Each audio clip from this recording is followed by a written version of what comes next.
Hey, I think I got it finally. Yeah, my router needed a reset. That's what it was.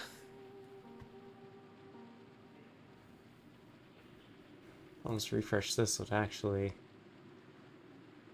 Yeah, that's definitely it, alright. Awesome.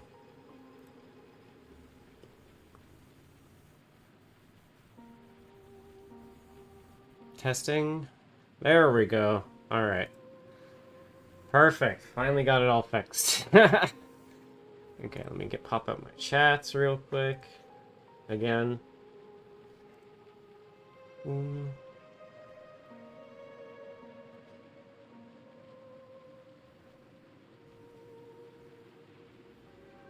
Um,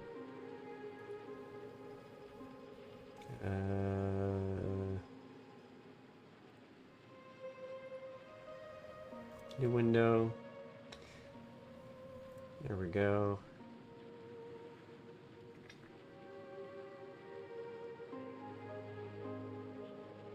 Perfect.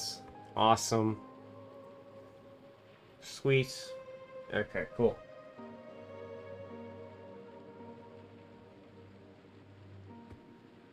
There we go. Got it fixed finally. Perfect. Alright. Finally all the technical difficulties are aside.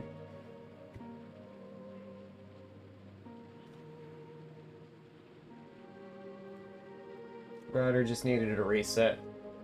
Gotta love that, eh? Anyway.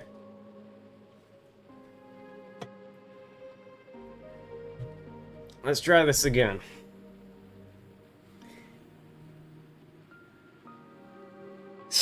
I know, right? Yeah, frickin' for some reason, my whole internet was going whack and shit, and all because the router needed a reset. Go figure. You know what? I should have done it either way because we did have a power glitch last night. I should have just done it either way. Just now I know for next time.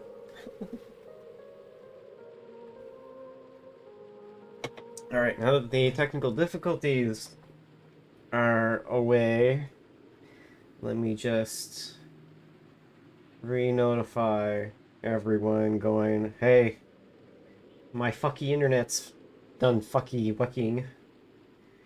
Fuck. I have a message here. Okay, no problem.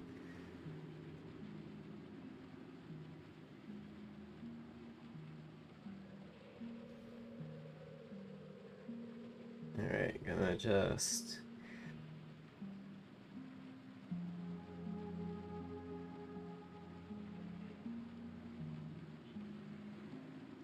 Come on. Quote.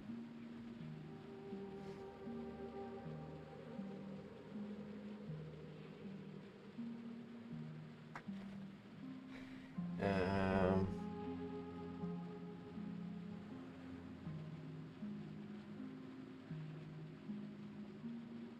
Tech...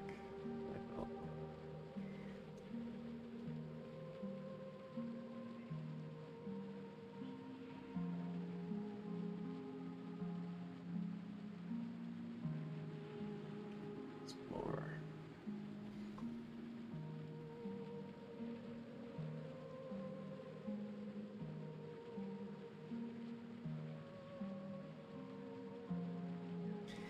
Alrighty. Chats are up, that's up. Alright. Now I need to just flip this to that. He's going again. Get the game up. There we go. Alright. So, where we left off, I finally cleaned up that mansion. I cleaned out a parasite in the basement. And got my greatsword upgraded. Now it's fucking cool. Yeah, now to the original thing that I was gonna do. Off to the Clockwork Kingdom I go.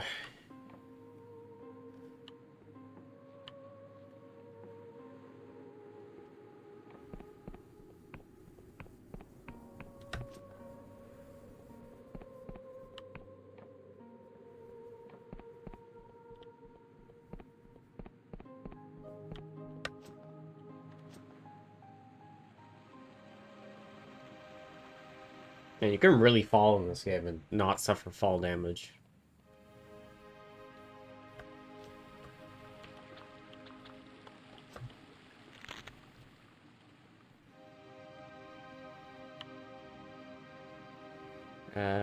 So I need to go to that smuggler den area, which is... Well, not so much smuggler den, but... Where do I gotta go again? Right, I need to go over here.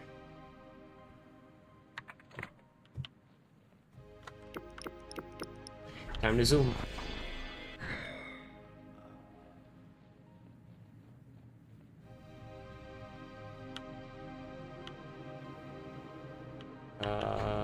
Should be going over here.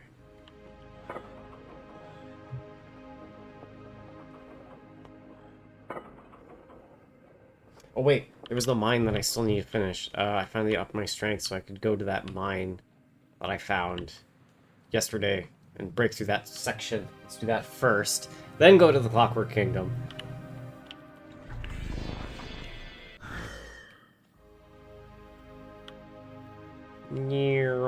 Oh my god! Damn it!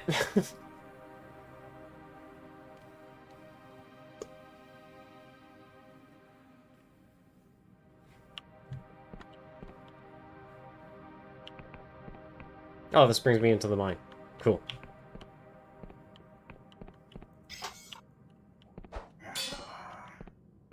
Not what I,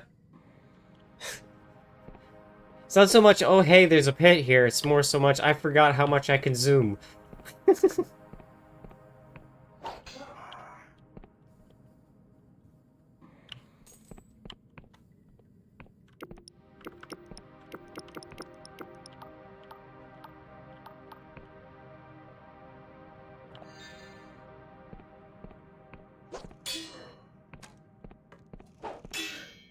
Oh, you blocked it. You sneaky.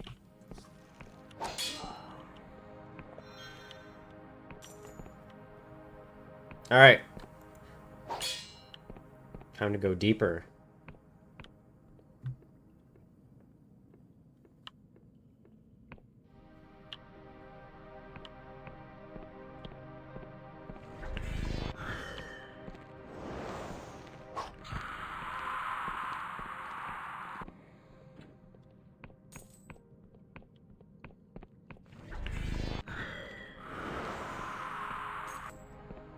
I am the wizard.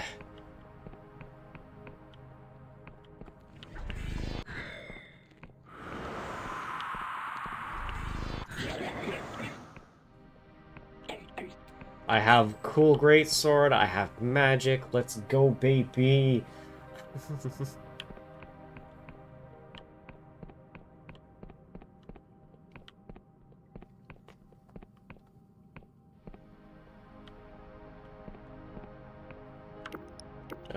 I need...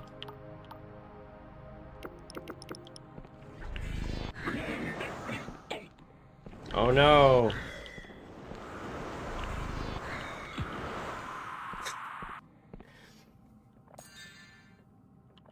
I'm in so much danger with all my magic.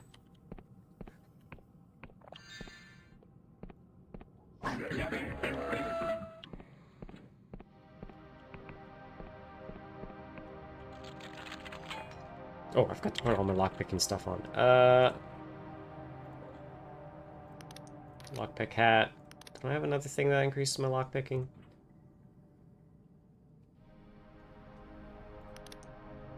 No. Alright.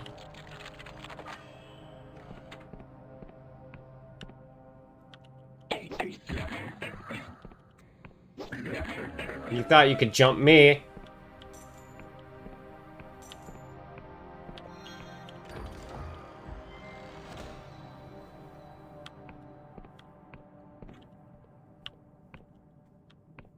Ring of stone skin. It's another defense ring.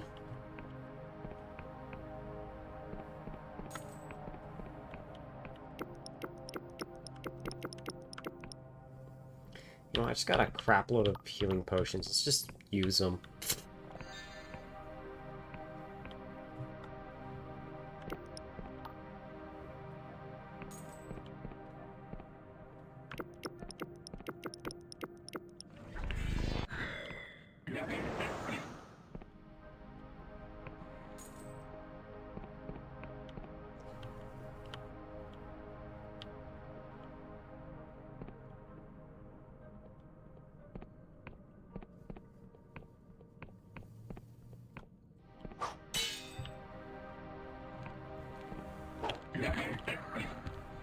I am powerful.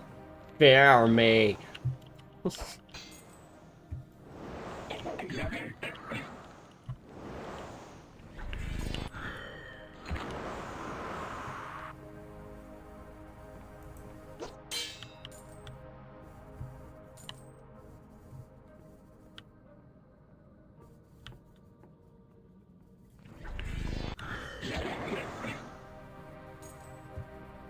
When is this open? Something has changed. Awesome. I love it when it doesn't tell me what's changed.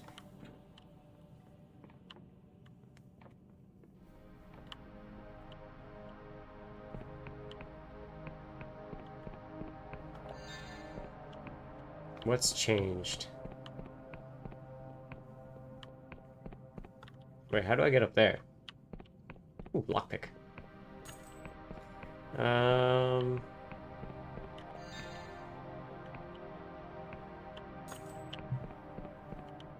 You know what? With speed, I could probably hop over there.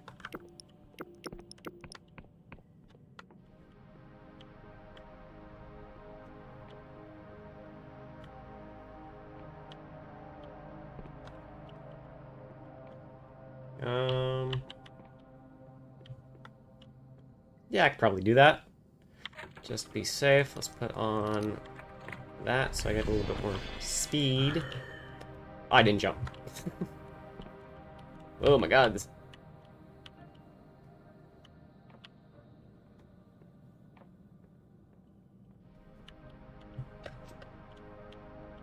I didn't go far enough.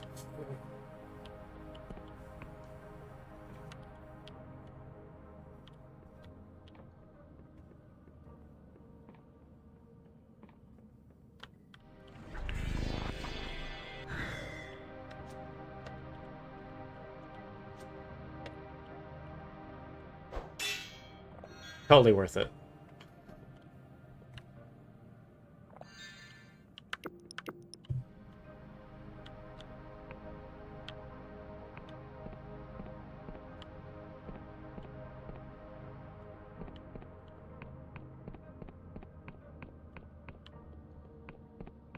I went through there.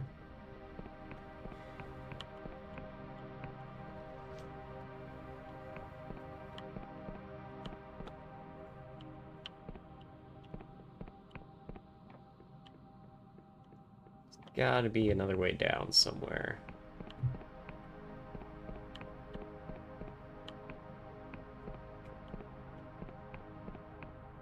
Ah, there we go.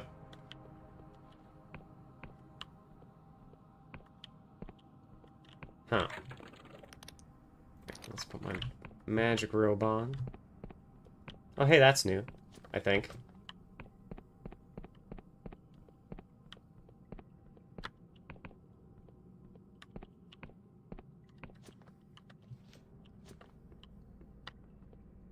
Oop, take that first.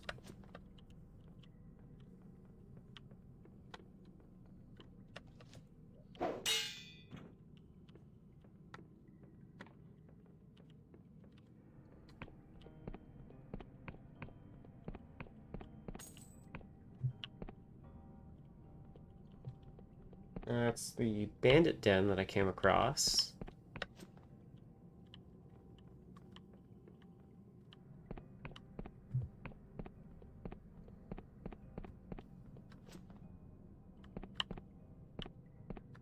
Ooh, there's a door there.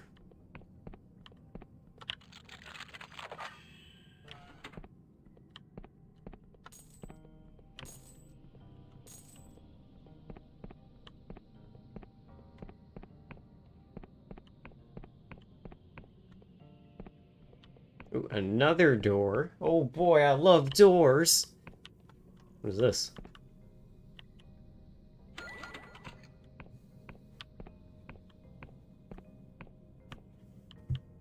Oh, a little den.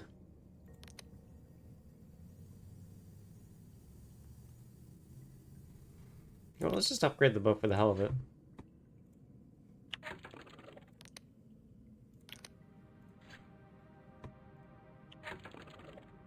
What does that look like with... Ah, it's got little gold bits on it.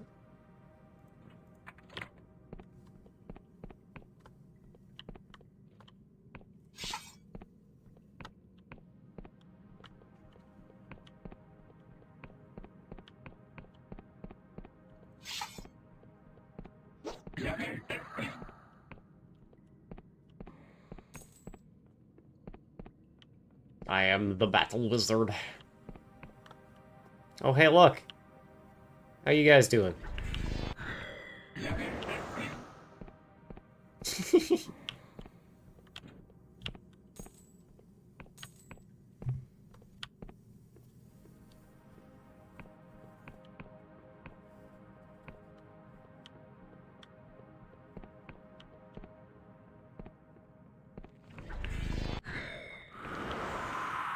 Oh, that switch probably opened that gate over there. Let's go deeper into the mines.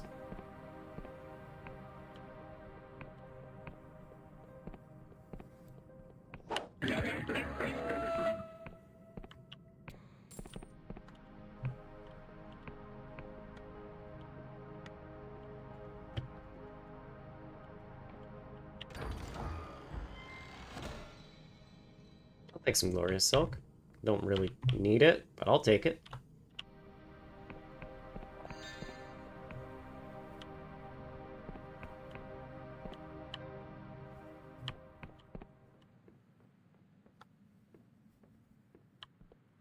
Oh, yo, I'm back out here? And stab. Who needs to be stealthy when you can charge up on your enemies and just stab them?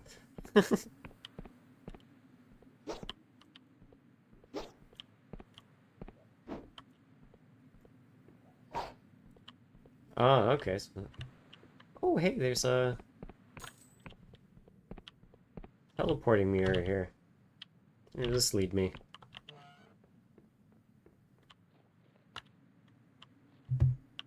I don't know where this is.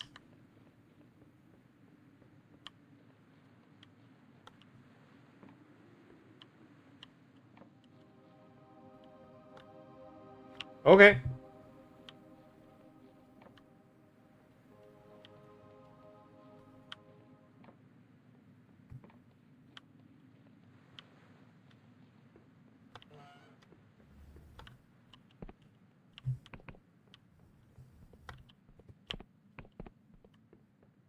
Made myself a shortcut. Now let's go deeper.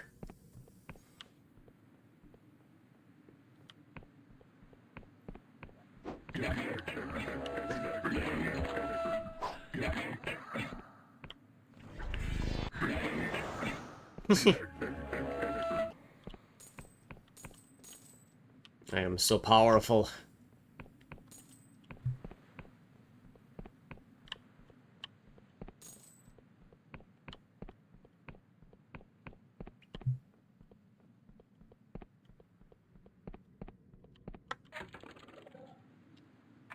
I do love it how stat boosting stuff are literally called delusions. I'm truly deluded right now. I'm truly, absolutely insane.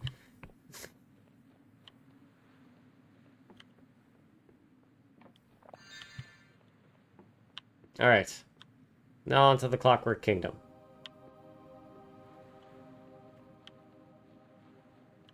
Which, if I remember correctly... Go this way. Zoom.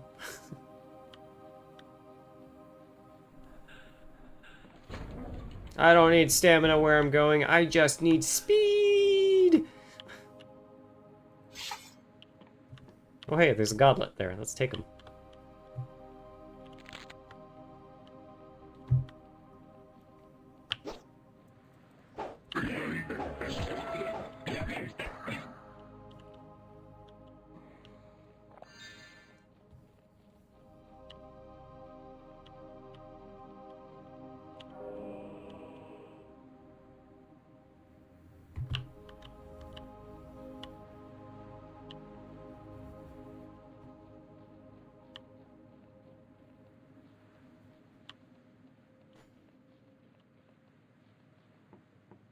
Alright.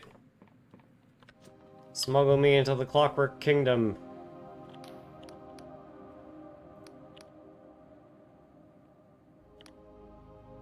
I have one right here.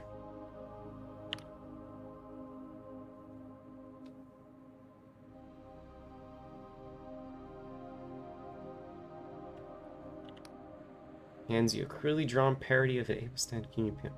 Show this authentic travel document to the royal factor, and after we land, a good friend of Misha's will make sure you can cross Gate Bridge in the future. If you wish to fly with Misha again, just find his skiff on either side of the flash and flash the passport. Upon Misha's life, you will have safe passage. This passport does not look very official. Official, this is your desire. Official means clerks and stamps, searches and manacles.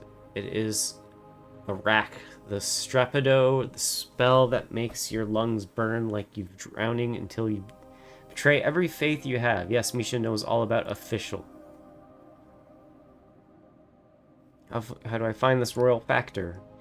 Once you are inside the kingdom, Ferropolis cannot be missed. Big city on stilts, yes? Just outside the city gate, there is a checkpoint with guards. You'll find her there, lounging in some fancy office. Thanks, I'll keep it close. Alright. So I'm being smuggled in, and then I'll need to take the passport to a specific person to get an official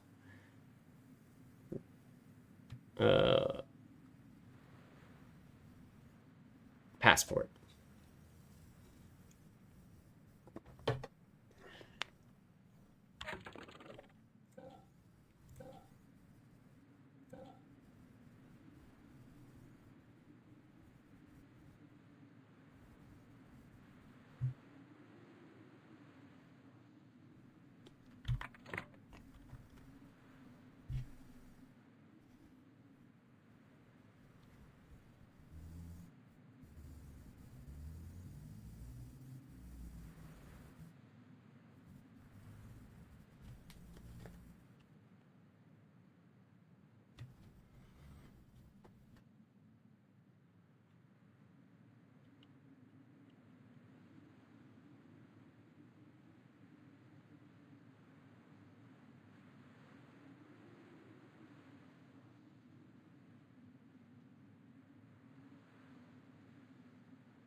Guess I'm docking somewhere around here.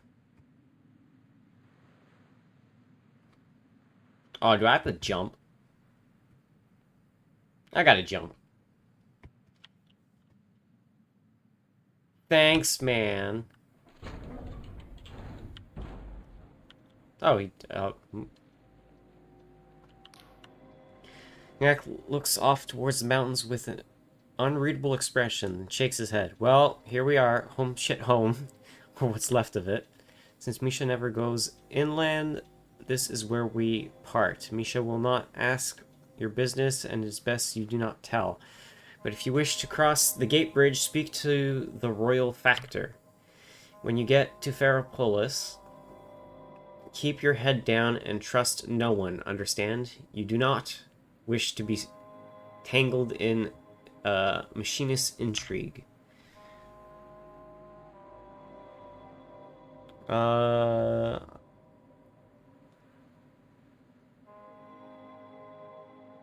thought you said I could always sail with you. The Clockwork Kingdom is impossible to explain, but Misha will try. The countryside is full of corruption, not to mention rogue myrmidons. But the worst danger is the Clockwork King itself. It and its machinist minions. Piss them off and they will make you disappear, poof, like a magic trick. Not tarry here, Understandable. Thank you. Do not die. Misha hates to lose a customer.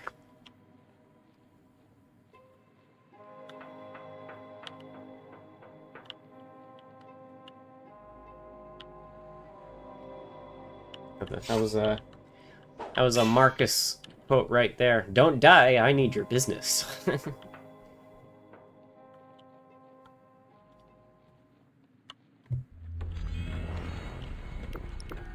You know what, let's just cover stamina.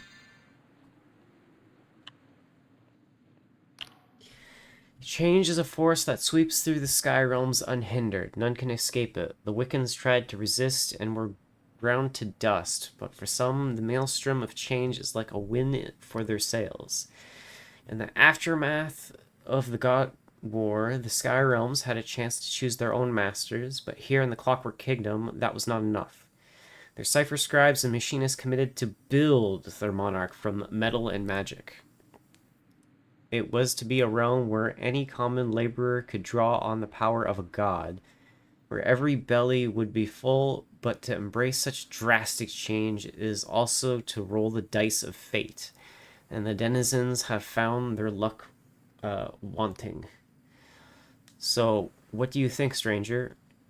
Though the people lie rotting in the barren fields, was it noble of them to try to reach for the heavens despite the risks? Huh.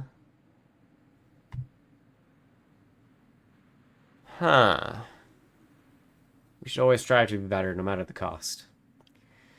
She nods. A noble sentiment for sure, but the road to radical change is slippery with blood, and reality is never as sweet as our dreams. Amen to that.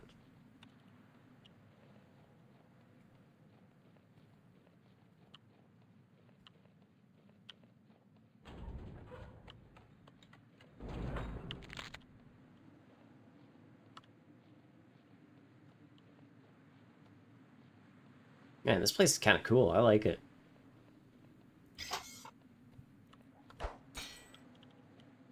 Nope, wrong button. Damn it.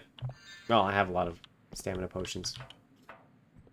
What's one missing stamina potion? This old peasant is murmuring and muttering to themselves, occasionally crying out. As you approach, they suddenly fall silent, and apprehension creases their weathered face. Hello, who's that there? What manner of thing are you? Come closer, if you're not corrupted. Or is it my lairs back again to show this old fool mercy? Need no fear, I'm just a traveler. They contemplate this, their eyes roving over and past you. Evidently, they are blind. Not many travelers these days, no. Borders barred and locked like a barn door, so either you're a criminal or something worse. Old Yods had no visitors for many a month. No, none like you. At least perhaps there are none left. Ah, cruel winter, why dost thou mock thy sovereign, O lairs? Whither have thou flown? Fancy language there, mister.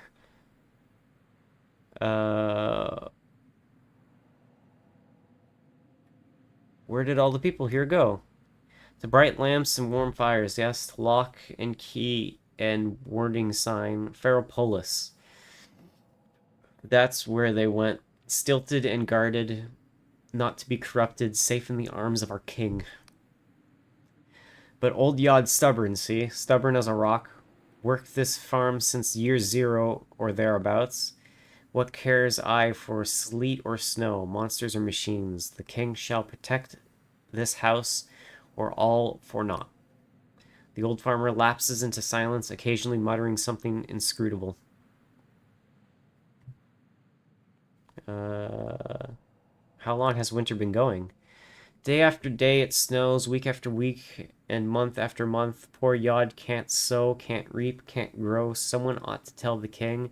But who hears Yod? Only winds and wisps have been his guests since the lairs fled. The old farmer lapses into silence. Man. I feel bad for this guy. Was there ever a former Darkstar mercenary around here? Darkstar, eh? Surely a creature of the night. Beware, O thrice beware those who follow such heavenly sirens. Star-crossed are they, sailing for the fate that's written on the sky for all save them to read. The name rings a bell, but the temple's ruined. Come back last year or last decade, when the spires still gleamed and songs of joy still echoed under the garlands. The farmer lapses into silence.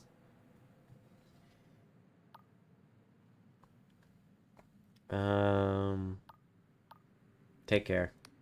Soon, so soon, to leave old Yod on his Todd. But you've been here before, and here you'll be back again. Not long, no. The old farmer's hands finds her own and gives a gentle squeeze. You leave Yod murmuring to himself or to something you can't see.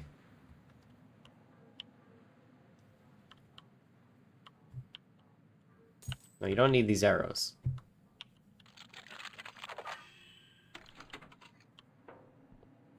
Heh.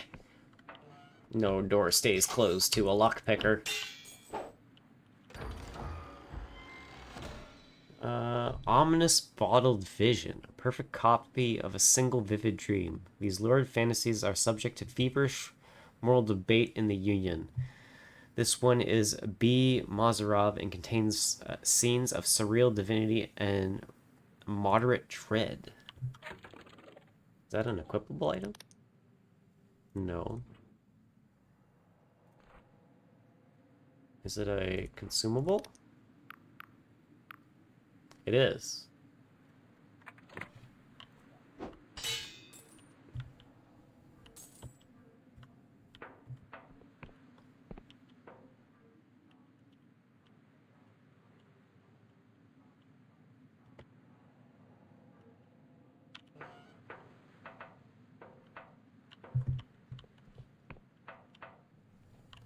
I'm worried about drinking that nightmare bottle.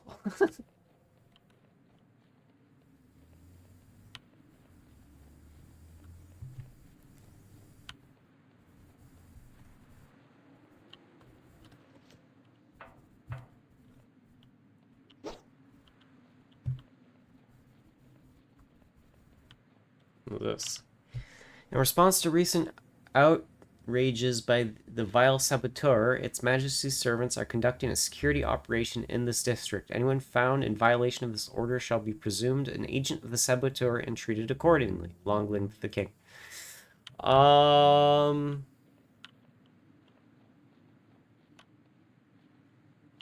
don't get caught here. Got it.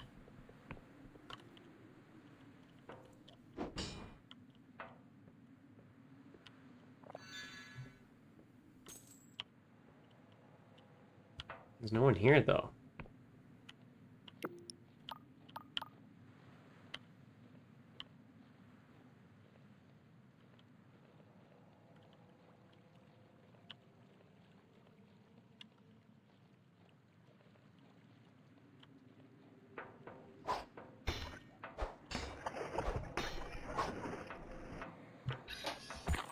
Ah, what the fuck?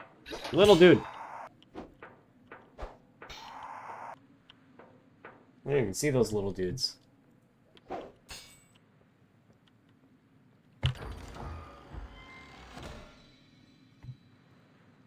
A rusty dagger.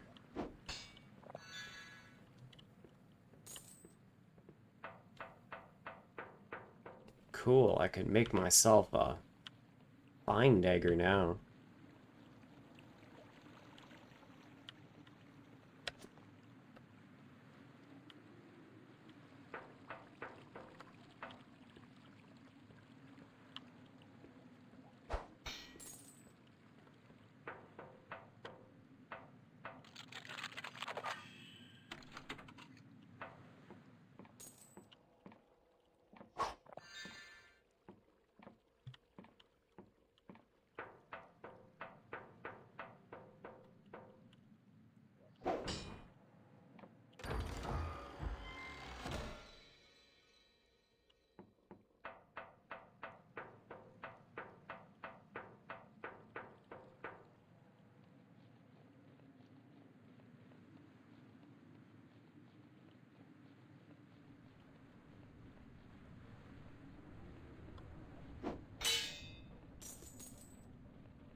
What's in this house now?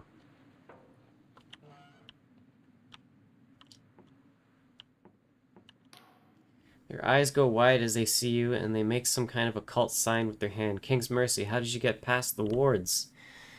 Grab a frying pan from your nearby shelf and brandish it unconvincingly. Stay back. I'm in the name of its majesty. I abjure thee.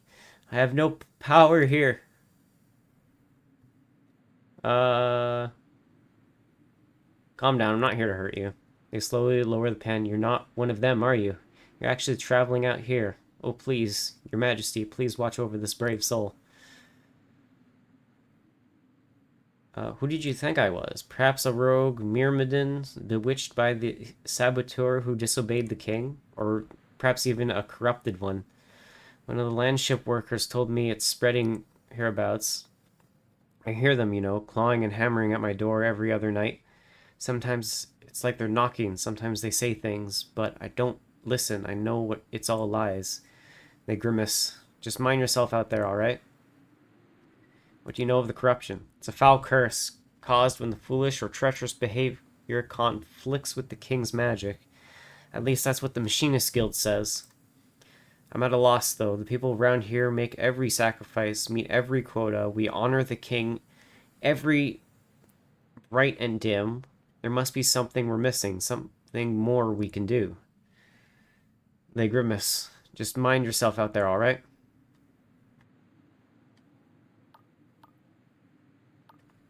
What do you do here? I'm one of the few farmers left out here. I mind the machines, parse the orders from Ferropolis, clean the crystal heads, and watch out for thaumatic spillage. Only the machines have gone haywire, and we can't plant for all the snow. Its Majesty must have a reason for this winter. I only wish someone could tell us what it is. They grimace. Just mind yourself out there, alright? Best of luck. You have any lootables? Nope. Alright, I guess I will just move on then.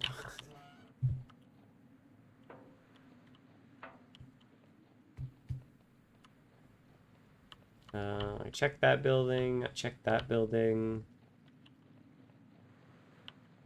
Yeah, I checked all the buildings. Let's pick up this Paradoxicus.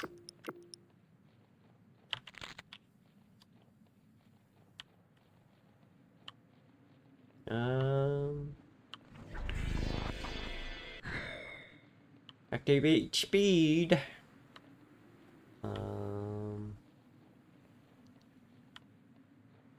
Oh, I missed that building over there. Yum, yum, yum, yum, yum. Stealth attack!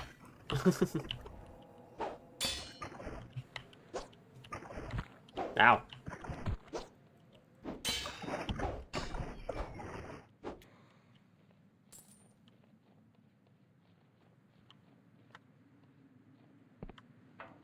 No, it's just drink a health potion. I got too many.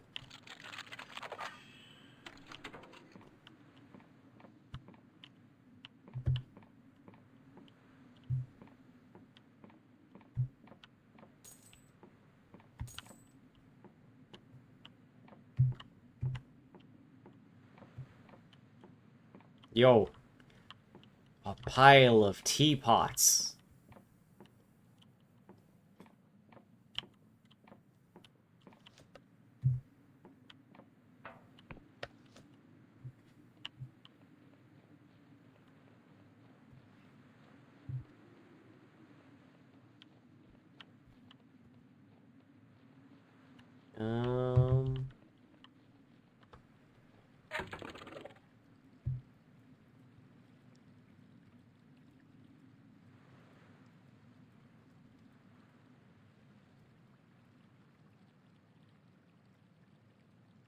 Oh, that's cool. They put the star in the background of the map.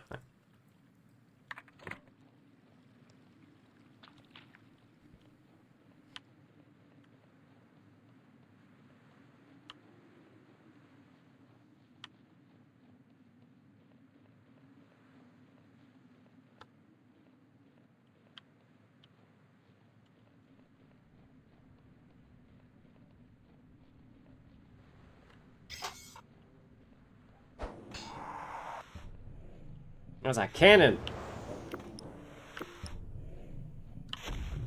Ooh. Ow. Oh, yo, that's cool how it loads.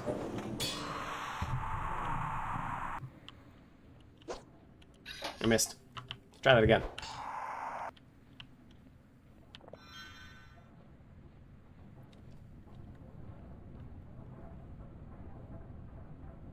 A tank house? Okay, I gotta get inside. How did I get in there? Oh, from the back.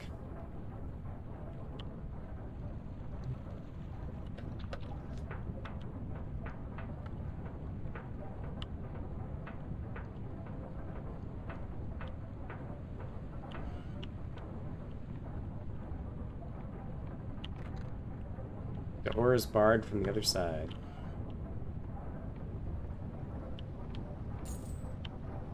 Who are you? This worker shouts at you at the top of their lungs. Right, let's get to work and hand me that thaumatic lance, and then we're going under the floor. What? What did she say? I said what? What? Speak up, will you? I don't work here. They wince. King's gears, there's no need to shout.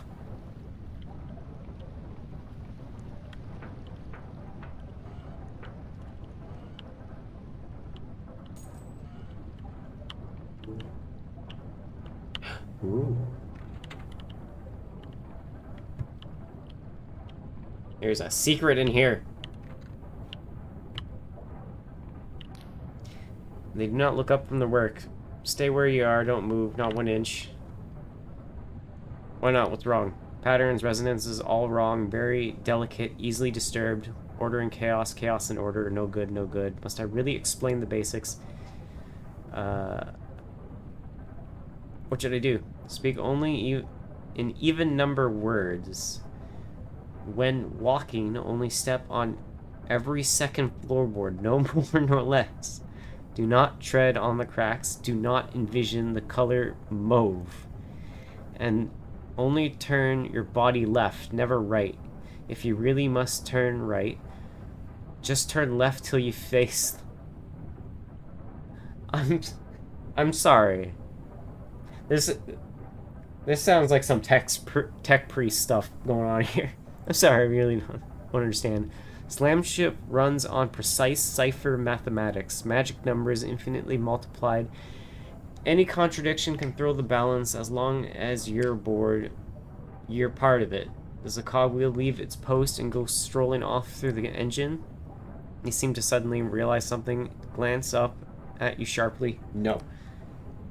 I'll just leave you alone. Even numbers. Damn your eyes. Even.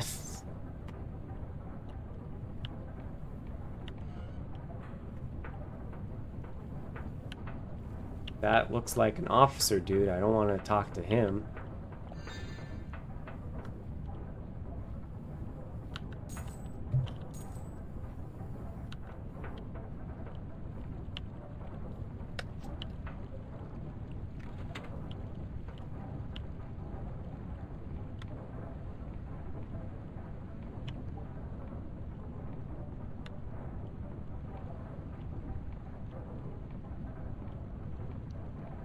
Here's the last panel. There it is.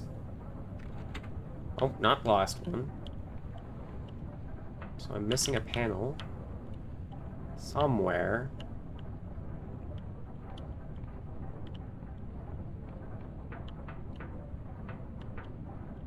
Oh, maybe on... down here. Somewhere.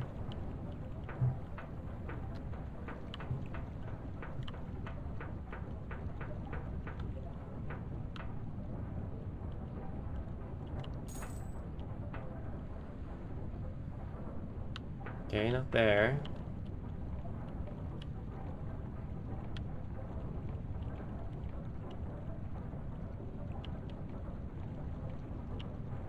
Where's the last switch? There it is.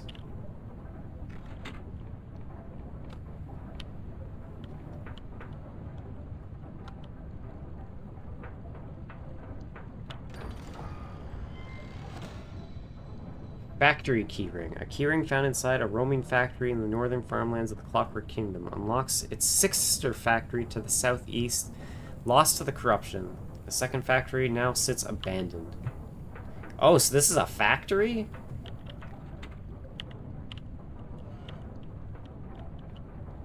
Alright.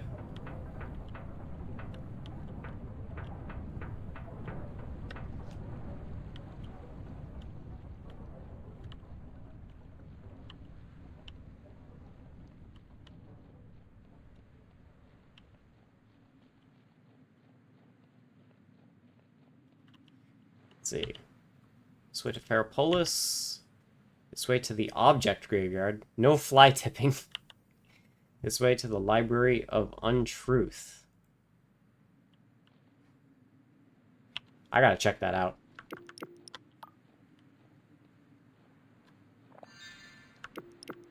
The Library of Untruth. Like, come on.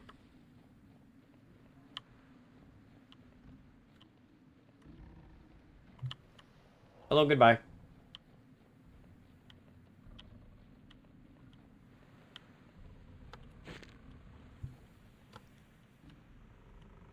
This way to Pywill, home to Pywill Village. Library of Untruth.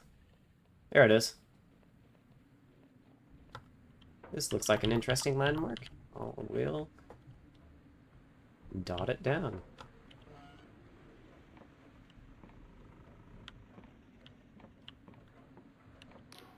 This woman is in late middle age, perfectly inconspicuous but for her bright red lipstick.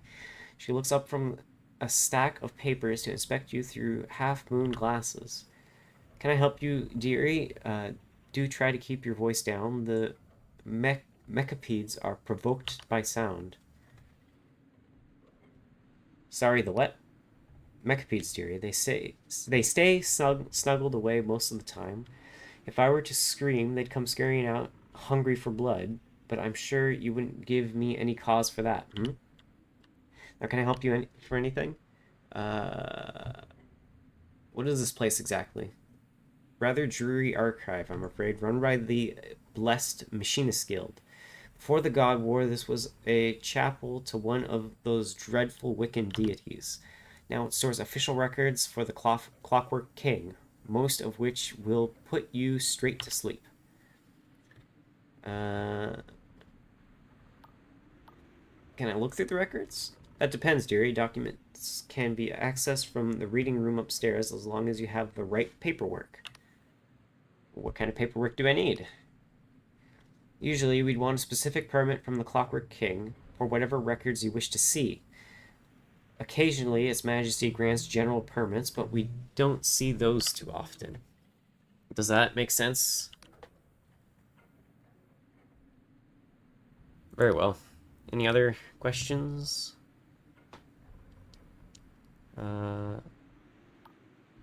That's all I need to know. I need paperwork to get inside, but I've got lockpicks.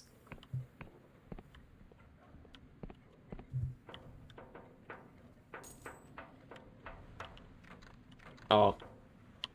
I need to actually be let in. Oh, okay. Damn it.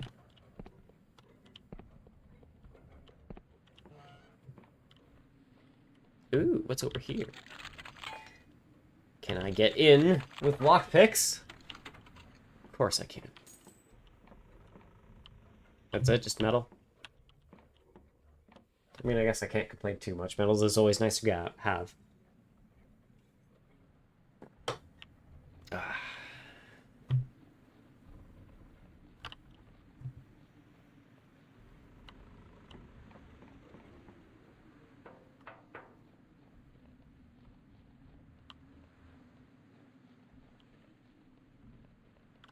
I always need more Paradoxicus. Die!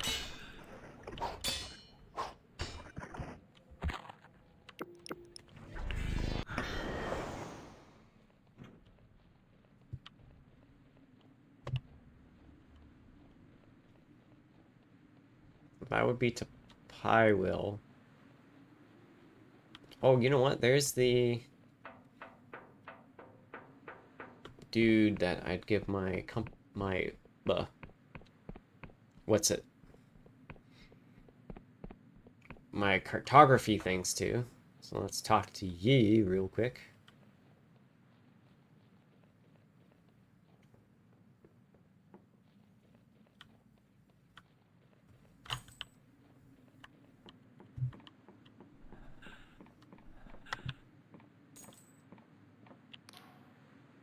The scholar looks jittery at your approach. Thank the stars. I thought you were one of those king's goons. You weren't observed coming here, were you? As you've no doubt already discerned, my presence in this island is a matter of utmost secrecy. The Inquisition is sorely in want of up-to-date intelligence from the Clockwork Kingdom, whereas the Academy has cartographic expertise and a bottomless need for funding. So a deal was struck, and now here I am playing at bloody espionage. I'd better get tenure for this.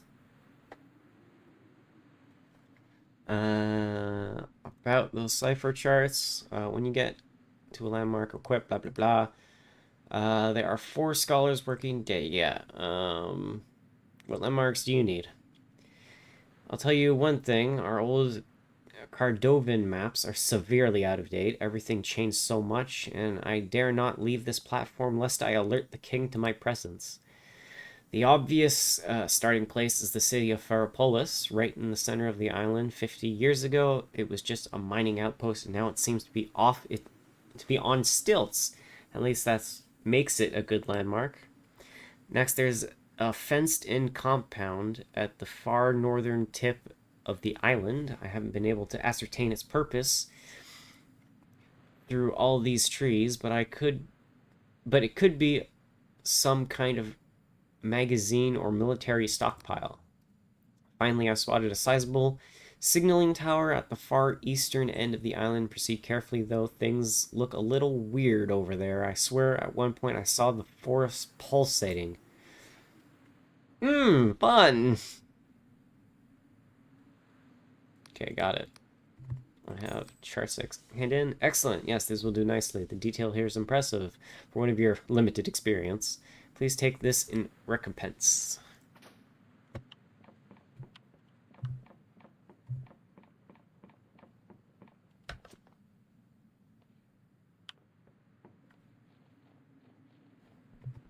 Oh, you know what? There's a little... No, I probably need a proper apostatic union passport to get through there.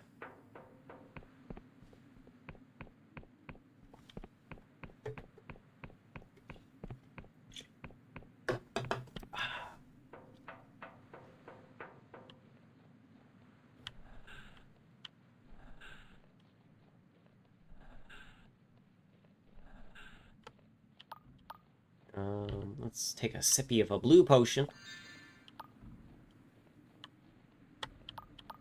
And top up my health, because I got a lot of red potions. Hop! Ooh, what's down there? Ooh, that's a crashed ship.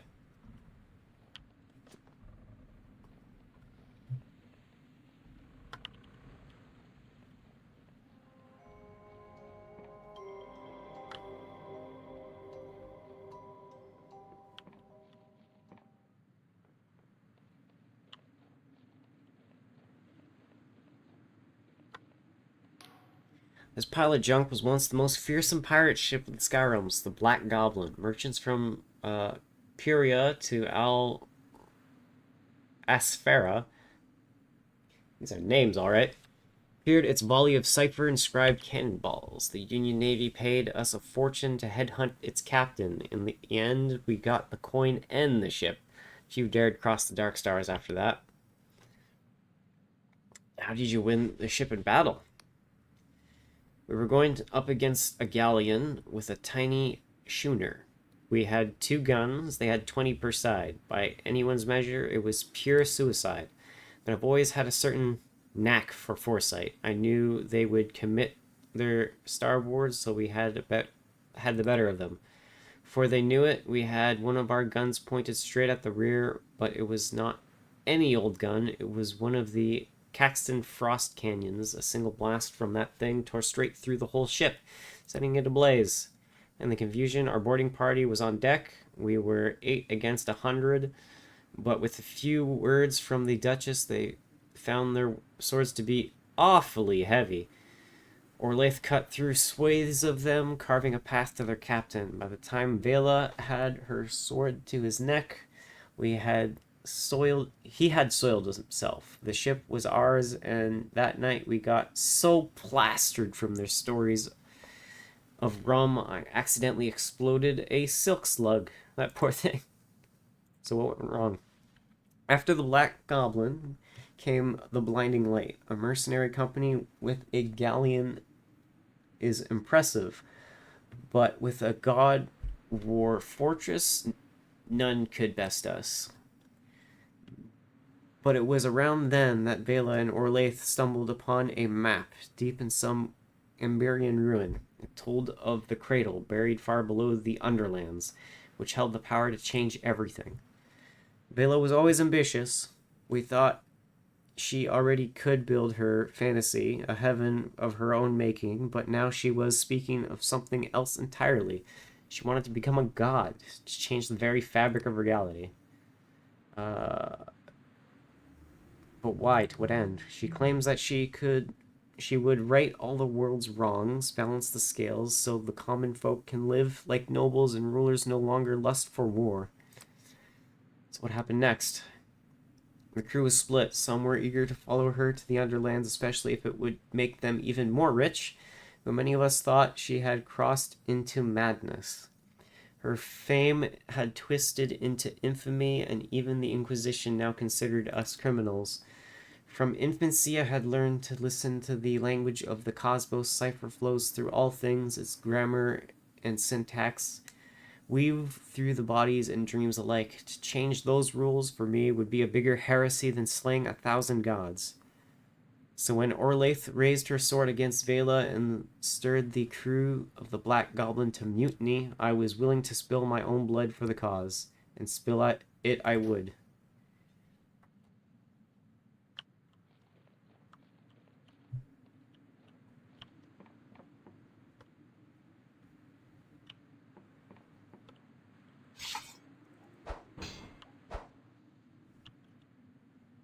I like blue potions. What's this? A bomb. Nice. Oh, shit, I skipped a line.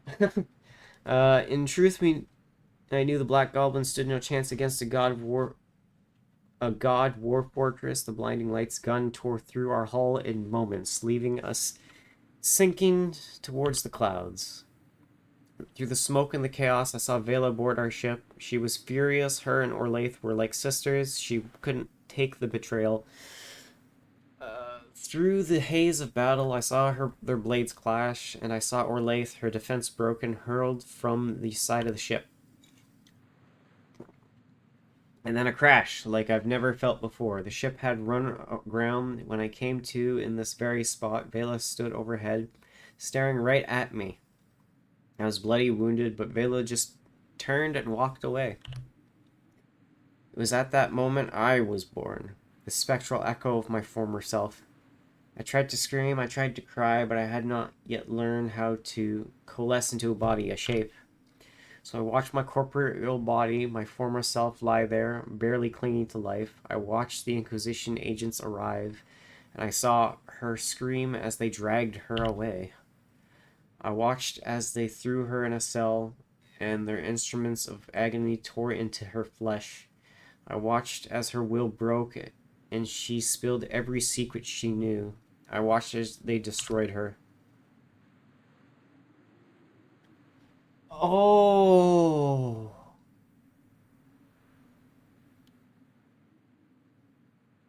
She's the thing in the coffin, the Iron Maiden. Oh! I'm so sorry. Spare no tears for me, stranger. I have long abandoned self-pity. Does that mean the other version of you still lives? She grins. Of course, stranger. It's it's only in those old fairy tales of the Middle Ages that one has to die to become a ghost. In fact, you're well acquainted with my corporeal self, she winks. I'm sure you can figure out who. So is it revenge you're after? I saw Vela standing over me in that moment of my creation. It was not hatred I felt, it was heartbreak. For I loved her, stranger. I loved her dearly, and suddenly I saw all those possible futures I had scryed, all those joyous fantasies just melt away. The Vela I saw was the Vela I had always feared. So no, stranger, I seek no revenge. I seek no hatred in my heart, if I can be said to have one at all. She closes her eyes. I just want this all to stop. I want to see her smile again. Thanks for the story. I'm glad you listened, stranger. Soon enough, you'll face Vela again, and now you may have one single advantage over her. You may understand her.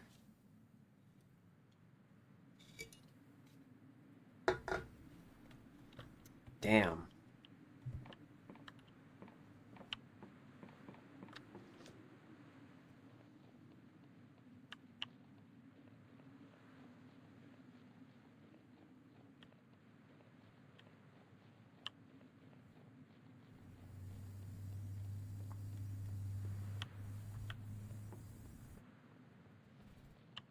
Maybe I can talk her down from it. Still gonna become a god, cause fuck yeah, let's go.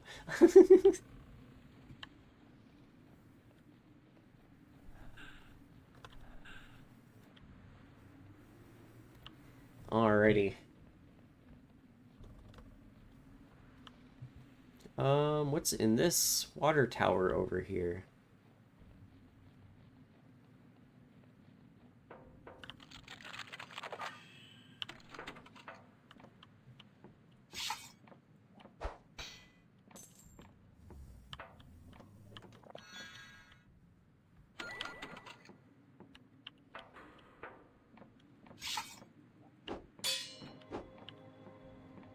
Alright, what is up here?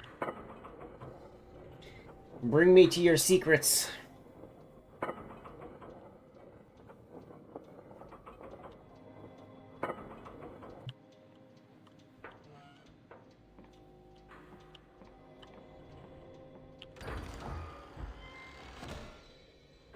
Mechanical lockpick. An ingenious device for the handling of lockpicks will prevent lockpicks from breaking if the attempt nearly succeeds. This device bears a stamp of the Clockwork Kingdom and was likely procured in one of their vast factories. So, lockpick improvement. Cool. Glimpsed a glimmer of delusion.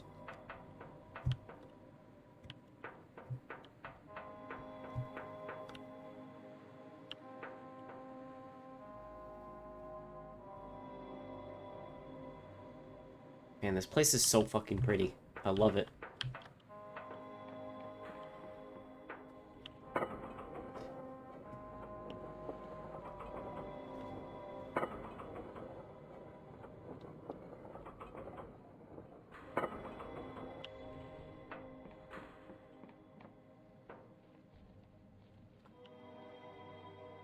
It's one of those evil cannons.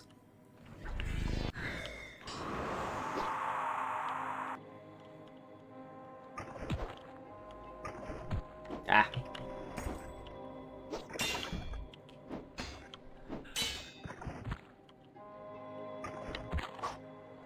What? You're physically tough. I'm just gonna magic blast you.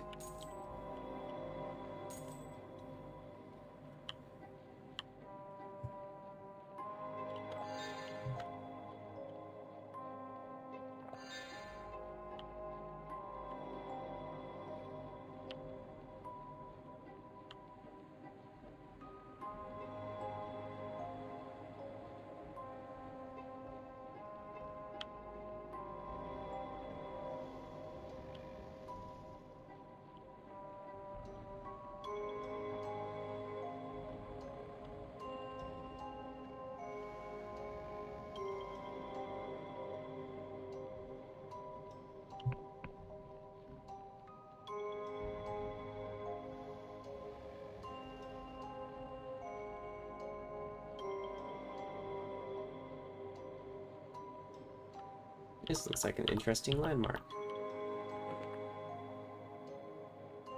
Can I get in here? No, I need a key.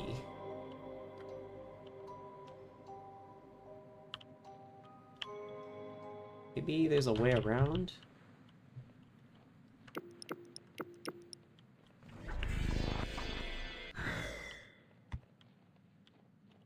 Oop.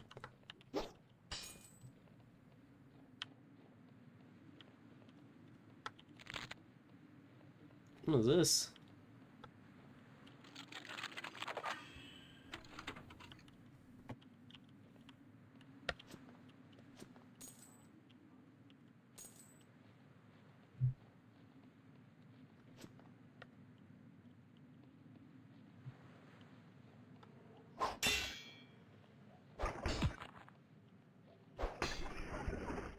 Haha, stab.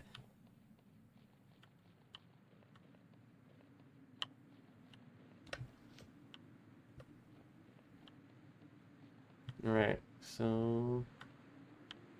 that's all that.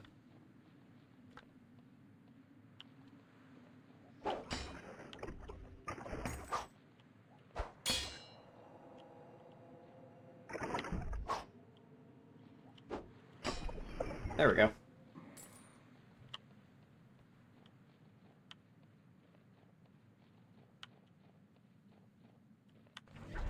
Vile creature. Oh, that was the wrong spell. That was also the wrong spell. Vile creature. There we go.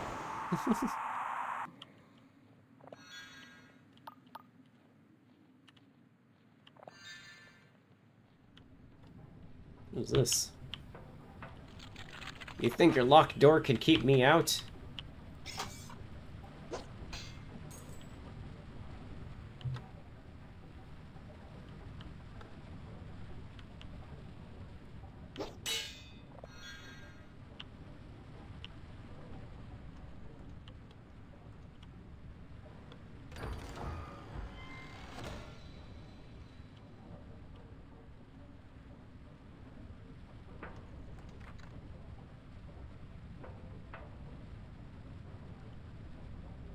Need 40 charm to talk your way in.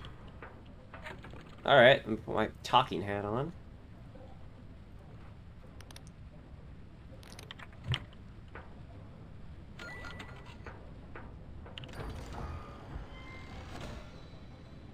Ring of Sturdiness. This ring greatly reduces the damage taken while blocking.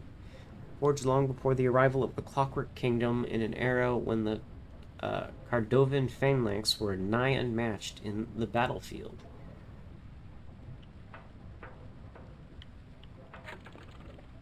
Alright, let's put on my lockpicking hat again.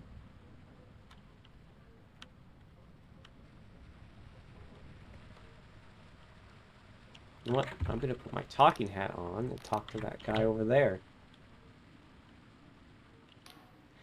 Food shortage, border blockade, apostatic bloody union, corruption, and now this damn winter.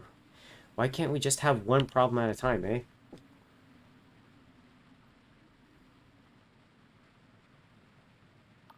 I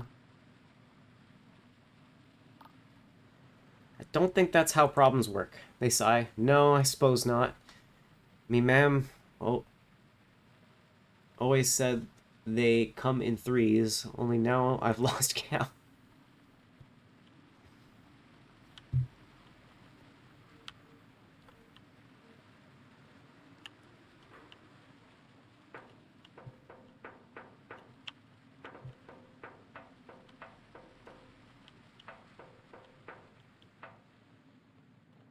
Ooh.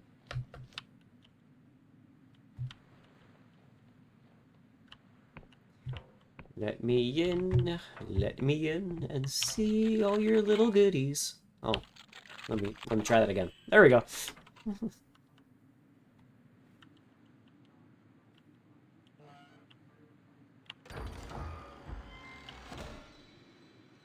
Elixir of regen.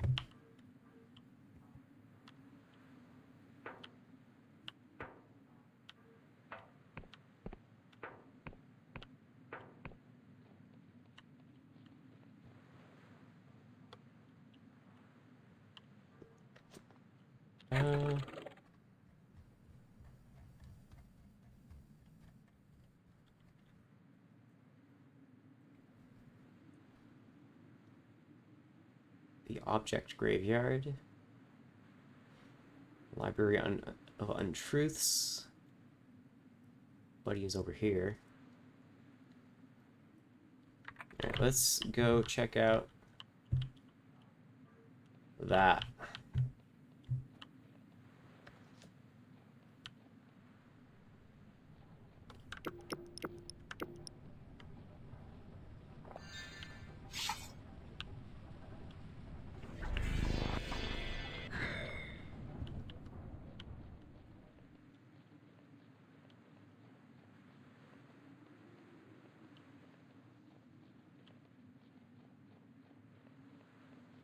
Aha! There we go. All the teleporters are hooked up.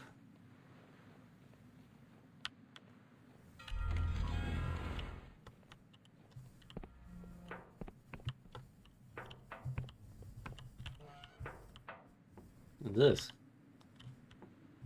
Oh, I can buy this place? Cool.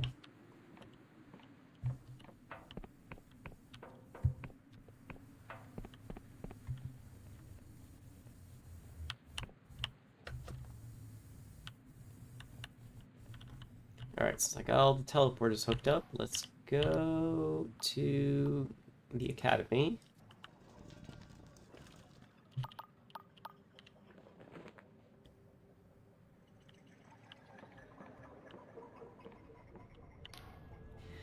Looks preoccupied. I activated those portals. You did excellent work, and I'm guessing you're still in one piece? No severed limbs or appendages? Wow. What are the chances these old hunks of junk would actually work? I mean, of course they worked. And I can't thank you enough for finding them. Here, take this. It's the least I can do. What did I get?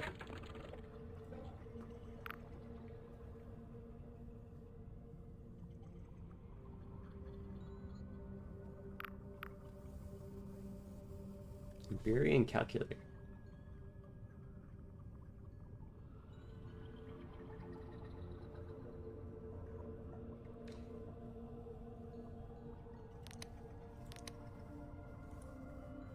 Crew one mask kind of endless wear to hide their faces. This one is worn when sleeping and eliminates the possibility of being attacked in an unsafe bed.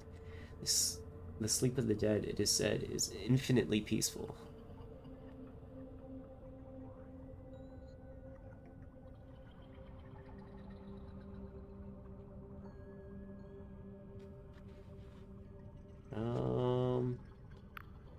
Oh, I can safely rest in beds now. Anywhere, cool. You got any other upgrades? Nope. Still am missing spells, though. Oh, that's a ring. Okay.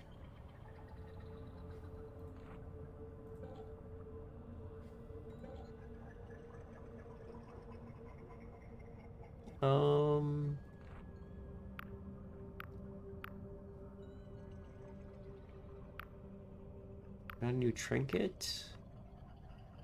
Doesn't look like it. I wish I could organize everything neatly.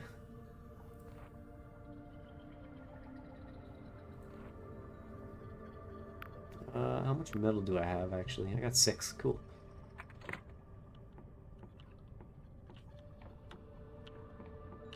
Actually, while I'm here, let's upgrade the dagger to a fine dagger.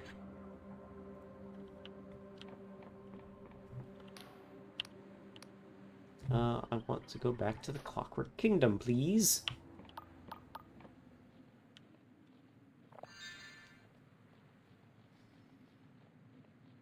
All right.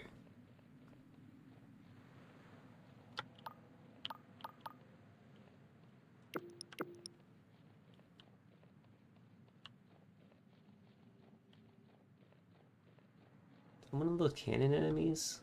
Yeah, it's one of those cannon enemies. But there's a Paradoxicus up there.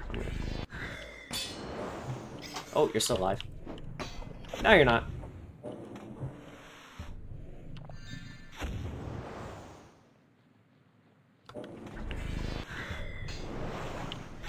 Ouch! I don't appreciate your cannon, mister.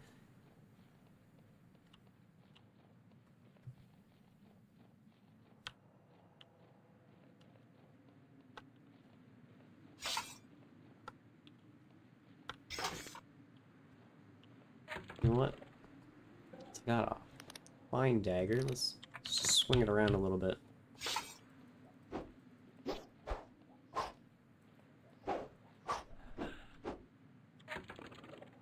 What does the dagger do differently? Daggers are swift and subtle and will do well in the hands of those who possess the same qualities. As well-wrought example, aching to find its place between some unfortunate ribs.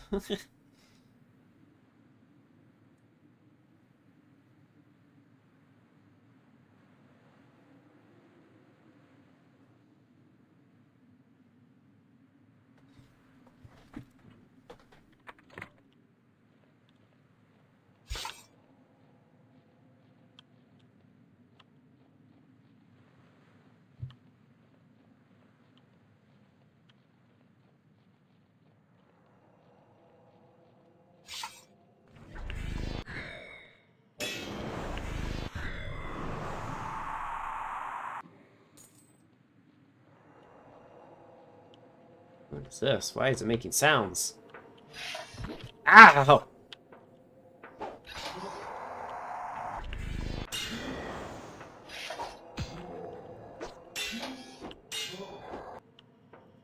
Oh my god, there's so many things in here.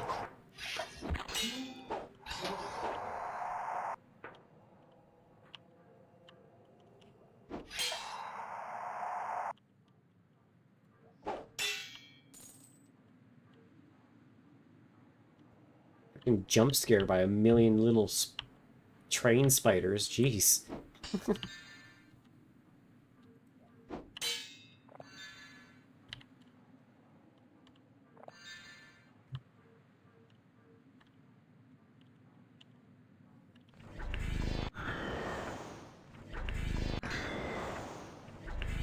Oh my lord, that one's a big one.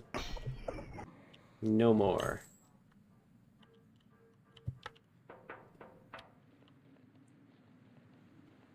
What is around the bend?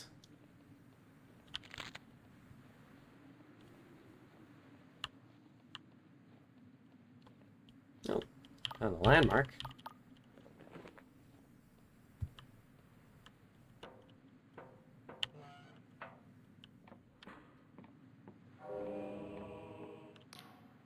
Machine emits a buzz, then a distorted human voice. Go away, nobody's home. Please, I need shelter. I'm being pursued by rogue machines. Wow, sorry to hear that. I'm rooting for you. Nobody's home. Who are you? Like I said, nobody. Nobody here. Nothing available. Get the picture. Maybe I want to talk to nobody about nothing? Is this what you're going... What you do for fun? I'm closing this channel. There's a quick dead silence.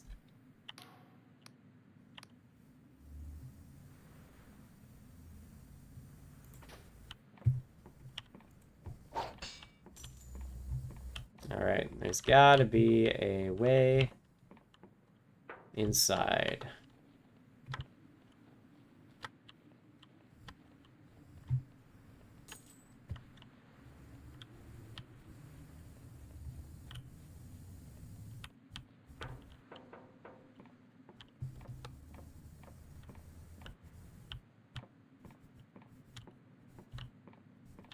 Alrighty.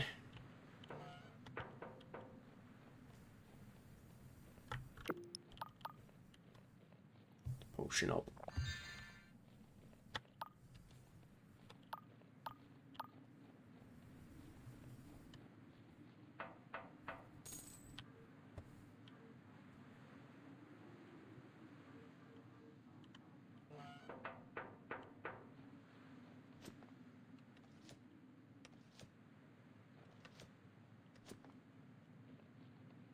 Hang on a minute.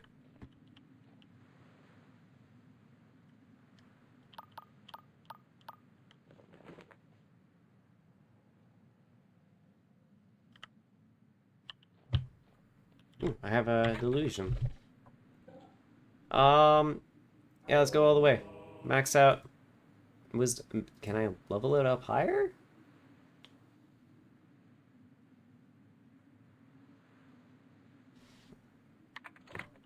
I don't know if I can level it up higher, but I got max wisdom now.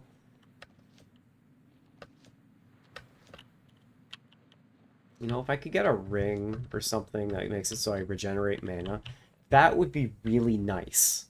Because my only problem right now is how many mana potions I need to chuck.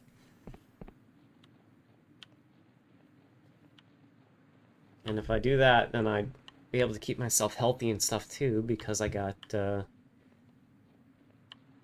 a spell to heal and everything.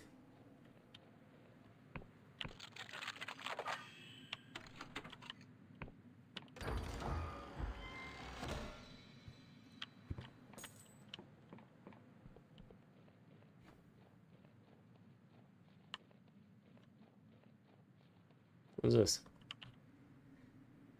This way to Smol's place. A note has been added crudely. Horace Metcalf's stories. This way to the corrupt lands. On command of the king, all citizens are forbidden entry.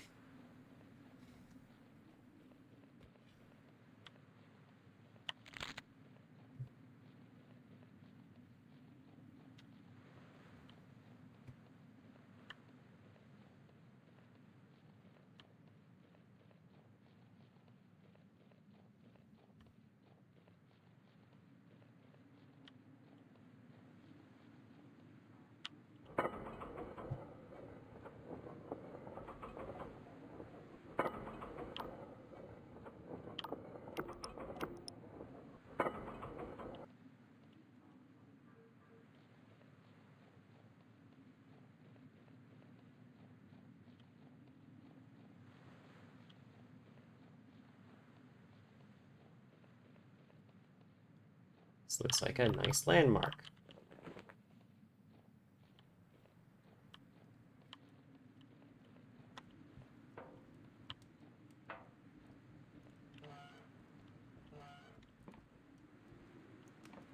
Yo, that guy looks awesome. This man has a wry strength about him, the kind that comes from years of hard work outdoors. You must be here to see Horace. Well, our home is your home, however humble. What is this place? I'm Samol. This is my house, technically anyway. The other fellow is Horace Metcalf. He knits his brows and gives you a wry smile. Lodger, housemate, friend. We're pretty isolated out here, so look after ourselves. I chop our wood and catch our meals while he brings the coin. Bring in the coin. Anything else you need? How well do you know Horace? He moved in 3 years ago. After my wife passed away, I had an empty room and I was lonely. He needed a quiet place where he'd have help if his sickness flare up. Since then, he's become part of the family. Most folk think I'm scatterbrained, but he has such a kind soul. And what an imagination. I've no idea where he gets it all from. I just thank my lucky star I get to live with it. Anything else you need? Thank you for your hospitality. This elegant-looking man appears lost in reverie, humming softly to himself. He has a youthful face despite his growing crow's feet, and his voice is as gentle as if he were murmuring to a sleeping babe. Oh, hello there. Where have you come from? You're certainly on the road less traveled, he calls out behind you. Sam, would you be an angel and brew some more tea? We have a guest.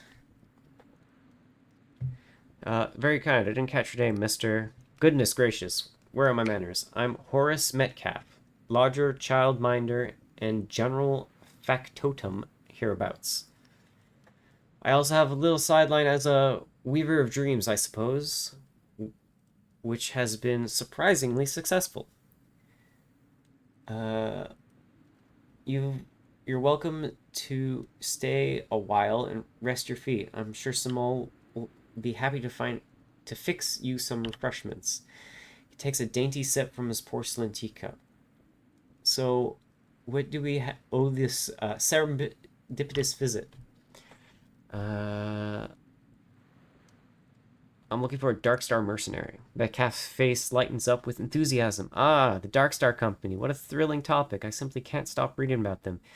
The grizzled Jack Basalt, the enigmatic Emberian, not forgetting the terrifying Vela Carose herself. Of course, Caxton Frost is the one best known here in the kingdom.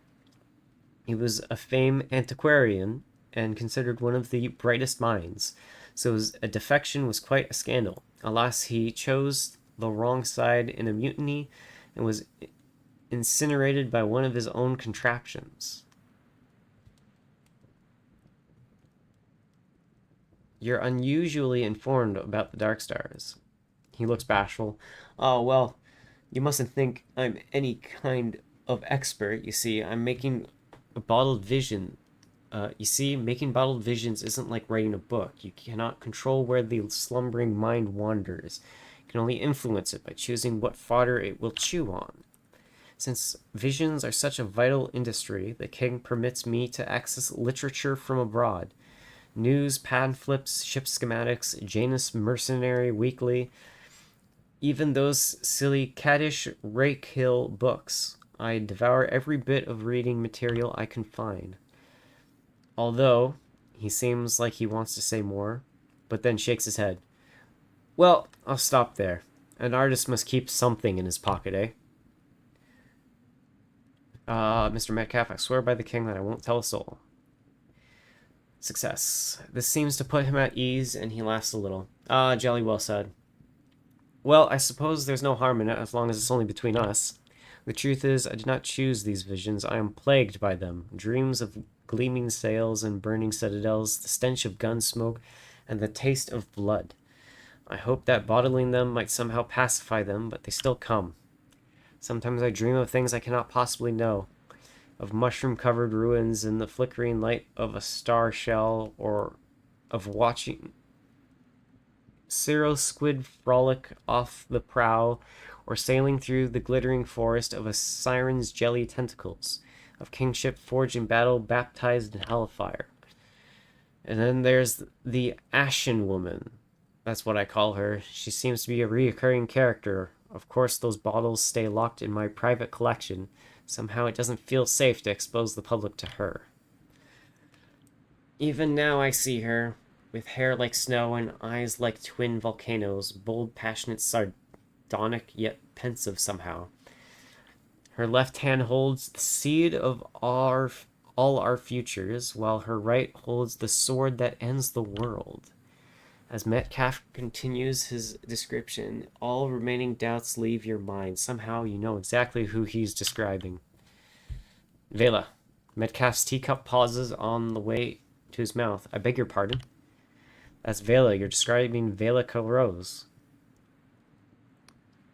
He lowers the teacup slowly back to his saucer. I am? I mean, I suppose I've seen her woodcut often enough. What of it? I think you know Mr. Metcalf, or should I say, Caxton Frost. Metcalf blinks several times. Frost? What does he have to do with... By gum, you can't possibly think I'm this Frost character, can you? You had me fooled at first, but your dreams gave you away. Only someone who's met Vela could describe her so vividly. Surely you're mistaken. How would we have ever met?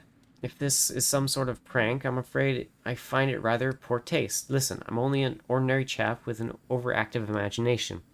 I don't know anything about mercenaries or adventurers. My visions may be realistic, but they're pure fantasy.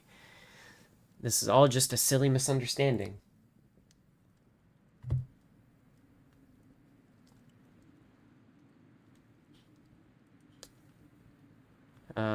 What if it's just some fantasy? What if those visions really happened?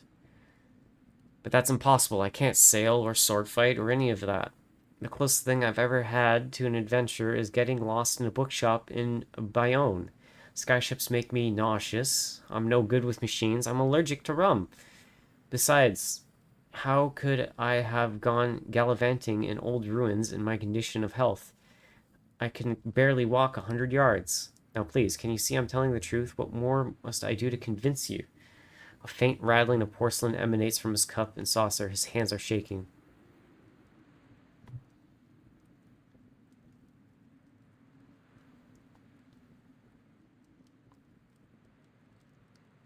If you don't talk, the world could be destroyed. But how? For pity's sake, how can I admit something that isn't true? Dash it all to blazes. He throws up both his hands in desperation. I am not Caxton Frost. There's a moment of silence, only broken by a steady dripping of the tea he just splashed across the wall.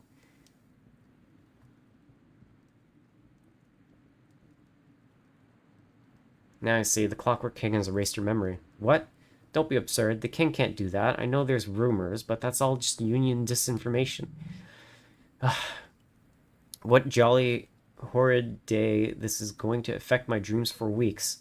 A new dark direction for Horace Metcalf. That's what they'll say.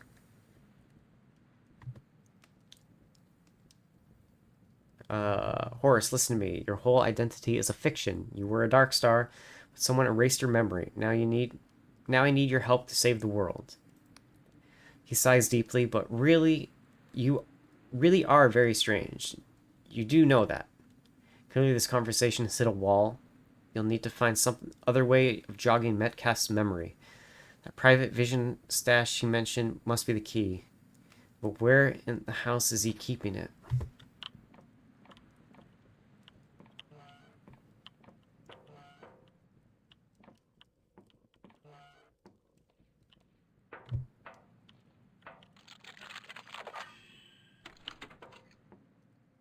Ah, I think I found it. Can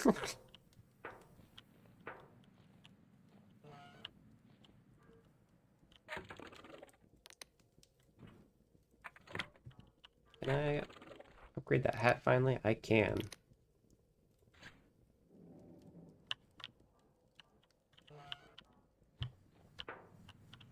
Alright, well, I'll do this later, because I want to go into the main city here.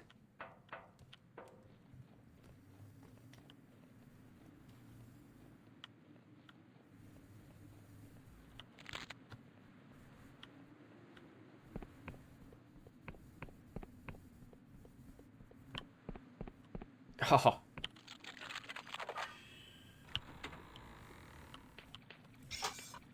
Uh-oh.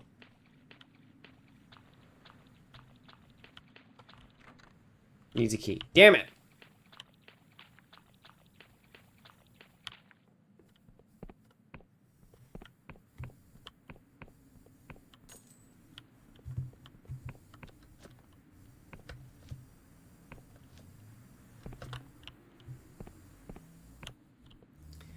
Alright, let's...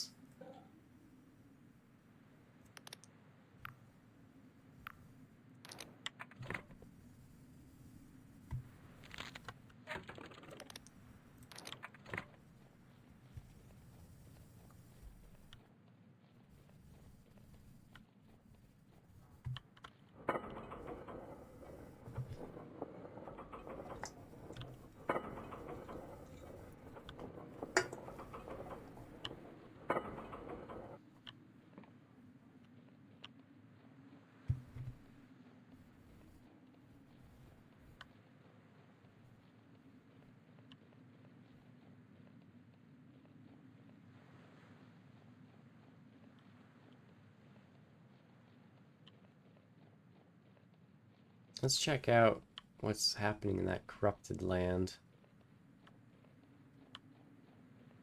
So I don't need a key to get there. Looks like I need to get a key to get there. Or permission. Or something.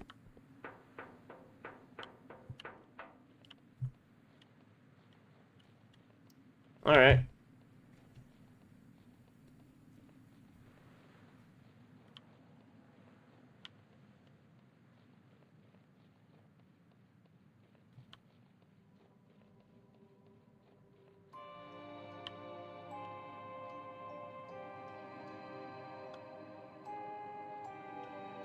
gonna go that way.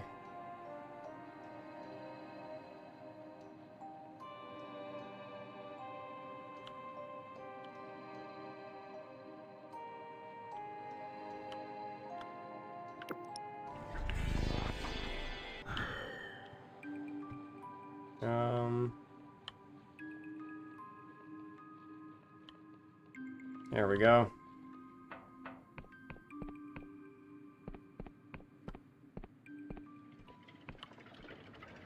Need to find a fancy office.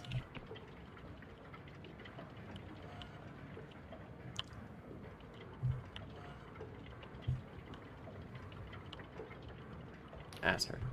Stocky middle-aged woman is methodically entering numbers into a ledger. She does not look up. Your ticket, please.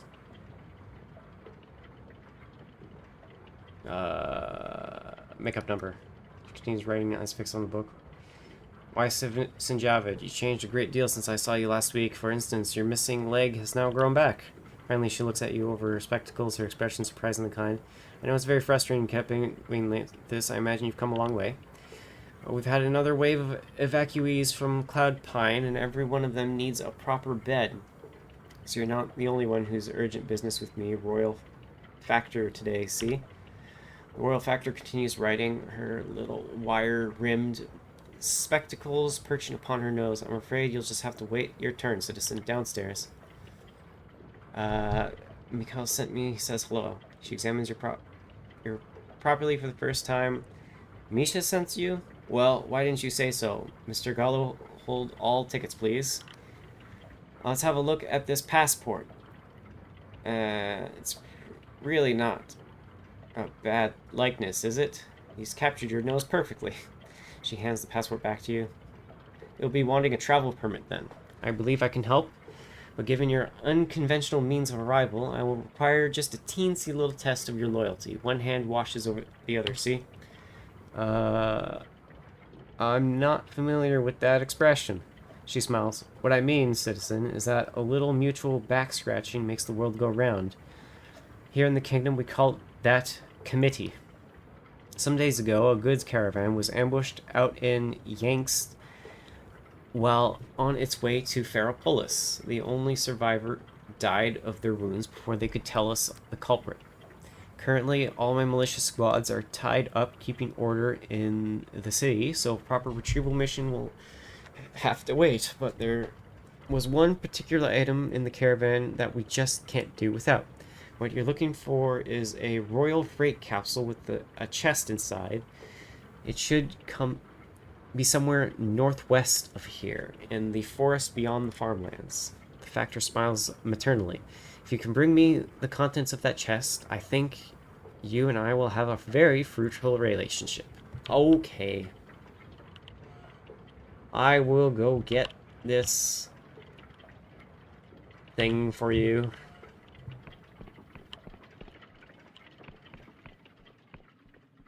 Okay, so where's the forest? Probably over there. It's probably the forest she's talking about.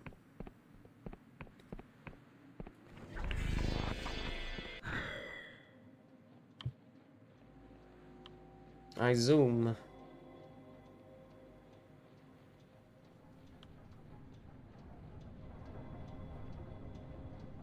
So there should be a capsule thingy somewhere out here.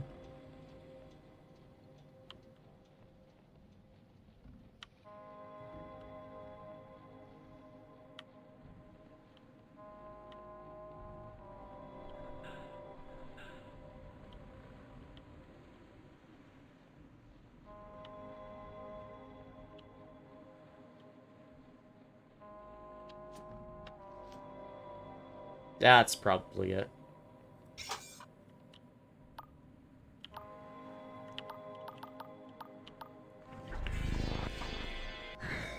Oh, that was not what I wanted to do. Oh, well.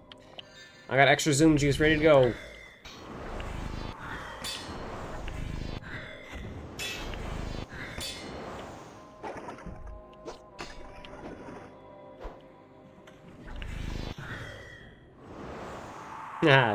Drive-by bombarding.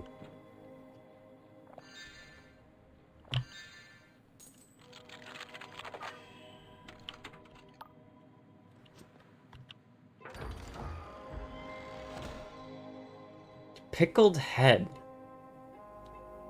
Its withered face is frozen in a look of ingenious vexation, while his eyes rolled back fully into their sockets, gazing into some eternal brainscape of the mind, resemble hard-boiled eggs.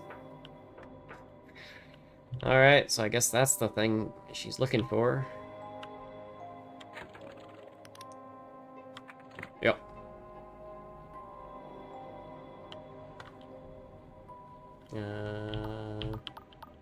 I need a blue sippy. And then zoom time, baby.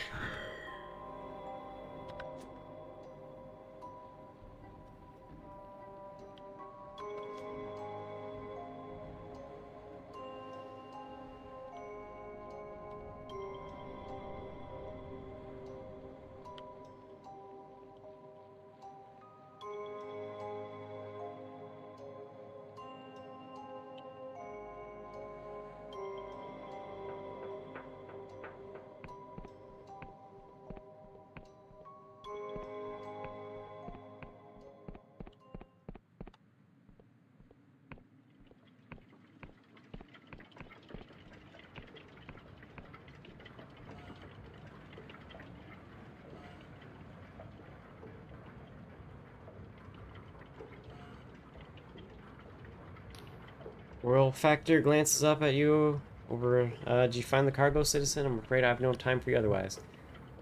Friend of yours? Factor raises her eyebrows and lets out a low whistle. Not personally, but we should thank him nonetheless. After all, he's just saved both your head and mine, see? What's so important about this head anyway? The Factor maintains an impenetrable poker face. That would be Chairman Duncan, the inimitable first leader of the Machinists Guild. Apparently our king is convinced that he possesses some critical knowledge of the correct path forward for the kingdom. Ever since he died, the guild has been trying to wrinkle it out of his brain. In the meantime, given the current instability, the Majesty has decreed that the head be moved to Ferropolis and put on display for public veneration to bolster morale, see? She pats the glass jar gently and smiles at you. I don't know about you, but I feel better already. So about that travel permit. Yes, let's get you sorted, shall we? She produces an official-looking parchment and begins filling it in. Not to worry, this will stand up to scrutiny. After all, it's quite real.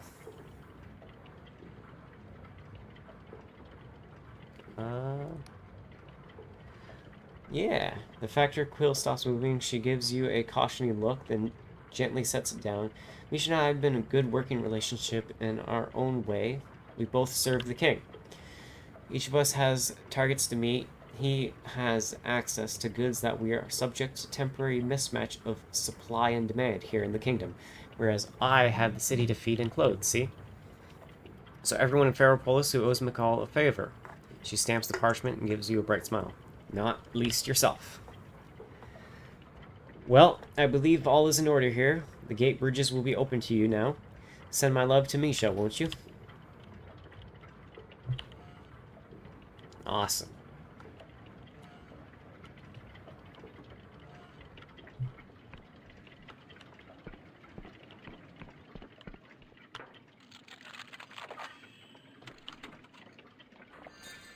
My things now.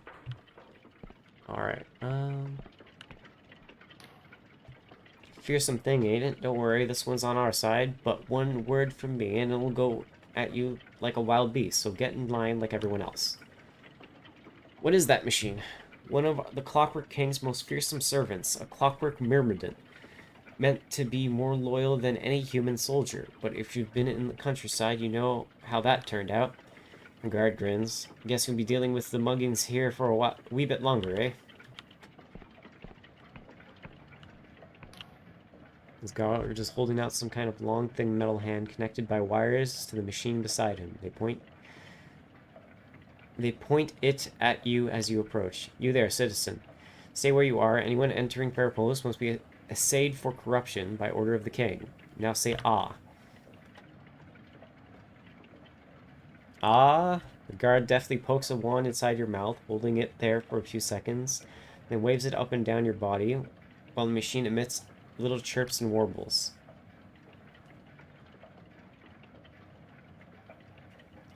What the hell was that?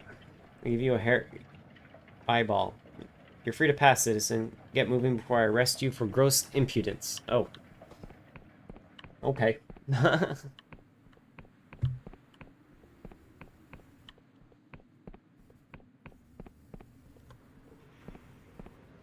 And then landmark.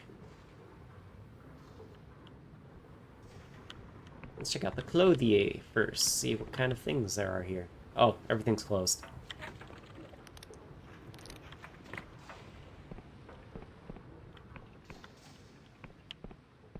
What is this? Surface of the notice board is entirely lost between layer upon layer of paper, while half-melted candles shelter its foot. A sign at the top read, missing persons. Read the notices. One notice in particular catches your eye. It looks relatively new and is written in a spidery hand. Dear child, I don't know why I'm writing this. Don't know who you are. I don't even remember your name. I just know there is a hole in my life and nothing fills it. If you are real, please come home. I want to feel right again. Oleg Igorich. Something tugs at you about this strange notice. Maybe you should offer your help. The notice gives directions to a house on the northeast islet of Ferropolis, access via the city's rear gate. Reading of the notice. This notice is written on the back of a royal petition slip. Something by several different hands. Missing 2 months. Edith, NG71. Retired plumber.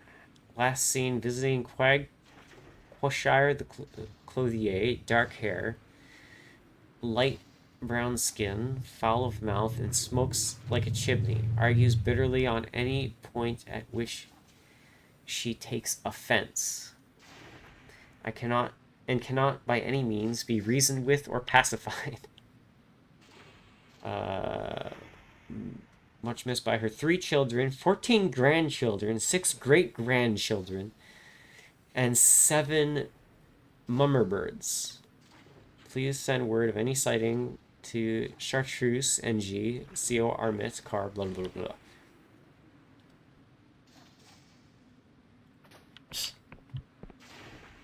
Okay, well, where's the inn? That's it.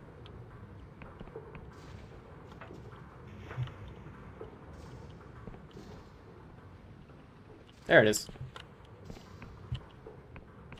Ah, you know what? Screw it.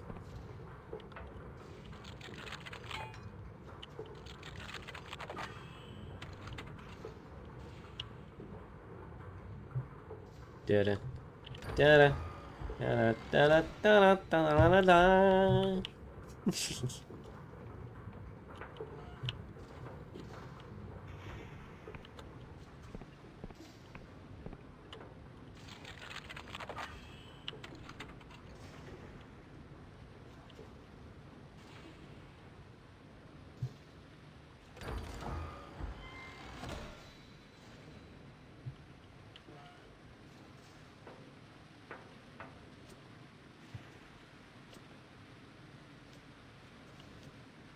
Can I jump on that? I cannot. Can I... myself... Ooh, maybe. Aha! Parkour.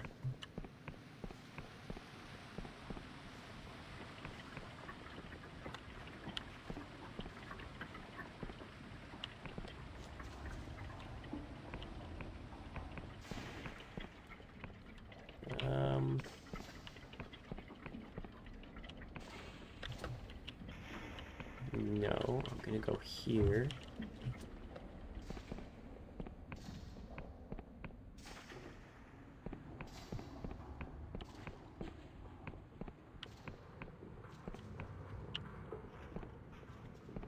Haha! I have the potions.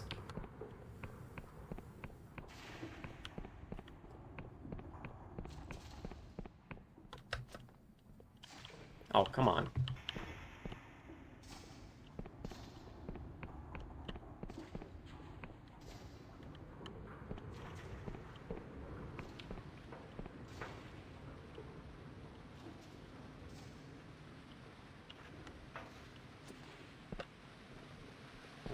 to check also around all of the wall.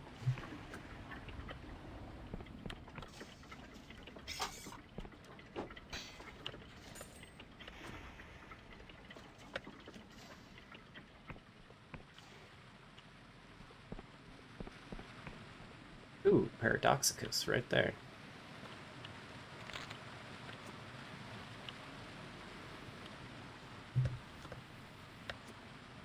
Ah, it's just a little too high.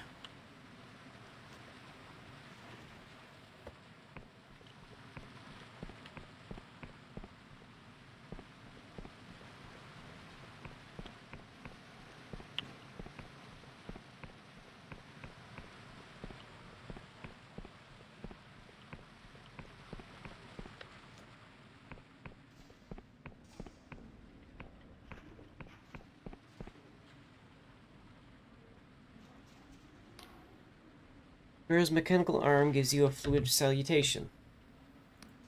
So, friend, now that you've seen the cost of the King's Madness, will you help me? I don't know what you want me to... What? You have my attention.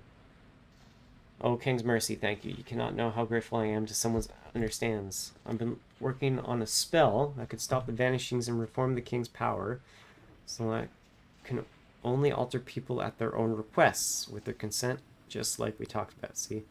Unfortunately, my spell must be enacted inside the King's audience chamber. In these days, the speaker's Sanil, his inner circle, are allowed in. They're also paranoid about the saboteur. But you, the King summoned you specifically. Excuse me, things are happening out of order. This is the first time I've ever talked to you. I don't know what's going on. You realize how rare that is? Its Majesty doesn't make mistakes, only decisions. If we can induce the King to summon you again... the King hasn't summoned me!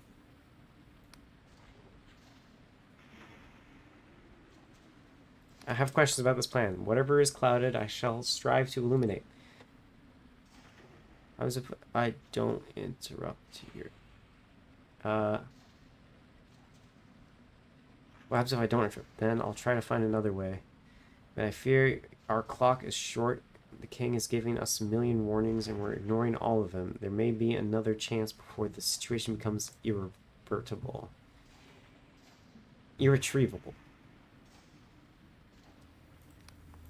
The best case scenario is that Sanil is right and I am wrong. The King's Madness will self-correct over time and everything will balance out. In the middling scenario, everyone in the kingdom vanishes and this entire island is consumed by the corruption. As for the worst case scenario, according to my analysis, there's an outside chance we would suffer a catastrophic arcane event akin to the miniature world rend. The fact that it would probably be limited to this island is cold comfort to those of us that live here. What else can I make more lucid? Tell me more about what the spell does. It's actually something I've been working on for years. The cipher magic allowed me to become who I am today, and I believe everyone should have that power, so why not let the King alter anyone who asks for it? Once I understand the scale of the vanishings, however, I realize that my spell might be the only way to halt them quickly enough without introducing some other potentially catastrophic new fault. My analysis correct, this would begin to heal the King's Madness while improving the lives of everyone in the kingdom. Alas, Speaker Sanil has not been receptive of these ideas. Haven't you tried to tell Sanil about the mirror world? Yes, he told me that I was mistaken, that it was all just a mirage of the corruption, that this wasn't my department. Even questioned whether I might be falling prey to corruption myself. I've been under surveillance ever since. What else can I make more lucid? Oh gosh, I hope that's all made sense. I think you're the first person who ever heard the whole thing out loud. First, we must catch the King's attention. About a month ago, strange phenomena were reported in the graveyard outside Ferropolis. My analysis suggests these phenomena are a secret message from Its Majesty. Take my Machinist Guild insignia and investigate the graveyard. The graveyard keeper may be able to assist you. Use it carefully, friend. These insignia command great power throughout the kingdom. Now, I could be wrong, but I suspect the message will begin with music like this. She hums a haunting tune, somehow familiar and ethereal all at once, like a lullaby from a time's own beginning. You have a good voice, you know. She looks genuinely pleased. How kind. Well, perhaps if this whole machinist business doesn't pan out, I can make a living as a troubadour. So, is your mission clear? I don't even know your name, lady! Outside. So, is your mission clear? Well, she grounds must stress is not joy.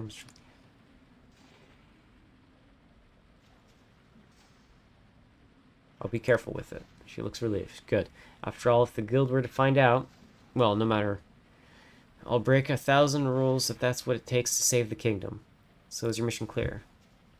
I think I understand. How else can I empower you? Just wish me luck.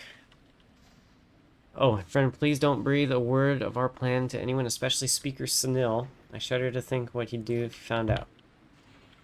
I have no idea what's going on, game.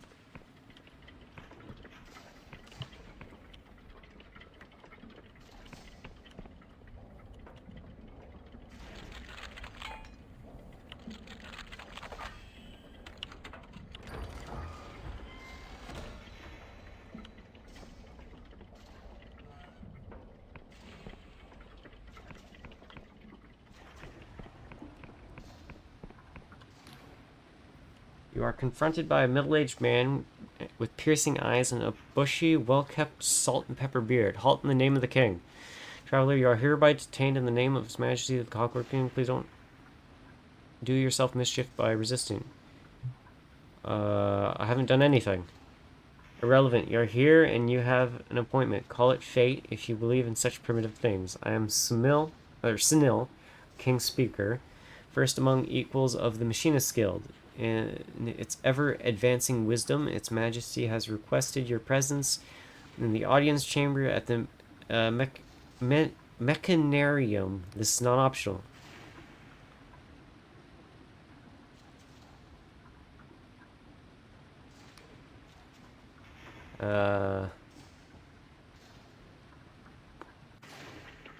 Dang. As you approach the vast machine, the sense of uncanny pressure pervades your body, as if you're pushing against an invisible wall that grows stronger with every step. Is sorcery or only your fear?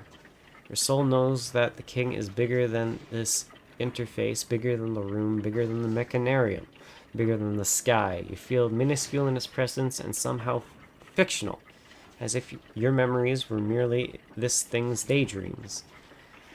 The noise of wheels and pistons fuses into an abysmal roar. Your skin fizzes, your sense of balance swirls. You taste metal, then burnt nuts, then somehow magenta. That's a recurring theme. Magenta keep coming up. A delicate metal arm shivers into your life and begins to write. Invocation afoot, please abide. Invoking. Rejoice and exalt. The invocation is cast. All hail Its Majesty Machinist Rex, the Clockwork King. Now summoning canon, courtesy, royal audience human ignorance. Alas, cannot invoke hex, rune, Bathis 912th binding. Cannot invoke hex, orison. Repshart's 14th Jesus, record of fault. I'm going to take a picture of that. The flood of symbols fills the parchment several times over until finally the quill stops.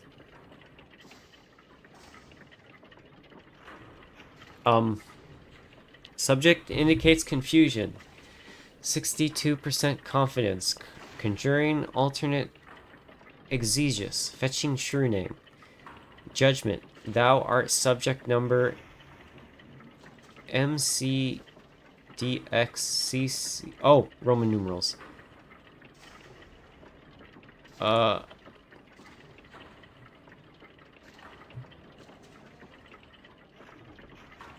not one of your subjects, I'm from the outside. Alas, cannot summon Codex outside. All trespassers in the most glorious Clockwork Kingdom are made subject to our majesty immediately upon entry for all time. Therefore, edict, thou art subject. Okay. Subject, thou art summoned here to account for thy purpose. Therefore, we demand what is thine answer. I'm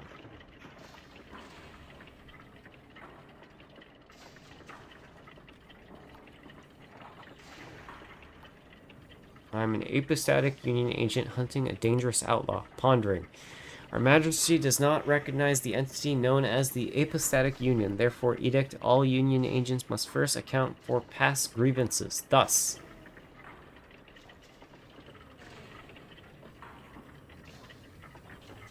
these are repeating symbols, too. Screen that. Again, the inscrutable symbols fill the page, continuing for about a minute. Therefore, we demand, what is thine answer?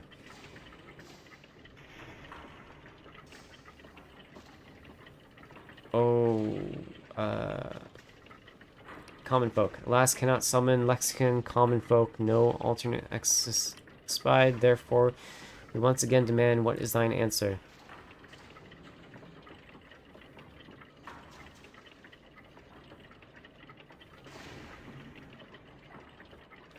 Your question has no answer. Pondering. Thine answer is invalid, therefore thou art selected for the sacramental duty. All prior purpose is hereby annulled and shall be as dust. What does that mean? The sacramental duty is as follows. Oh my god, stop giving me gobbledygook! This time, the nonsense continues for several minutes. Failure of these tasks may result in a critical reality exception. 76 confidence. A critical reality exception may imperil this kingdom. Therefore, edict, dereliction of this duty will be punished by unmitigated annihilation. How can I obey if I can't understand you? Obedience does not require understanding, therefore, thou shalt perform a sacramental duty. Oh my god. This audience is concluded, thou art dismissed, therefore edict, vacate immediately this hallowed chamber and begin thy task of pain of annihilation. Fuck, man.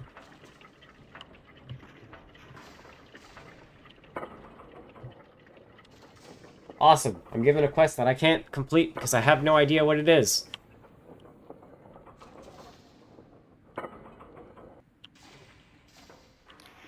Wasn't that exciting? Now be gone. I have better uses for my thought power than to expend any more of it on you.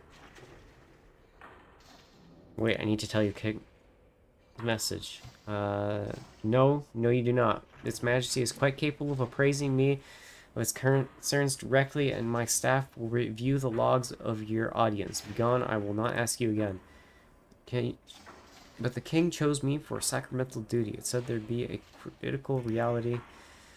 Waves his hand, cipher sigil shines in the air. You suddenly find you cannot move or speak. Enough, hear me, traveler. Its Majesty's edicts are complex and easily misunderstood by one such as you. Any task of true import will be noted and addressed. You are finished here. This guy is sabotaging everything.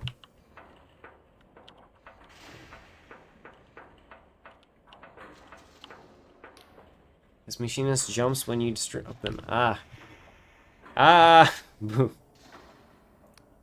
King's toenails. I told you not to creep up on me like they examine you. Wait, you're not a machinist. Thought you were one of the comitologists. That bastard's been stalking me all day, trying to hurry my work. I'm working as fast as I can. What's the delay? I'm a summoner. We maintain the cipher spells that transport goods throughout the kingdom, from farm to stockpile to summoning station or back again. How do I use a summoning station? It's quite simple. Simply approach the machine, visualize what you want, and press use. If you don't receive the right thing, you probably didn't visualize it correctly. Any further queries? I'll disturb you no further.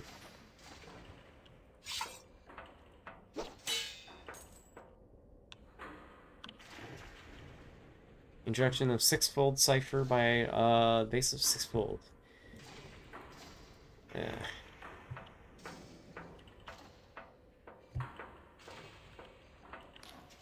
Can't you see I'm busy? Snil wants this next petition locked down by the next Starbright so he can check it over first.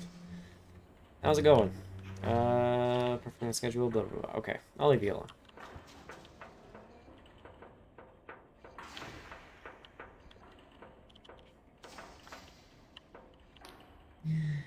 I'm a comatologist. We draft the petitions the guild sends to the king and make sure they're the correct cipher language. What is a petition exactly? A request for action, you know, production orders, rule changes, alteration requests. We can't tell its majesty what to do, but we can ask. Sometimes it listens. Now may I ask, get back to work. What happens if the language isn't correct? Oh, anything. The wrong verb here, and we get a skating rink instead of a farm. A misplaced comma there, and the wrong house vanishes. More importantly, it could lose out on guild commendations for this year. Do you ever consult with the people your petitions affect? They give you a queer look. I'm no good at talking with layfolk. Besides, individual testimony is invariably clouded by partiality or bias. Most people can't see the big picture like we can. Now may I please get back to work? This is current government right here.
The glass bottle flies past your ear and smashes against the doorframe. It's toward a middle-aged man, clearly very drunk. Who the fuck are you? Get a Magussin home. Oh, get out of my goddamn home. Oleg Igorovich, I presume? Who's asking?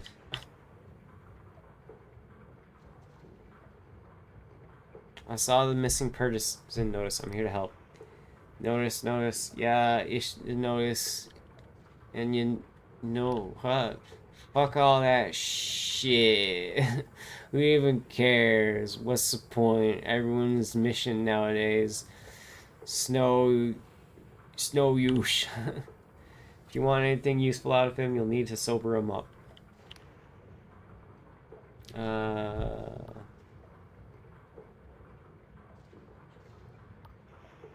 Give him a potion of stamina. The man shrugs and drinks it. His eyes widen as his hands begin to shake. Then he dunks a pitcher of water over his own head.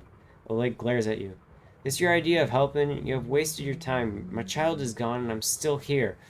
That's all there is. Case closed. End of message. What do you mean, gone? I have no child. Once, yes, Galet Mishkin and Indira Mishkin died young. Buried them myself. Ancient history. You can see I live here alone. But last month I found something, a locket, in among the junk at the back of that cabinet I've never seen. It says, to my father. I don't recognize it, yet somehow I know I have seen it before. I thought about it, and there's only one answer. The locket is mine. I did have another child, one that I have somehow forgotten. So now that you've heard the whole sorry tale, isn't it pathetic? A grown man weeping over a fantasy. I don't care if you believe me, just leave me to drown myself in peace. How is it possible to forget your own child? Oleg laughs bitterly. Quite the puzzle, right? Can you imagine how bad a father you would have to be? Cannot explain it, or at least he eyes you cautiously. Not to you. Now have you finished tormenting me? How can you be sure it's really your locket? First I thought it must be my ex-wife's, right? So I sent the little harpy a letter. She says it must have been dropped by one of my strumpets. Ha! Should I be so lucky? Then I noticed the other things. That shitty clay pot. Who made it? Not Indra, or those height marks on the wall. Whose? Indra never got that tall. You never feel like you lost something, but you don't know what. Like you're incomplete. But you don't know how. For years I've felt this. So when the idea came to me, I knew instantly this was it. The missing piece. Now, have you finished tormenting me? Can you tell me anything about the child? Nothing. You see my problem? There are no clues. The pain is so much worse than I know, and yet I have no way to end it. I thought perhaps if I drink enough, I will forget all over again. No such luck. See, the case is hopeless, and the one person who could help would never talk to me. As I said, you are wasting your time. What up to talk to this person for you? Oleg examines you, weighing his options. Well, it'll make you leave me in peace. To the west of the city is a place called the Library of Untruths. No signs point to it, and no official map marks it, but it's there. Take my locket and show it to the librarian, and perhaps, maybe, she will help. Listen, I'm not sentimental. I know my child may be dead or worse. All I want to know is their name and their fate. At least then I know who to mourn for. I'll see what I can do. Oleg grunts. Next time I won't miss.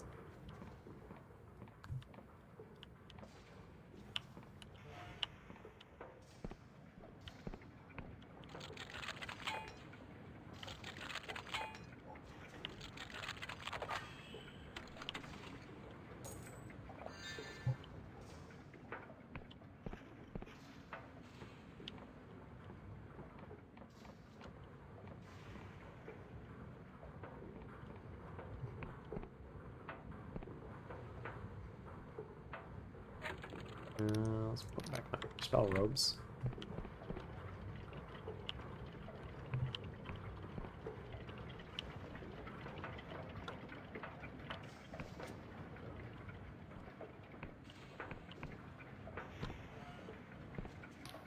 Someone is knitting something long and cozy looking. You look like you've seen a ghost deer. Anything you want to talk about?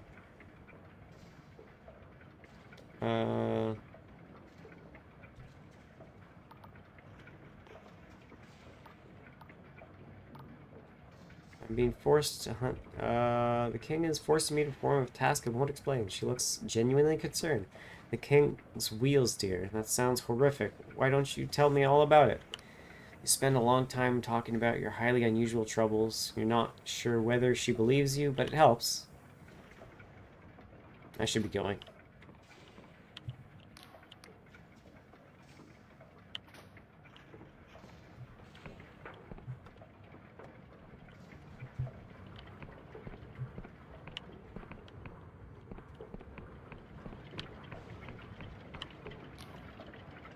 Out of nowhere, you get a random urge to check your pocket. Inside, you find a scrap of paper that you've never seen before. The enigmatic note reads, "We must speak, but hostiles' eyes are watching. Meet me after nightfall in the park in the upper... Trust no one at front."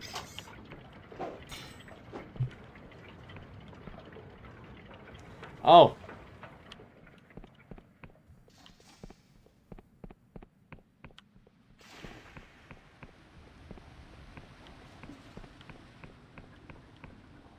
That's the person who just told me a bunch of shit that I had no idea what was going on.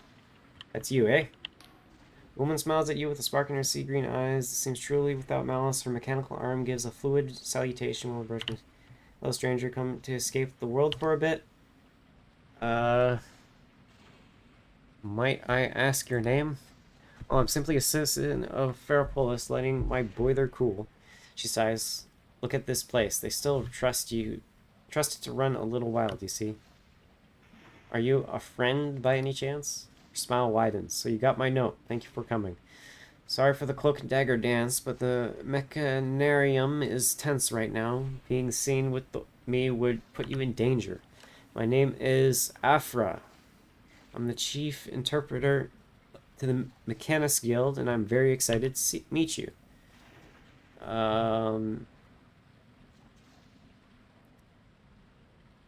Charmed, I'm sure. Tell me, friend, which part of yourself do you like the least? If you could change something today, what would it be?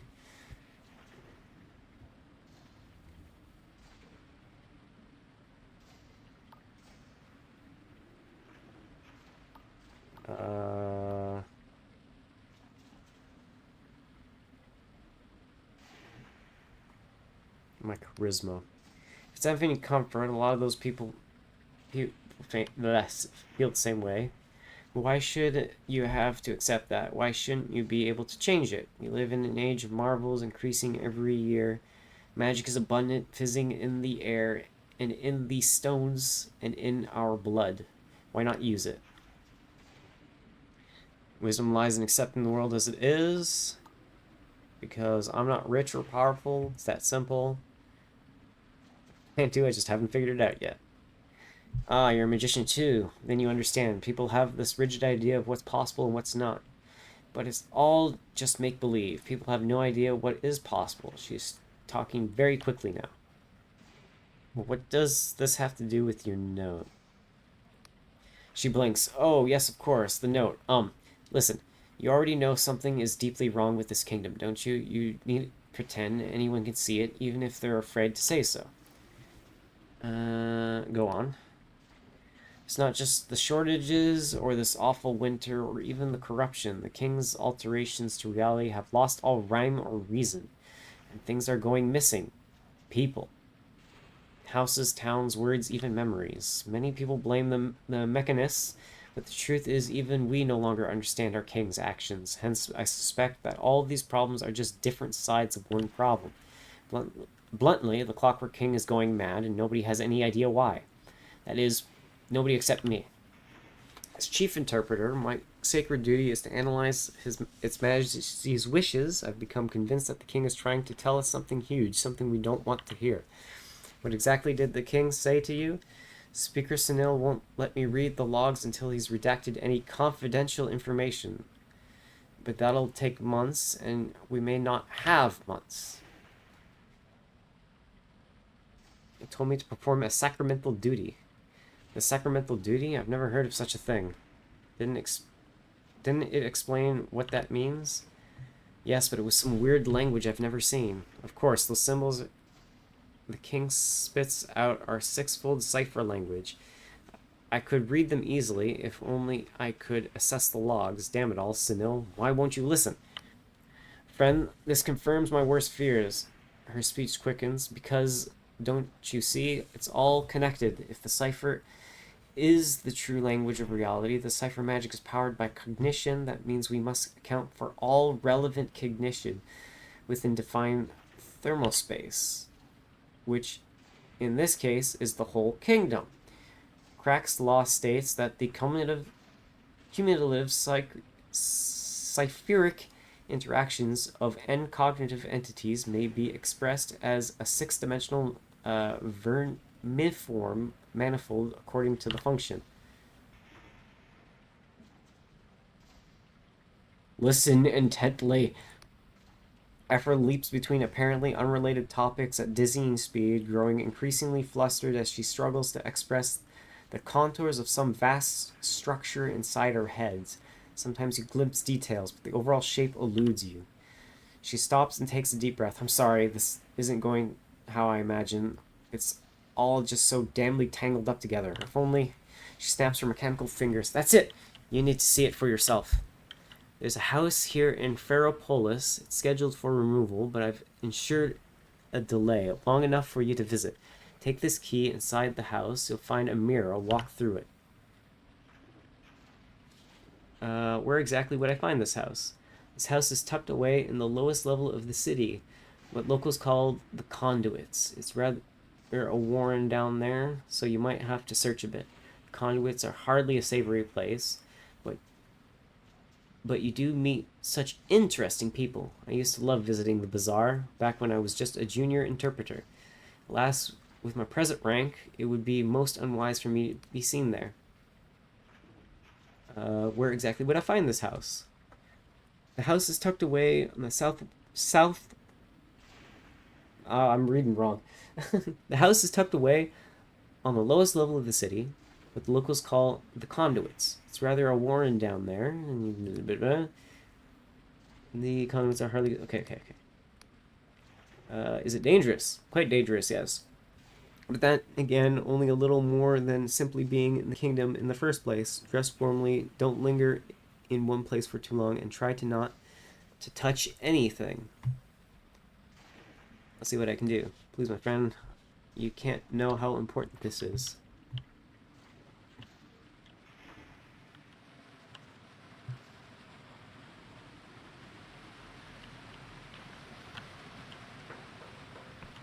The house down here. Oh, I found it.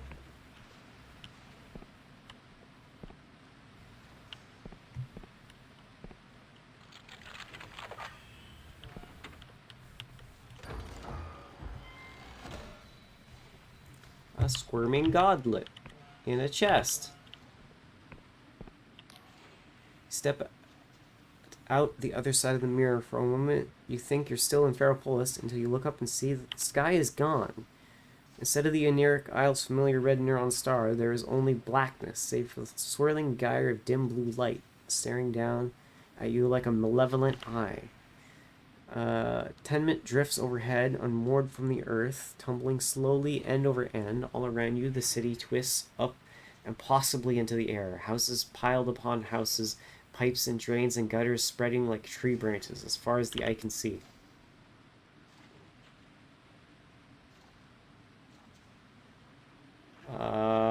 Look around. It's freezing here. Frost crunches under your feet, and every surface is hung with icicles. You see statues in naturalistic poses cluttering the street, but no people. From somewhere nearby, there's a sound of discordant music.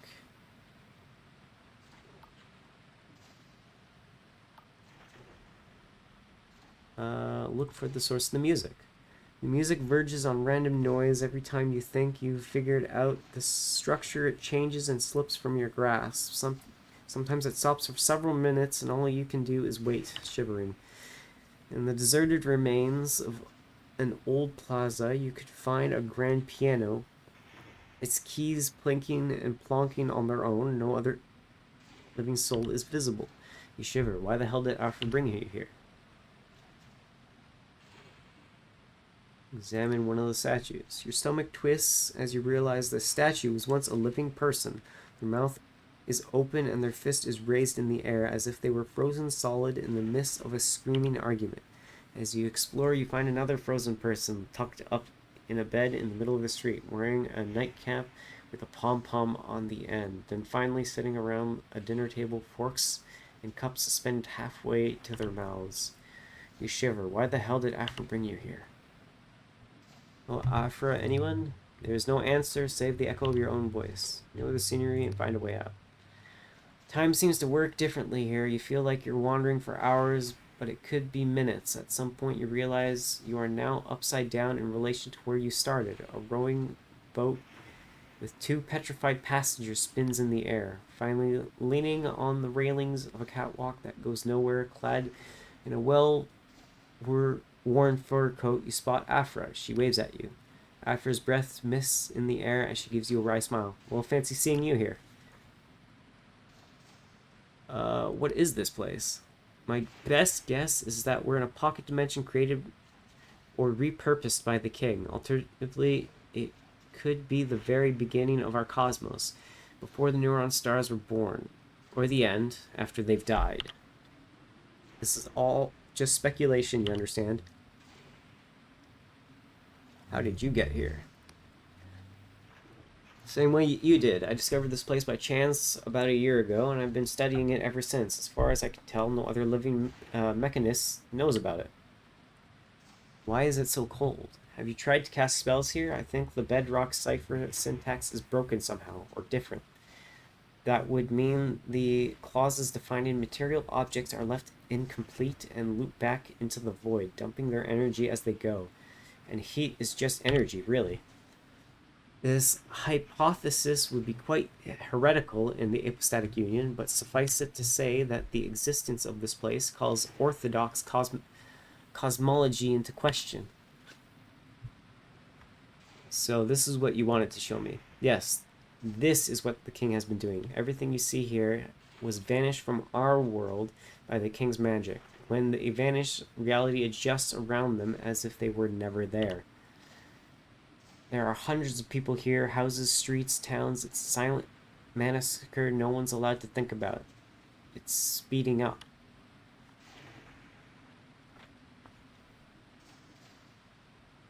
Oh, hello, Darlene. How's it going? I'm not doing too bad.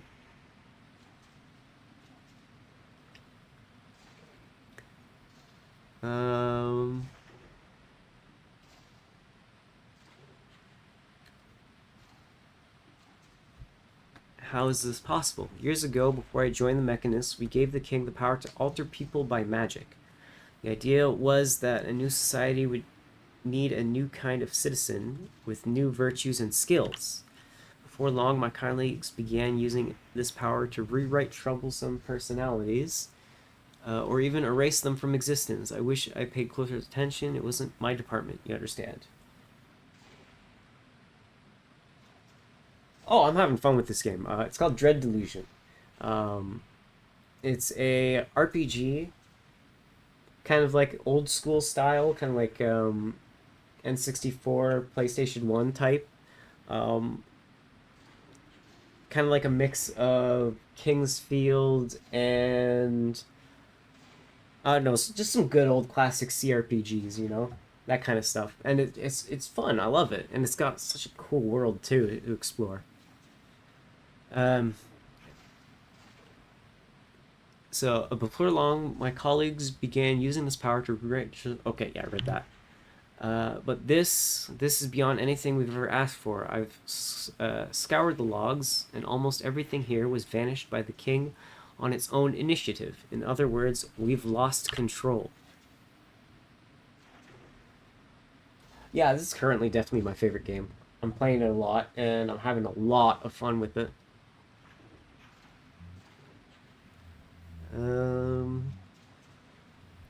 Sounds like you got your wish. After winces, perhaps. I should have asked more questions, raised more objections, but please believe me, most of my colleagues are not evil people. No one wanted this. In fact, I found evidence of at least 12 missing mechanists from my own department who nobody remembers. Did any of them try to raise the alarm? Am I really the first to find this place?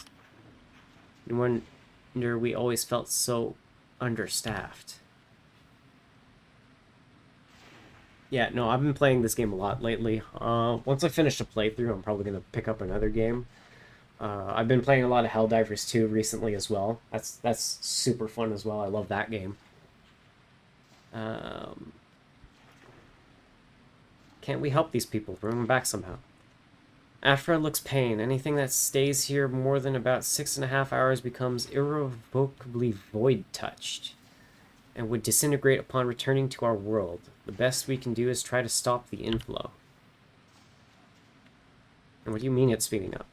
You know what exponential means. That I definitely do.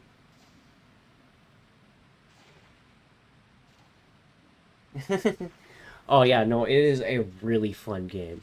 If you really genuinely want to play it on your own and discover it, because there's so much to discover about this game, and it's so pretty, and things like that. as much as I'd like to say keep watching and things like that, I highly recommend, if you want to keep watching, to pick up the game ASAP and start playing ASAP. Because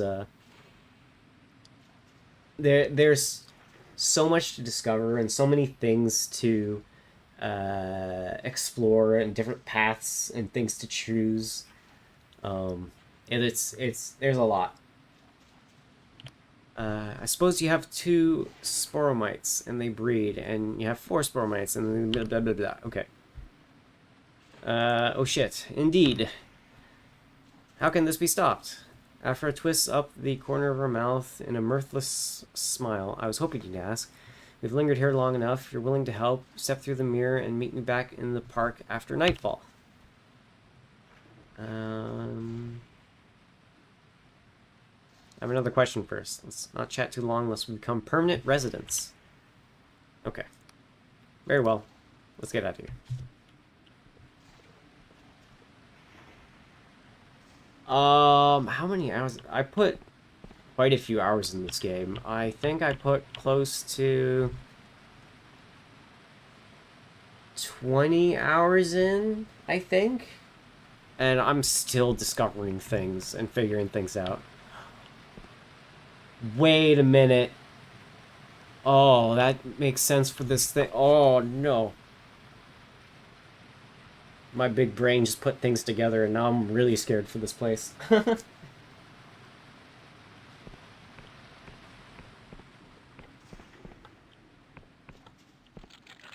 Lockpicking.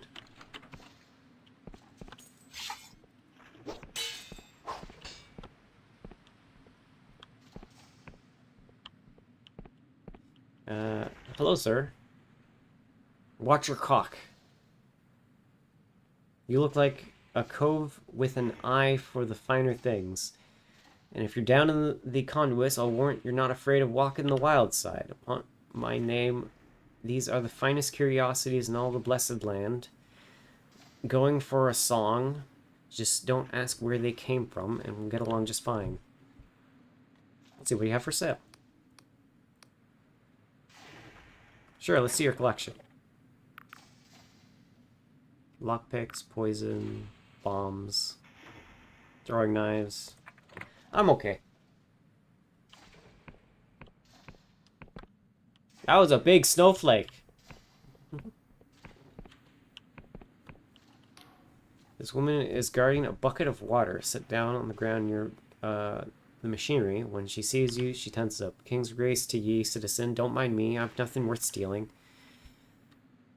Why are you hiding here with a bucket of water? I'm not hiding. I'm warming it. Aren't I? These pipes run right to the mechanarium. And here, look. She grabs your hand and holds it against the metal pipe for a few seconds. It's hot. Wouldn't it be right to refuse a gift from the king? Now, would it? I'm just making sure nothing is wasted. That is fair. Well, if I were to explain it, that would be spoilers if you care about that.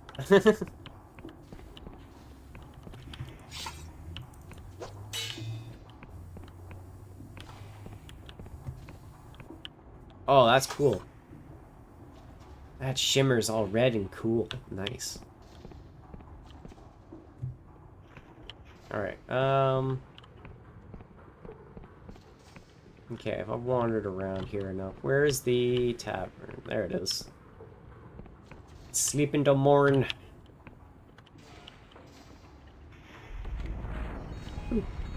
Yeah.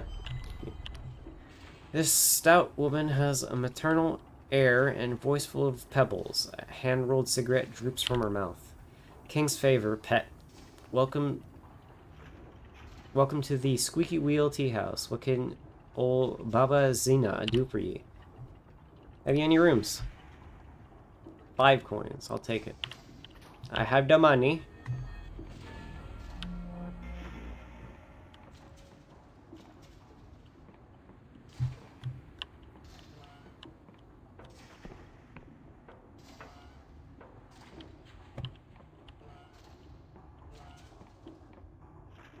Oh, it's even got a little balcony and everything. Nice.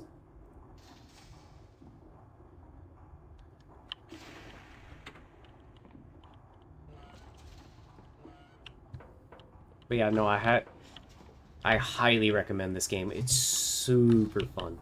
And to be really fair, like, there's a lot of discovery behind a lot of it. So, oh, you look like a mercenary. The other patrons are giving this woman a wide berth as if she carries a contagious disease. What are you staring at? Waiting to see if I grow an extra head?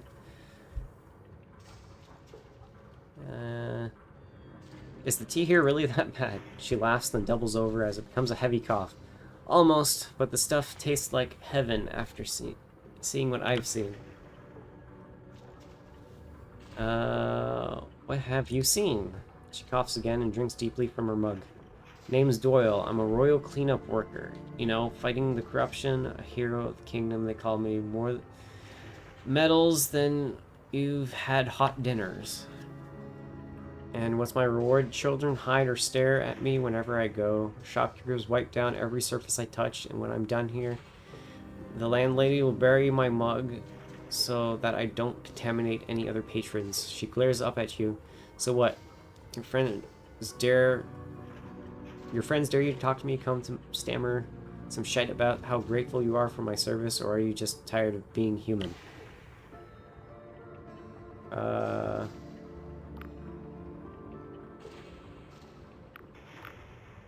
Honestly, I don't know much. I'm new here.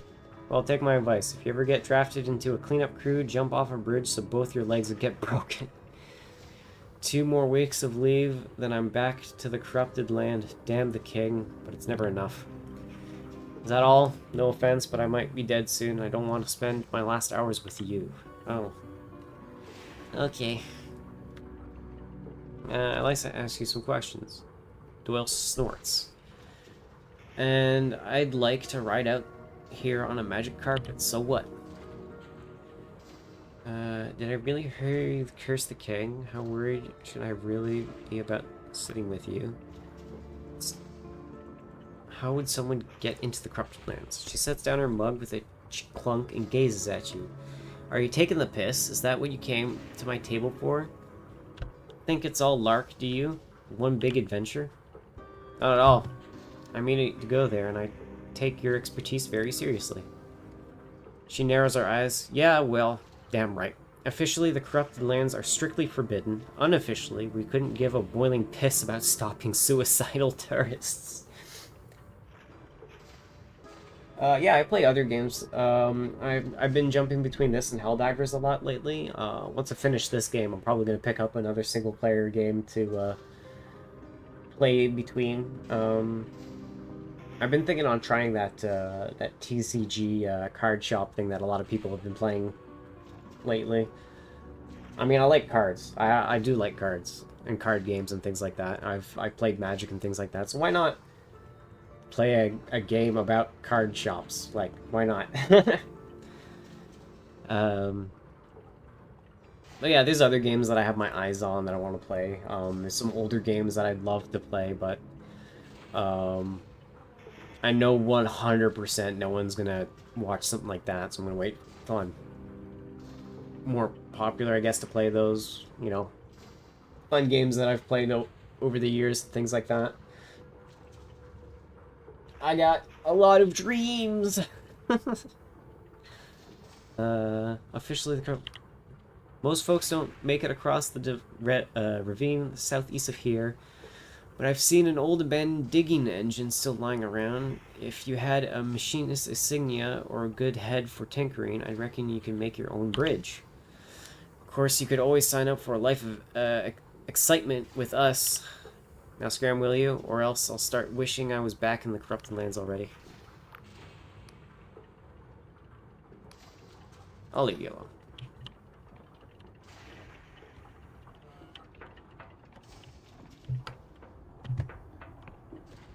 Alright, time for store visits. What does the clothier sell?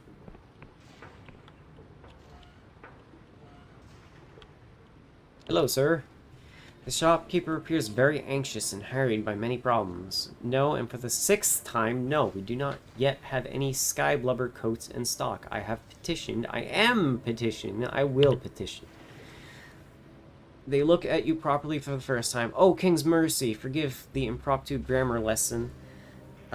Citizen, I mistook you for a regular. Everything is in such a whirl today. I am Quarshire, clothier and armorer of the citizens of Ferropolis. Right now, I've more orders than I can fill, but if you want something that's not out of stock, let's see what's for sale. Scuffy attire. That's it? Well, you know what? I'm going to just, for a quick second, put on my talking hat for better barter, put on my barter ring for better barter.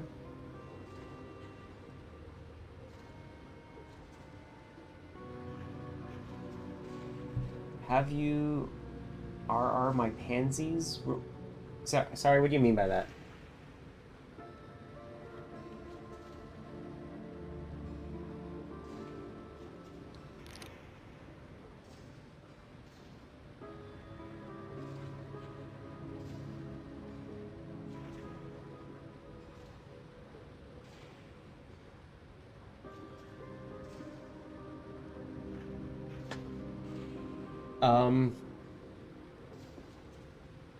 Is everything okay there, Darlene?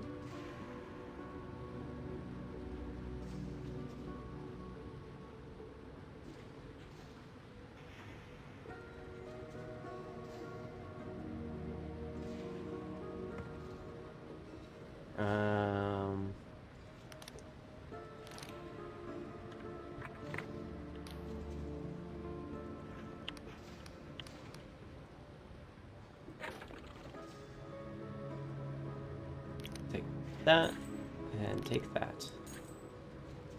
And then sell.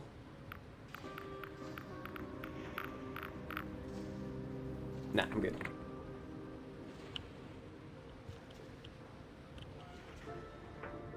And then I got a workshop here. They sniff the air. You have the stink of the countryside about you. If any judge, dangerous place. Well, citizen, you've come to the right shop. Name's Gem Zemir. I sell things that kill. Alright. Well, you're okay at least.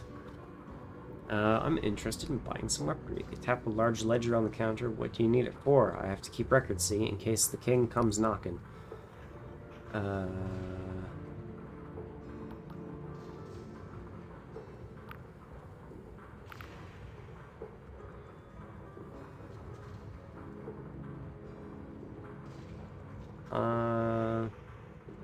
I'm a farmer. I need it for my own protection. I scribble in the ledger.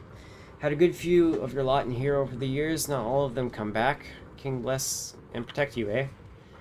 Now I just need your name, occupation, and place of residence. You invent some plausible fake details. Something tells you it would be unwise to tell the truth.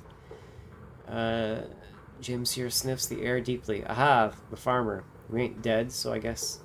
And sell you a duff weapon. What can I do you for? So what you got for sale? Rusty greatsword, a weightless glove. A glove imbued with gravity-defying gem that helps negate fatigue during combat.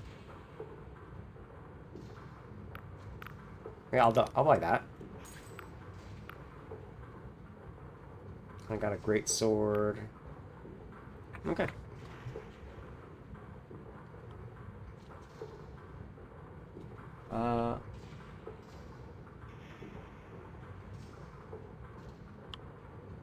Decorate your... Oh, I'm gonna decorate my channel for sure.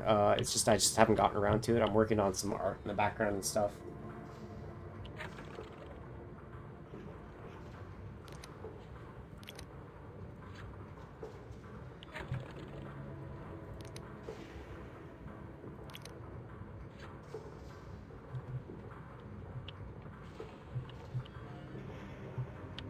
Yeah, I did all my art for the channel. I did the drawing of my little character avatar, did the background and everything.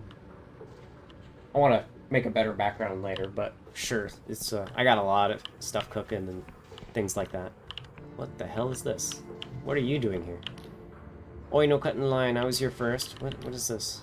I heard the saboteur submits hundreds of petitions every day, all in different names, telling the king to make more bootlaces, or wind up dolls, or matching sets of teacups. That's why the summons are always such shite. They say the saboteur's got an old dungeon full of bonsai gods scribbling away at it, chained and bound since there was only godlets. Interesting theory, anyway. So is this where people... These summoning glitches have me at my wit's end. I've been the first one here every morning for 2 weeks running, even when it snows, and there's still no bread. What's the king playing at? They shake their head. I'd love to give the bastard who maintains a piece of my mind.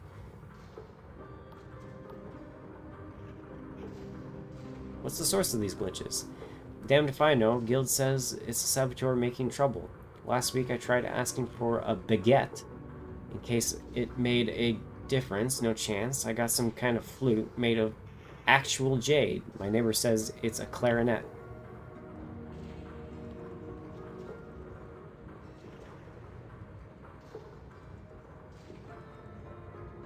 Like, suggestions for artists? Is that what you're talking, Darlene?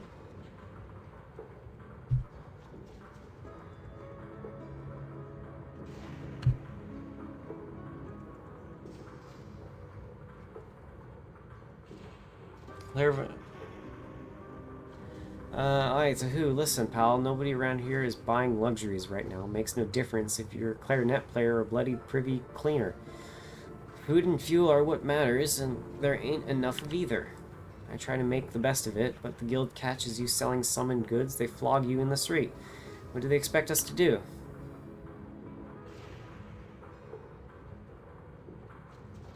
I'd buy a clarinet from you. They snort, clearly skeptical. Very kind, but I already sold it for pennies.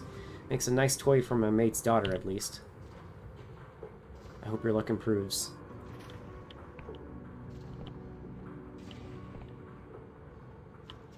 Nah, it's okay. Like I said, I want to do all my stuff myself.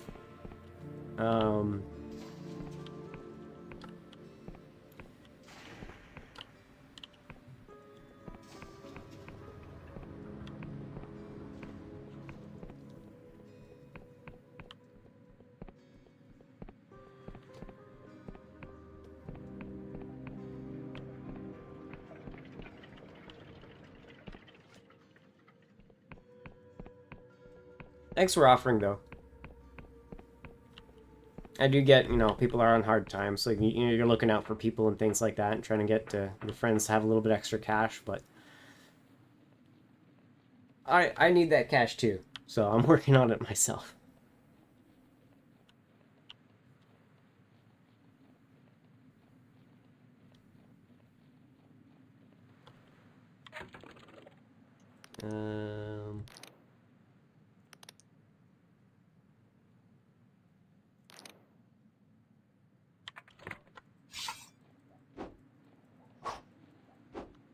Oh yeah, that's much better stamina.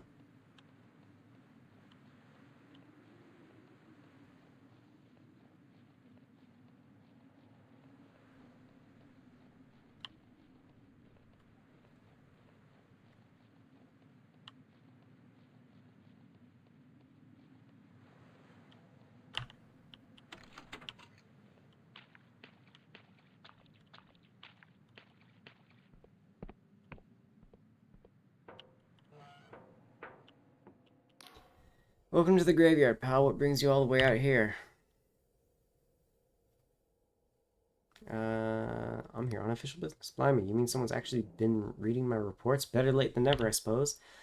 It's these yellow boxes, see? I've had them for years, but even the King's Speaker himself couldn't make head nor tail of them. Told me to look after them till they're needed. That'll be the day. Well, a fair few ticks ago, some of the boxes started talking, and now they won't shut up. Weird stuff. Music sometimes. Mind I knows better than to listen. Maybe you could take a look. Most of the boxes don't talk. You'll have to listen closely if you want to find the right ones. Was there... I'll be going now.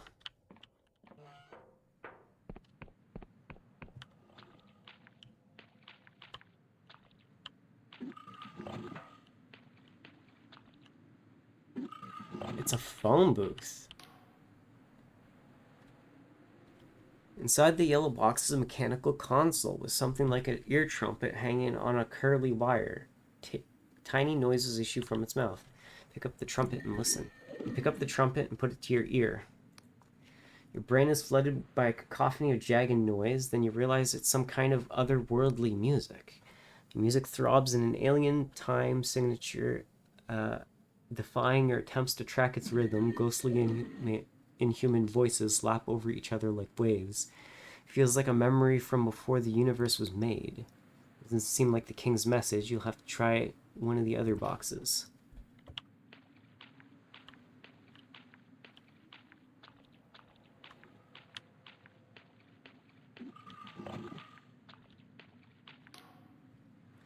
Trumpet. You hear two people in a soft conversation, their voices echoing as if from the other end of a long stone passage. There now.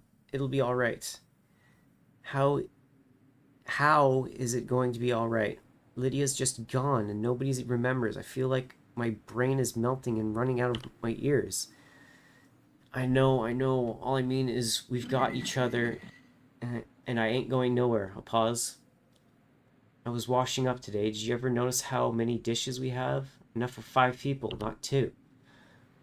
Well, perhaps to have extra, don't it? You know we can't afford more of anything than we need. We had an extra bed, too, before we sold it, and that cot.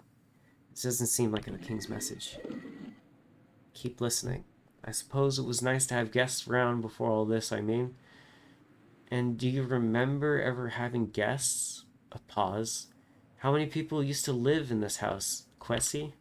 A long pause. I don't know. No, me either. There's a long silence, and then a series of odd little wet sounds. Oi, oi, oi, what are you doing? Sorry, should I stop? I didn't say stop. You hear grateful sighs and a giggle, and a loving moan. You quickly put the trumpet down before you hear any more. Oh. Okay.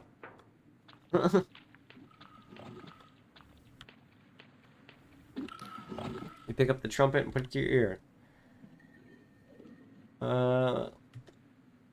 An old man voice echoes from the other end. Hello, hello. Can anyone hear me? I don't know where I am. Please, it's cold.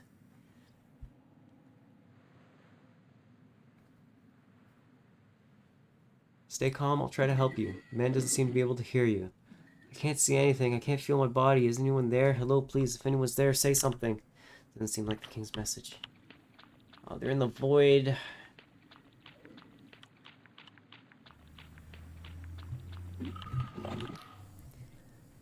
At first, you just hear hissing, then the tune that Afra hummed. A genderless voice announces with mechanical regularity. 6163 break 526 Alder. Brantam 2 break 46. The voice drones on and then repeats. This must be the king's message. You scribble down everything you can, then replace the trumpet.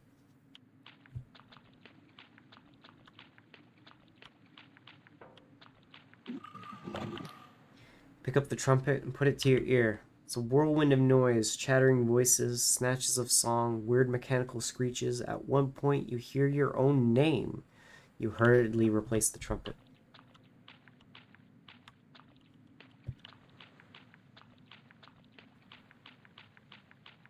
These phone booths are like connected to some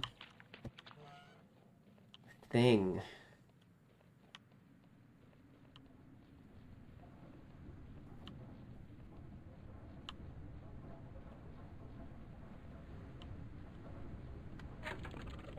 You know what, let's try this combo. Let's swing harder. My base magic's really fucking strong.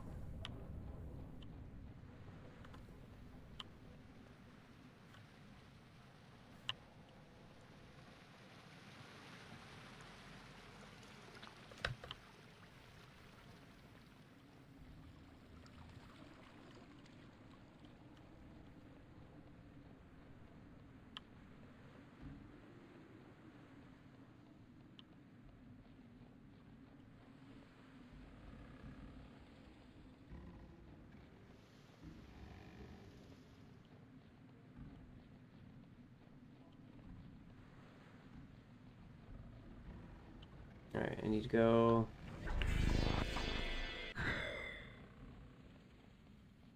Where is... Aha! Library of Untruths. So this is definitely not a library of untruths. Hello again, dearie. How can I do...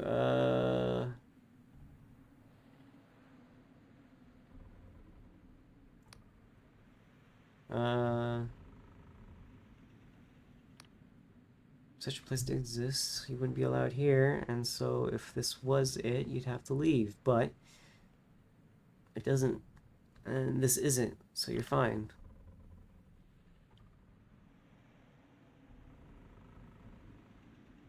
Show Oleg's locket. She frowns. What's this? Did Oleg send you? Damn it, I've already told him I know nothing about any... Her eyes catch the locket, and suddenly she can't look away. Locket.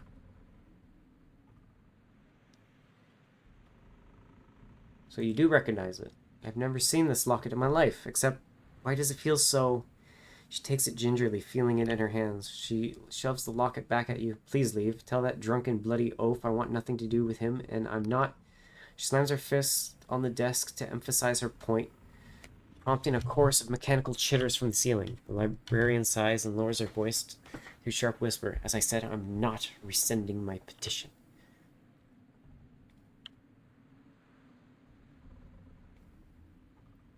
Sorry, what petition do you mean? Our divorce petition. This isn't what Oleg sent you? We've been waiting for more than a year. Now it's for its Majesty's ruling. Unfortunately, there's a backlog. You misunderstand. I'm looking for Oleg's missing child. She listens to your explanation with a growing alarm. But that's preposterous. That can't be right. I know that isn't. Her eyes return inexorably to the locket. Blech. King's mercy, it's true, isn't it? She looks back at you, seemingly on the verge of tears. I apologize for my, outburst. I'm a little taken aback, you see.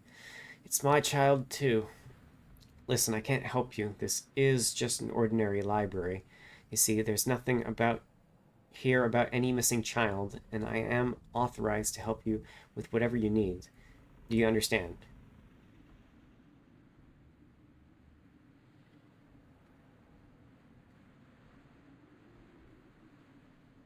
I get it. You're enchanted and you can't talk about this place. She gives you a meaningful look. Don't be absurd. There used to be a librarian here who could only lie, but she turned into a dragon and flew away.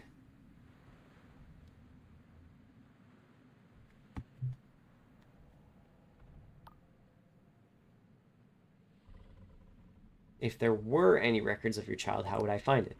Well, since neither I nor Lorleg can remember the child, it stands to reason that they never existed, and if they never existed, they couldn't be any record, certainly not here. Anyway, there's no way to access the reading room upstairs without a royal permit. No way at all. Can you imagine if it was something as simple as a hidden lever? Her gaze briefly darts down under her desk. She yawns theoretically. Oh dear, I'm feeling rather tired. You'll behave yourself if I rest my eyes for a moment, won't you? Reach over her desk and lift the hidden lever. Your fingers quest around the underneath the lip of the desk until they find something that clicks. Upstairs you hear a mechanical room clank. Don't worry, I'll be very careful. Thank you, dearie. It's, Genevieve, by the way. My name's Genevieve. Mishkin. I don't know why, but I felt you should know that.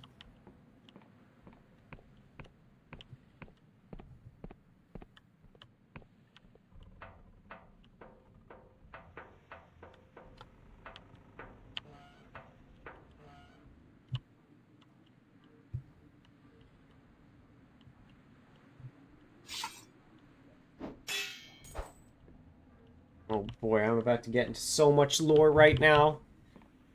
Oh boy. The machine thrums with sorcery. A quill is tethered to it by a silver chain. Welcome to the Library of Untruths. Please inscribe thy query. Beware, unsanctioned access is punishable by controlled annihilation. Show me your file on Oleg. Wheels and gears begin to spin. Below your feet, you hear the library pulling up scrolls to be loaded into the machine. Pondering. Last cannot summon Codex. Record of fault. Codex is not sanctioned for this installation. Only redacted subjects are listed in this archive. Describing related codices. Genevieve Oldie Mishkin, Branch 1. Igor Solmvich Mishkin. Show me Branch 1. Genevieve Oldie Ishkin, Branch 1. Anti-Rex 17, Months 15, Day 5. St. Boyd Apostatic Republic of... She's a apostatic birth, okay. Of Bayonne, status redacted. Show me a list of this person's relatives. Status alive. Spouse status alive. Galette Giva Mishkin, first as deceased as birth. Second child, deceased age 7. There's one more entry which somehow didn't appear in your initial search. Last conjure verse. Third child, status alas cannot conjure verse.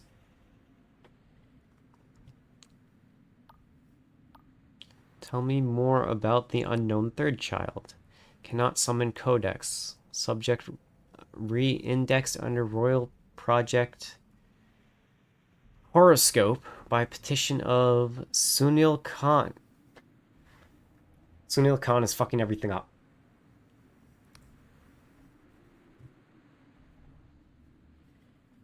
What is Project Horoscope? Alas, cannot summon chapter. Record of fault. Chapter sealed by petition of Sunil Khan, King's Speaker. Can you show me anything related to this person? Pondering. The machine rumbles and whirs for some time as it dredges up the next scroll from deep within the recesses of the library. Annals of Royal Project. Subject 5. Alas, cannot conjure verse. Birthplace.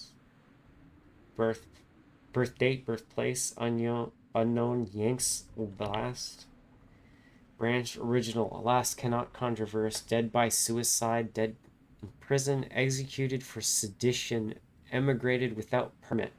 Assigned to royal service.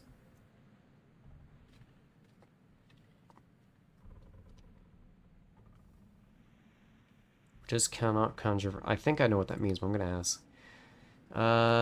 Citation occurs when records in royal annals are lost or corrupted. Attempt manual inspection of file. A petition to chaos operations. I don't understand. Alas, cannot summon chapter. Record of faults. Chapter sealed by petition of Sunil Khan, King's Speaker. What happened to the original subject 5? Show me their history. It's time you hit pay dirt. Here are all the milestones and misfortunes of Oleg's third child, recounted with the clinical detachment of an account book.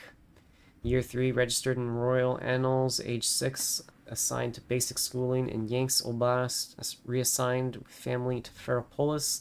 Petitioned Mechanus Rex for technical schooling denied. Read through the whole full history. Assigned factory service in Ferropolis, reprimanded for carelessness. Petition for medical permit. Tonic of jitter seed granted. Permit revoked due to supply considerations. Reprimanded for malingering. Dismissed for careless and insolence. Assigned to Royal Project Horoscope. Keep reading. Assigned to menial service in Ferropolis as per project parameters. Arrested for supplementary violations. 2 days in stocks. Petitions for change of common name granted as per project parameters. Petition for corporeal transfiguration. Change of sex denied as per project parameters. Appealed previous petition denied as per project parameters. Assigned to agricultural service in Istrik Oblast as per project parameters. Petition for reassignment to Ferropolis denied as per project parameters. A last fault in status check. A last fault in status check. A last fault in status check. That's all there is. You'd better ask the librarian what she makes of it. Try to learn more about Project Horoscope. After some digging, you find a record that was left out of Speaker Sunil's veil of secrecy, though it raises as many questions as it answers. Subject 5 Final Conclusions. The subject and his branches were by far the most variable alumni of Project Horoscope. Branch 0, the original, achieved the lowest combined aptitude of and patriotism score. Caps in the entire cohort due to deficits in faith and compliance which outweighed his merit in scholastics and invention. Most alterations produced wild instabilities, leading to adverse outcomes for those branches.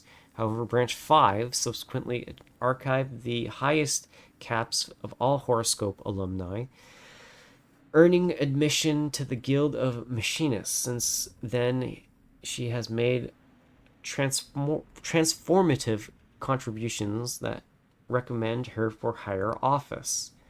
Lessons for future alteration doctrine are set forth in our full report. Signed, Sunil Khan, Chief Summoner.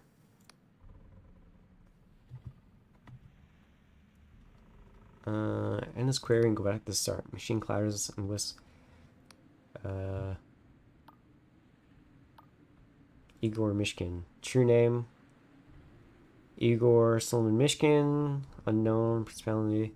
Sleeve redacted.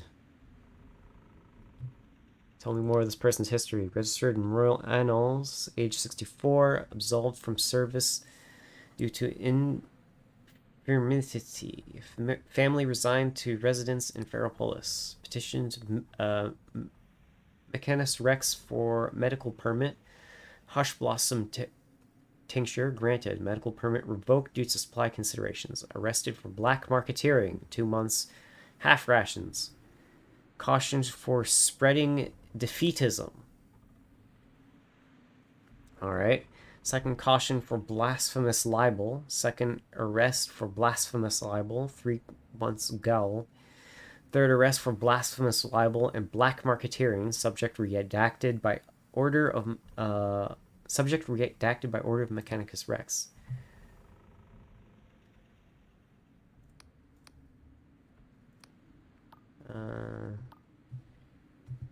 No further queries. Contemplation concluded. Please replace Quill.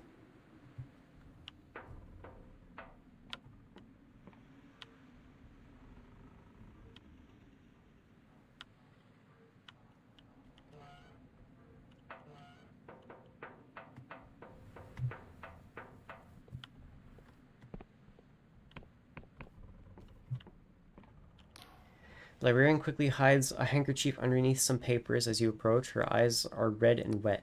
Oh, hello, dearie. Do pardon me. All the parchment here plays havoc on my allergies. I think I found something about your missing child. Oh, well then. She takes a deep breath. Go ahead. I'm as ready as it can be.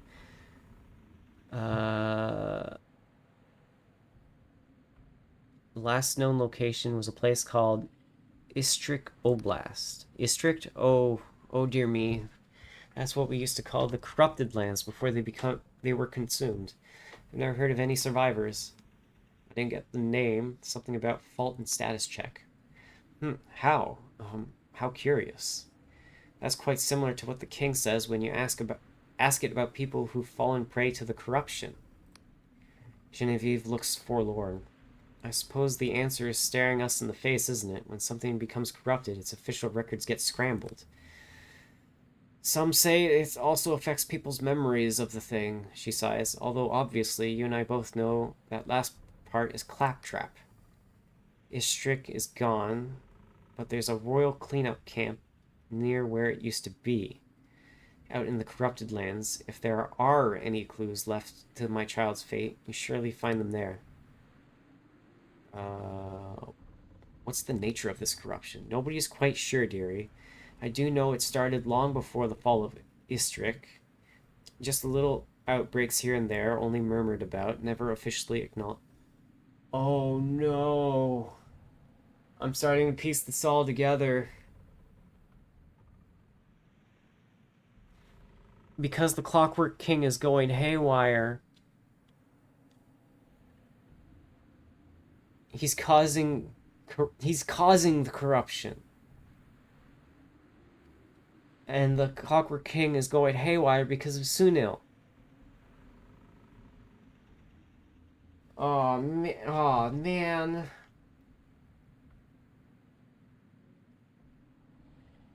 Man, how do I go about this?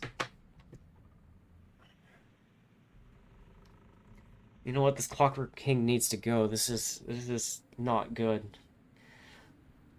Nobody's quite sure, dearie. I do know it started long before blah blah, but then the town of Progress was consumed in a matter of weeks, and the rest of Istrick wasn't far behind. After that, everyone knew. I remember exactly where I was when I heard Progress was fallen in the little apartment in Ferropolis, washing Oleg's socks. Oh, King's blessing on those brave cleanup workers.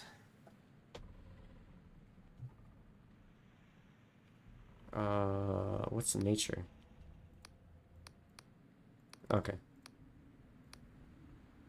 How do I reach them? As far eastern end of the island across the artificial ditch, the whole area is restricted by order of the king, and the cleanup crews get in and out by Skybridge. She glances around to check the mechapedes are still dormant and lowers her voice. But between you and me, I heard there's some kind of abandoned machine out there that you could clamber up.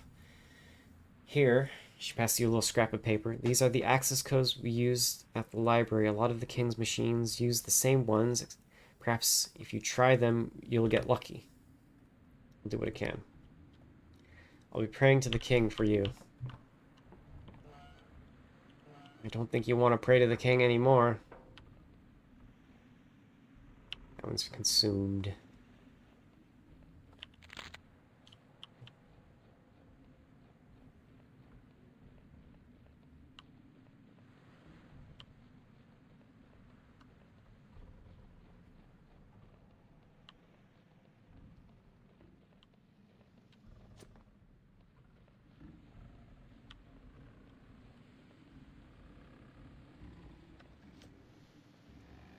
Oh, man.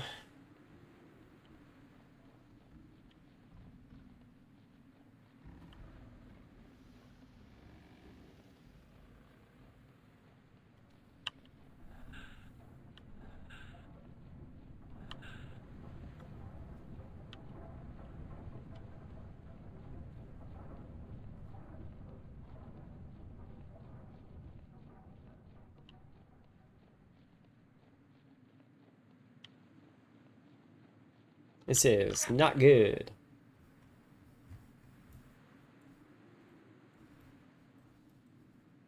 That'd probably be the Corrupted Lands. No, the Corrupted Lands is over here. Alright.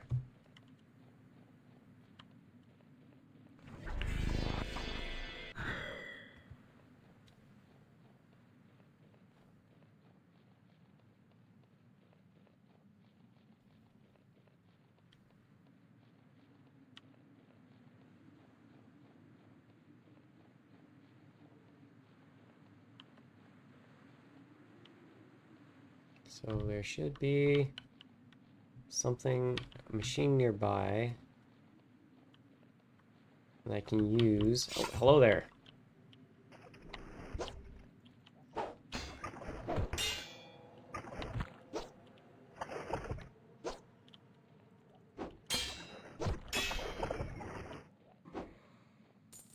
Man, that swinging is weird.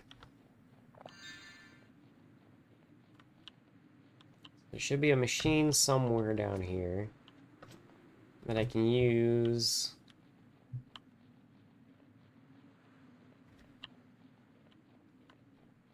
to make a bridge. I don't think I will be able to use the regular bridge.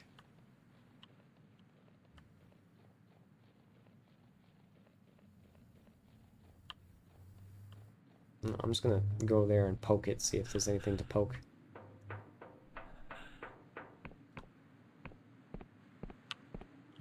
Yeah, I need to make bridge.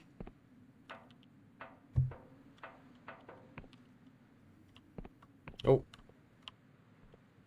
I I see the bridge. So I'm gonna need to go down there. Can I jump that? That's a little far.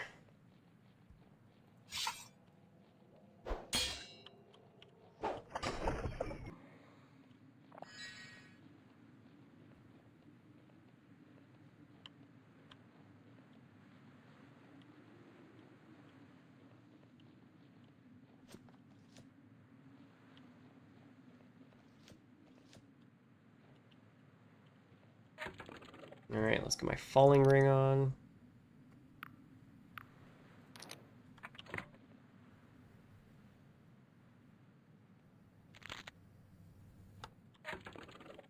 And then put on my magic ring.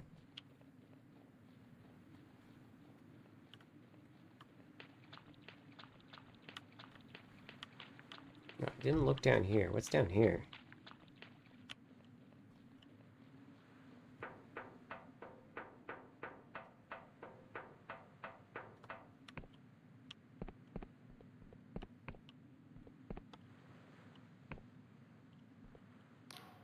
The lift is closed due to investigation. I'm afraid I can't say more.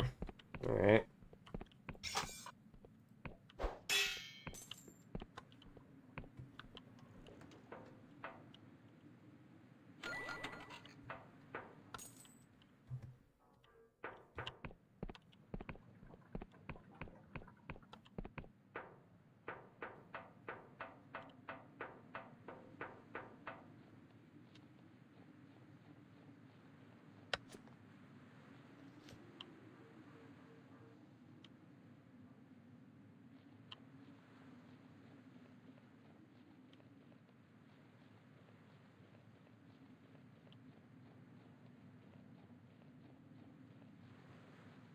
What is this?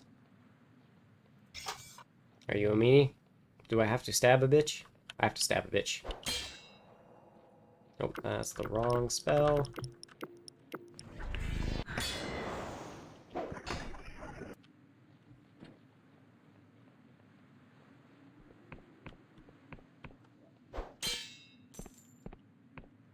Woohoo! Secrets.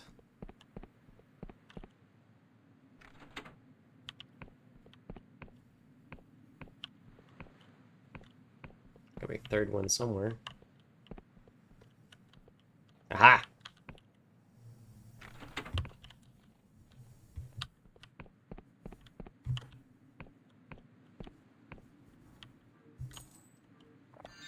I'm picking stuff on. Lockpick and bug.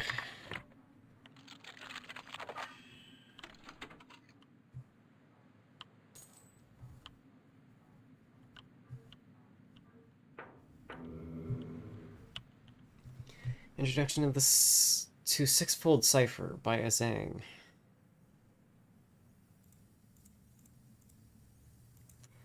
Oh, these Sixfold Cipher stuff's probably what I need to figure out the king.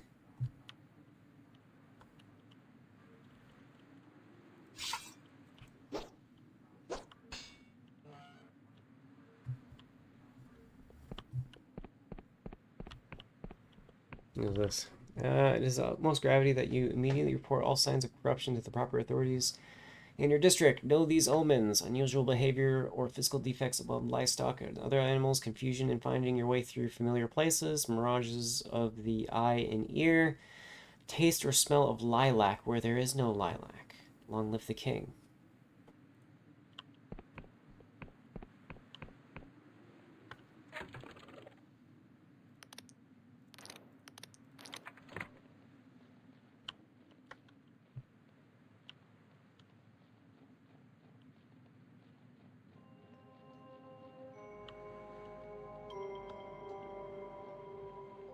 Aha! Herb wine.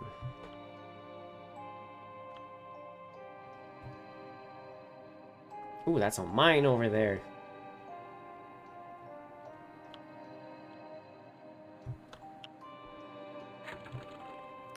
I just could put all my lockpicking goodies.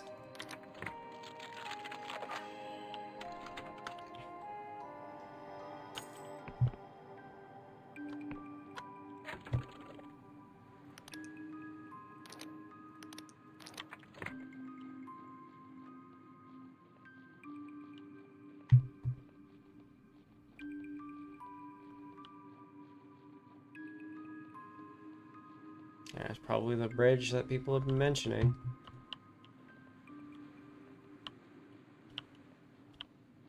This looks like a landmark.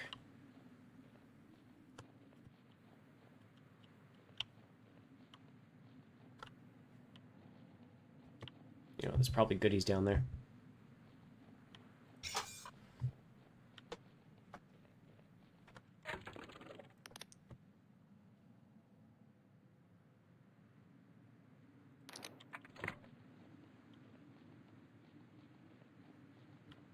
Aha, I knew there was goodies down here.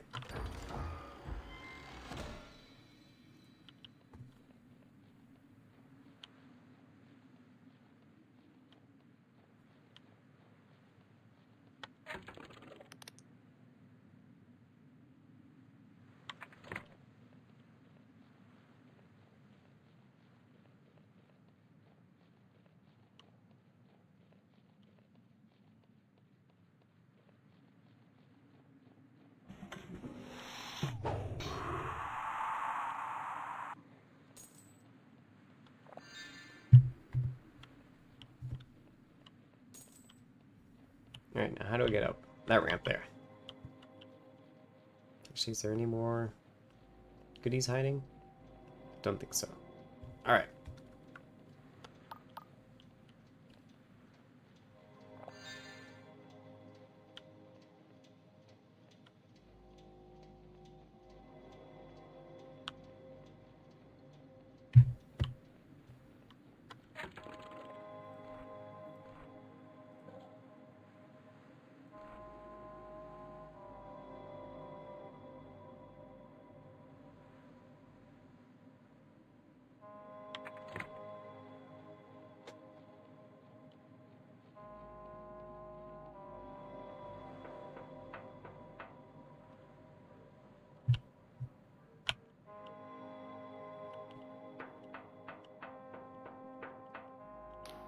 Control console is caked with dirt and dust. Spider skitters away into the hole where the indicator light has been torn out. Nobody has been here in a long time. Amidst the decay, you spy a keypad with 6 round keys. Try the access codes given to you by the librarian. You methodically punch in the numbers, occasionally pausing to squint at Geneviève's tiny handwriting. Most of them fail until you try the final code. Somewhere beneath your feet, an engine thrums to life and the metal catwalk begins to vibrate.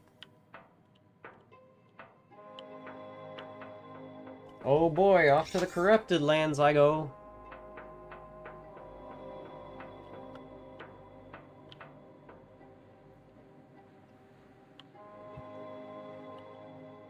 This way to City of Progress. Attached note, these ruins are off limits. Cleanup camp. Royal Beacon. Well, first let's check out this factory.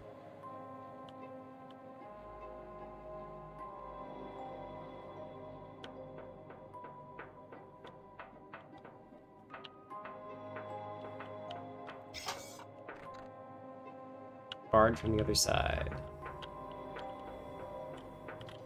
Oop. The City of Progress is where our glorious kingdom is forging the future.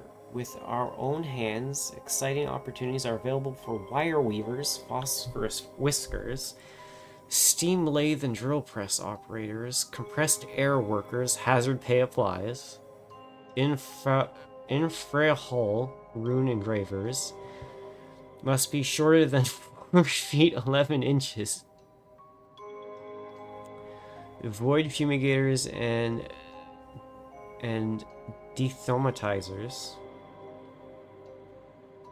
A lot of void shit going on here. Oh, what the hell?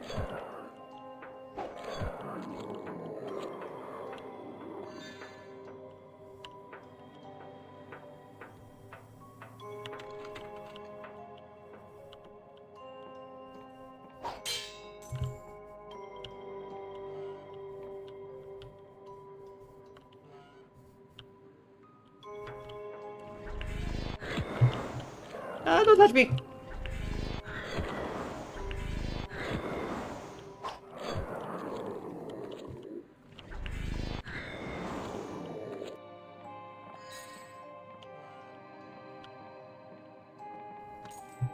I don't want that shit to fucking touch me. Spectral Shield. The spell generates an arcade shield that is impervious to damage, while the caster has mana to maintain it. Draining to cast and sustain, the spell has nevertheless served many a mage from otherwise certain death. Door is barred from the other side.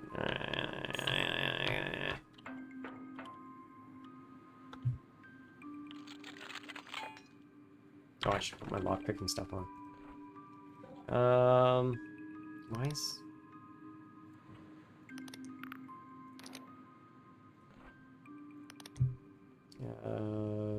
Yoink. Yoink. Yoink.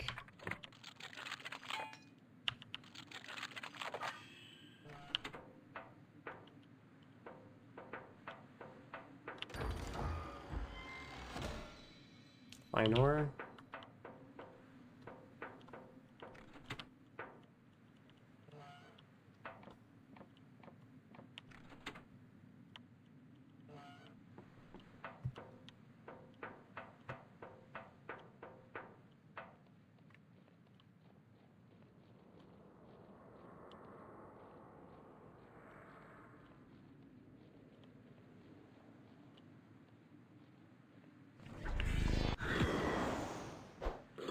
Oh man, these things are resistant to magic. Okay.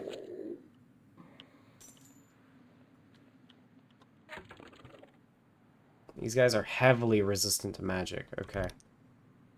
I'm gonna need to...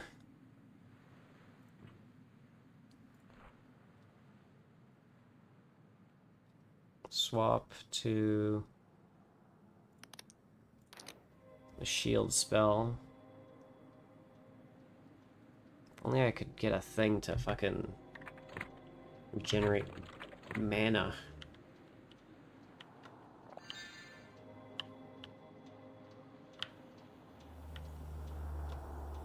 Oh, what the fuck? City of Progress. Alright, oh, fuck!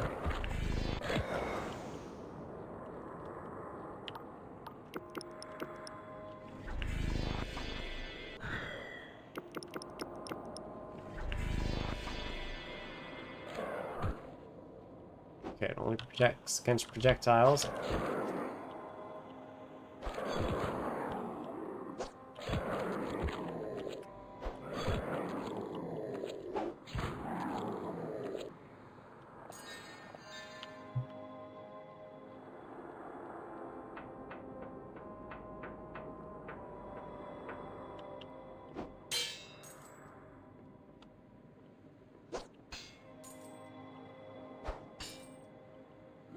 Oh, fuck, where'd you come from?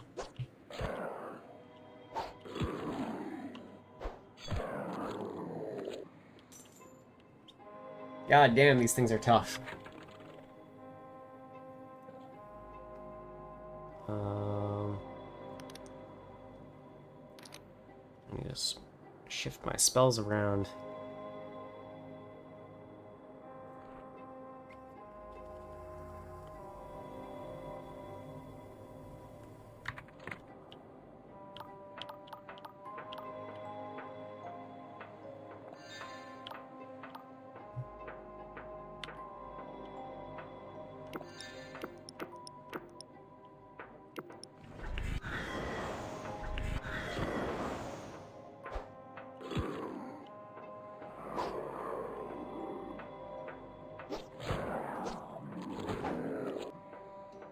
I'm so thankful for having a poison that helped.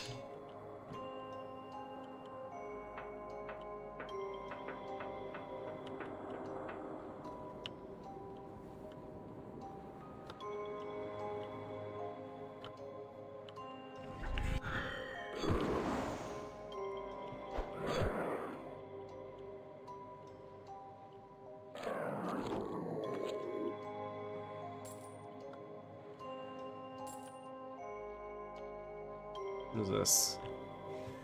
The City of Progress is where our glorious kingdom is forging the future with our own hands. Exciting opportunities are available for wire weavers, blah, blah, blah, blah. Okay.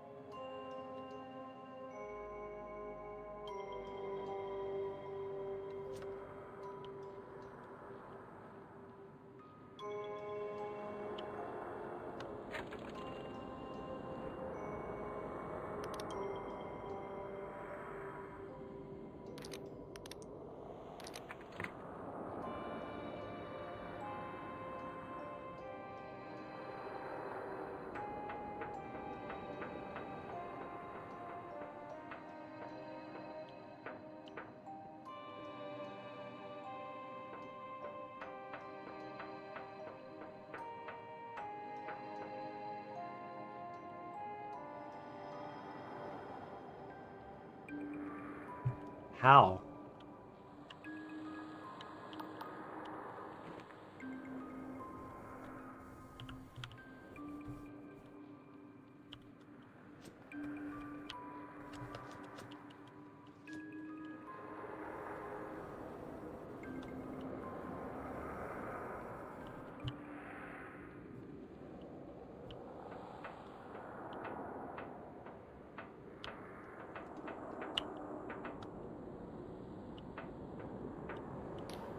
This is judgment. The city of Progress is under strict quarantine by order of the Clockwork King. Therefore, edict entry is forbidden except by those in possession of the proper password.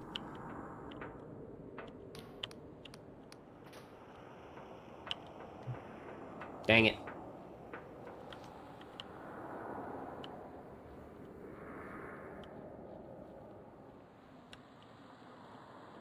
You know what? Do I have a truth potion in hand?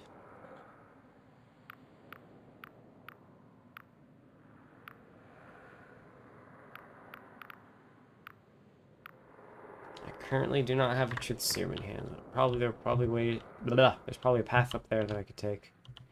Using the truth potion, but we don't have one. Alright.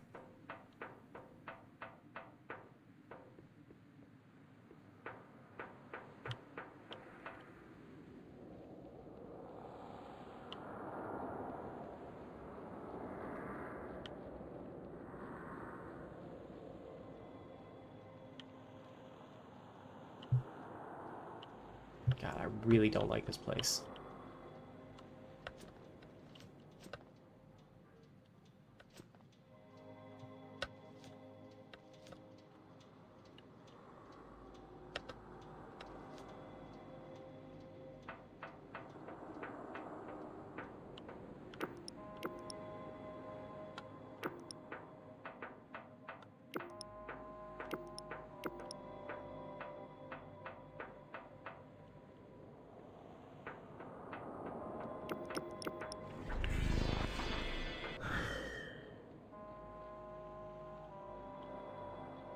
Let's go the other way and check out the cleaning camp.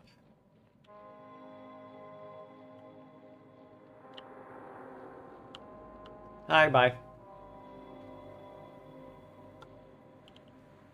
Royal Beacon, only mechanist permitted. Cleanup camp.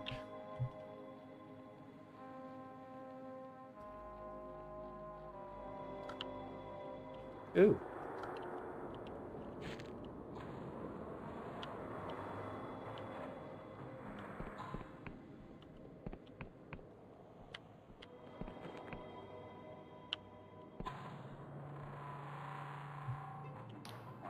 Welcome to the end of the world, citizen. The food's terrible, but you can't beat the view. Is this the cleanup camp? Yep. Last outpost of normal reality, or at least their words are drowned out by a deafening metallic voice from the main building. Cleanup worker, Flores, report to my office. Repeat. Flores, report to my office. Huang out. Normal for us, anyway.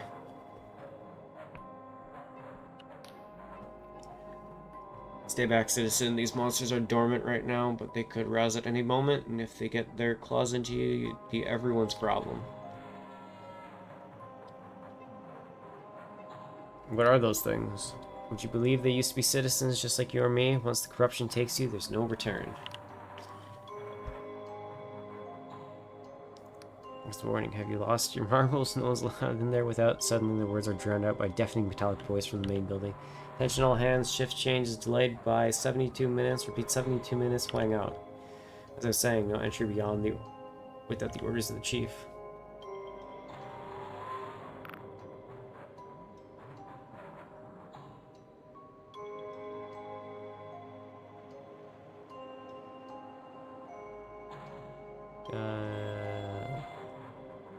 Please, I have... Cleanup worker looks pained. Shit, I'm sorry about your kid, I really am. My orders are strict. We can't risk anyone bringing the corruption into Ferropolis. Look, if you're hell-bent on it, talk to cleanup leader Huang. He's over in the main building, top floor. Just don't tell him I sent you. He's got a foul temper.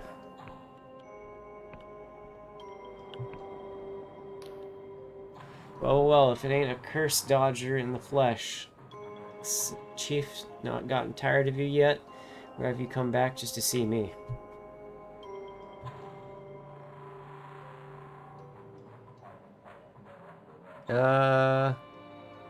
If you say so. They poke a long, thin probe inside your mouth, then wave it. Open down your body, the connected upper is Mr. Strips. Alright, you're clean now. We're clean for now. Go on ahead.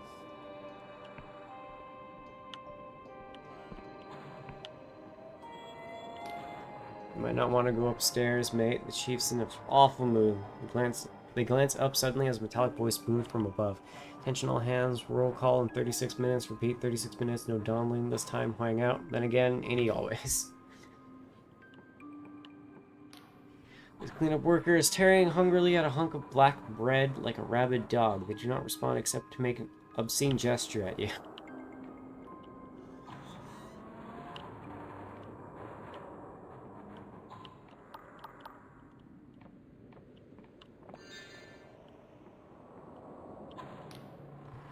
You see a scarred man with several days' stubble chewing on an unlit cigar as he scans over a map. He curses and leans over a trumpet-like apparatus spouting from the wall. Attention, reserve shifts Zeta. Patrol is late. I want a relief party ready in 36 minutes. Hang out.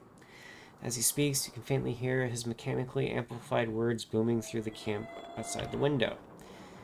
He turns to you without a scowl.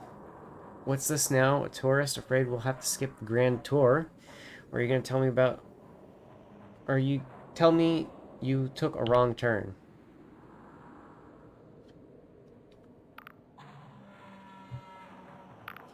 I'm from the guild. I'm here on official business. Are you now? Well, lucky us. Forgive me if I don't genuflect. My knees pure buggered from all the times I nearly died cleaning up after you geniuses. Let's get this one thing straight, Sunshine. I'm cleanup leader Huang, and this is my cleanup camp. That means every cunt here follows my rules and obeys my orders, no matter what some shite for brains tanker from the Farapola says. Clear? And why the hell are you in my office? I'm looking for a missing child. Huang listens to your story, shaking his head. I'm sorry, you came all this way for nothing, finding a single person among the corrupted, let alone their name. It's pure bonkers. Corruption warps most things beyond recognition. If this kid got absorbed into canker mass, they've not even a body anymore. Sometimes individual corrupted ones have traces of their old selves, clothes, tattoos, the like, but that's rare. Get a closer look at the corrupted ones in your cages.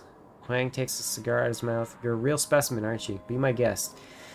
If your life's that cheap, clean-up worker Cohen's our resident monster expert, so if you got other questions, ask Matt. Huang leans over the speaking trumpet. Attention, clean-up worker Cohen. Attention, Cohen. Let this weird-looking sonner into the cage, will ye? Huang out.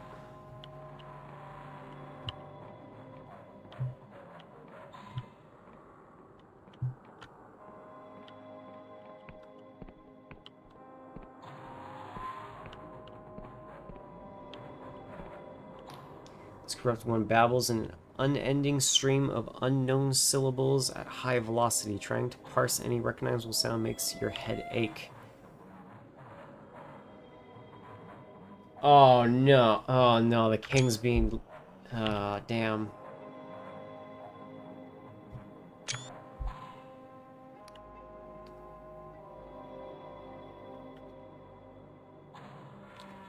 You recognize this. The creature continues babbling without any sign of recognition.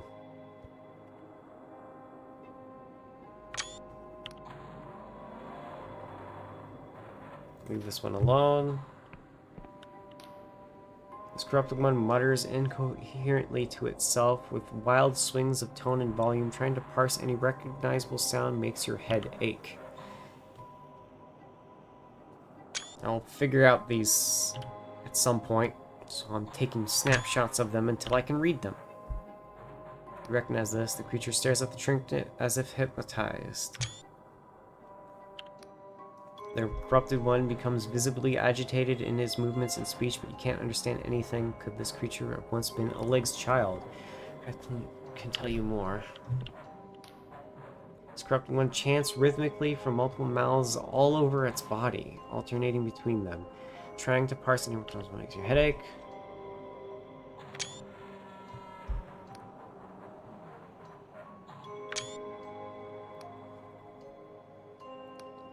Creature continues battling without any recognition.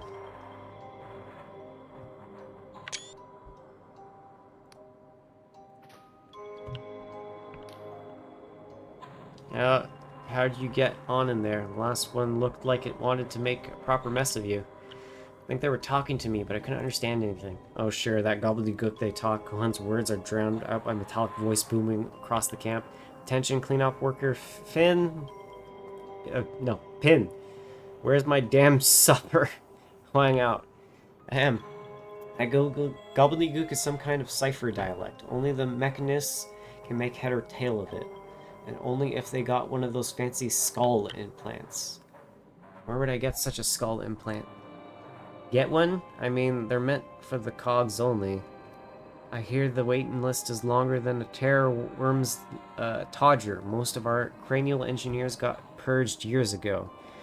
That said, I used to guard a mechanarium back in Ferropolis. Got into a, let's call amorous entanglement with this cog named Morozov. Proper fruitcake she was, a real force of nature. Cohen trails off to stare into space for a moment. That good, huh? He shrugged bashfully. It was tempestuous, I'll put it that way. Anyway, point is, she's the one that used to fix up trainee machinists with their new skull plumbing. Morozov lives in a tower up in the mountains north of Ferropolis. Maybe if you mention my name, it'll be worth something. This was ages ago, mind. Can't say if she's still ticking. Anyway, what else can I do for you? Stay safe.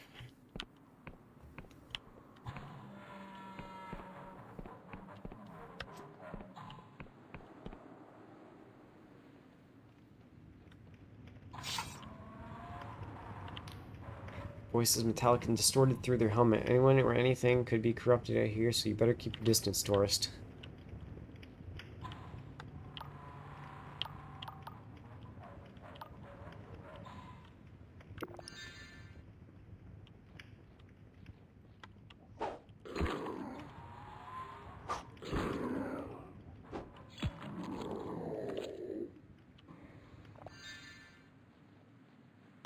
I'm getting quite a few elixirs of spellcast here. Let's equip that.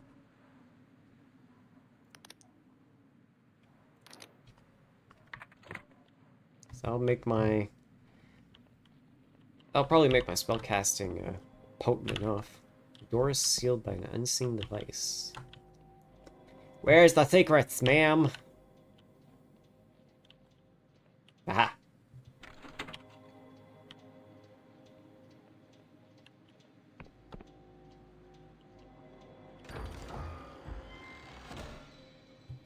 Ring of Stamina.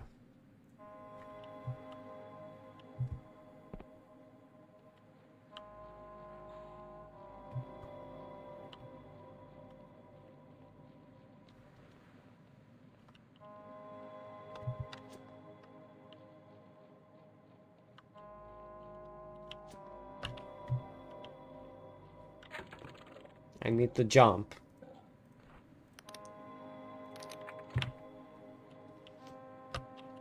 Gosh dang it.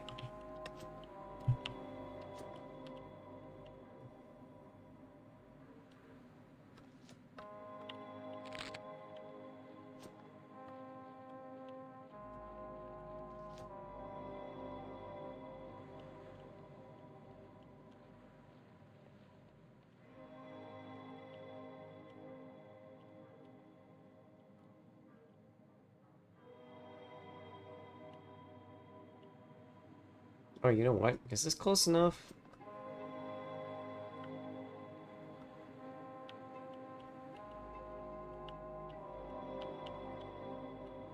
No. These cleanup workers tearing hungrily at a hunk of black bread like a rabid dog. They do not respond except to make an obscene gesture at you.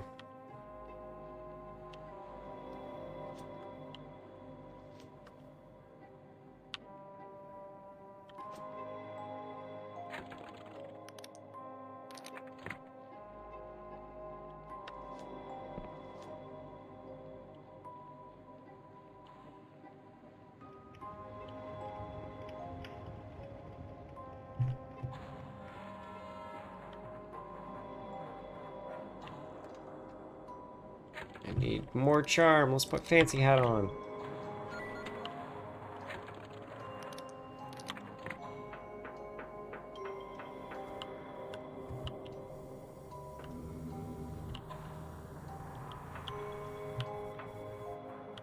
God damn, this place is so fucked.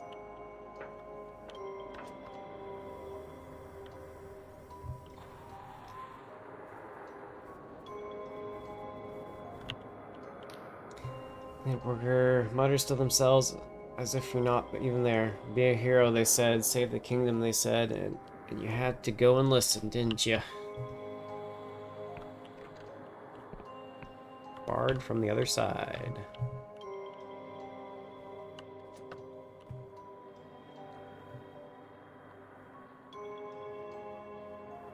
Now, how does one get in?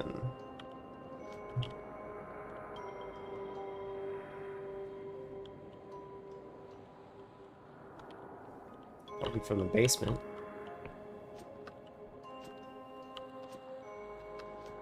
No, not the basement. Probably the roof then. Yeah, I gotta get through the roof. How do we get into the roof?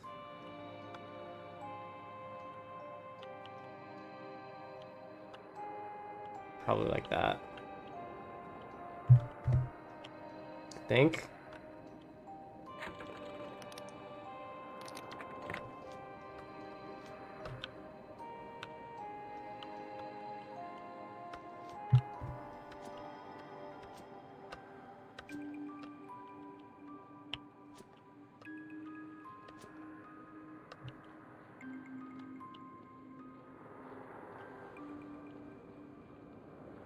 I could probably jump from there into it. Yeah.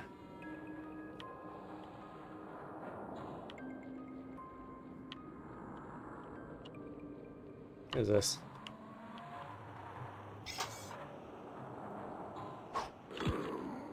Oh, I've got to swap to my magic.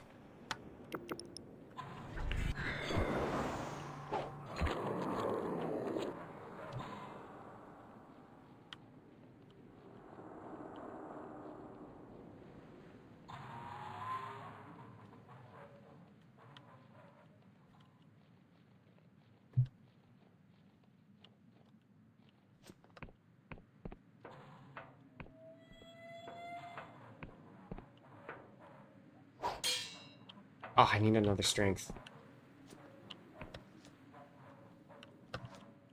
Maybe I can hop through that?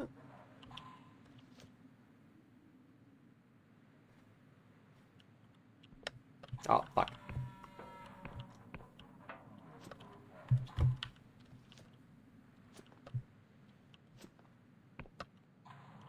Dang it. There's probably a lore thing hiding around here somewhere.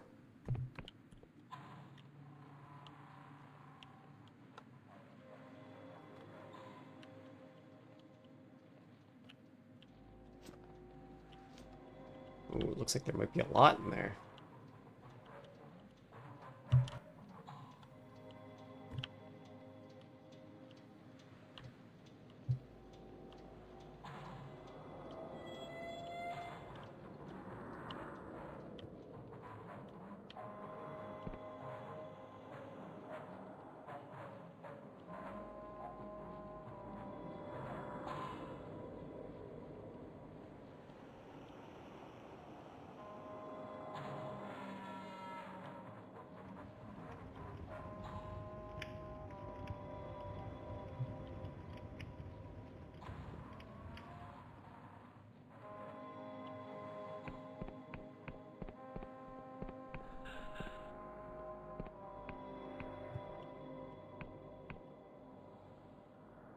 Okay, so I gotta go a bit to the left. Let's put on my jump. Put on my anti-ankle brakes.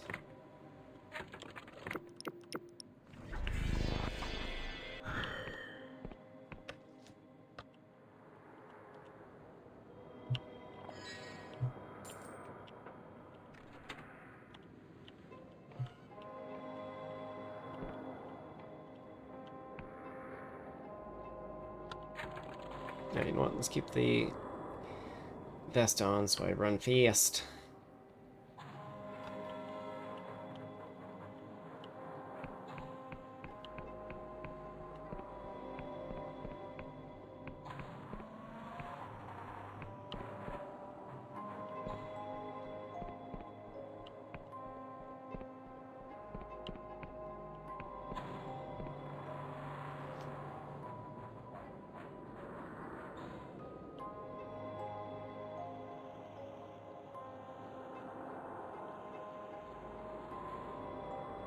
Alright, I guess I will... Oh, you know what? I'm gonna go to the bridge.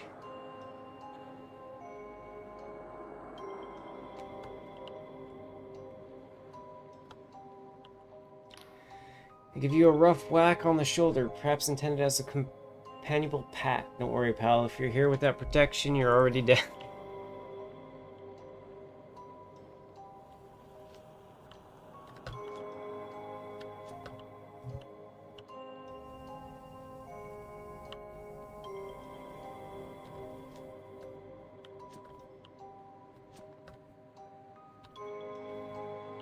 Let's check out what's the Royal Beacon.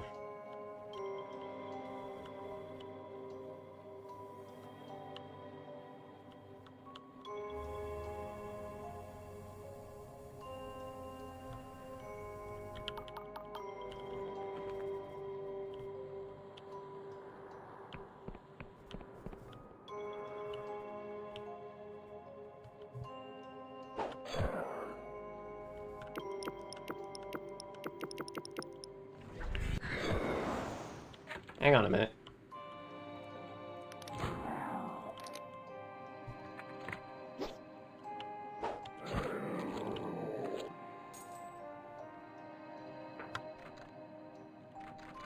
Needs a key. Damn it.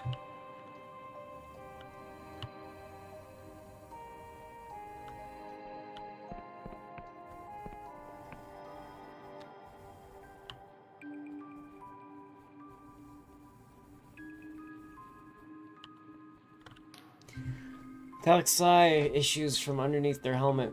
Reality ain't what it used to be around here. Yeah, I can agree with that. It's a cool sword, though.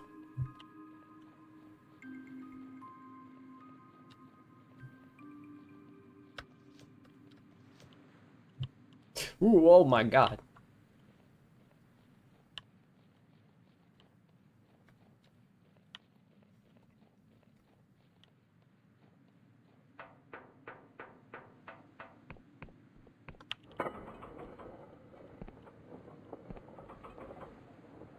Oh my lord, this is tiny ass bridge.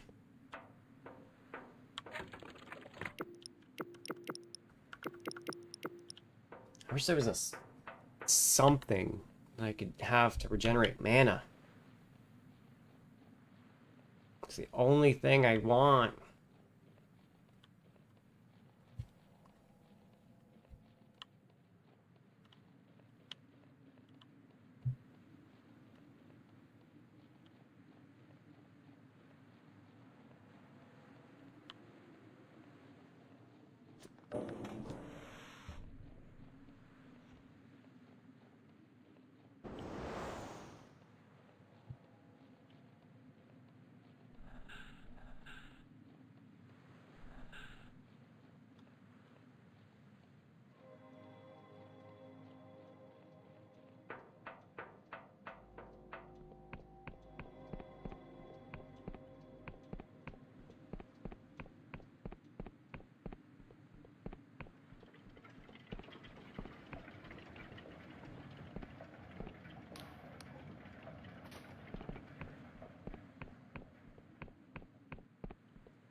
Alright.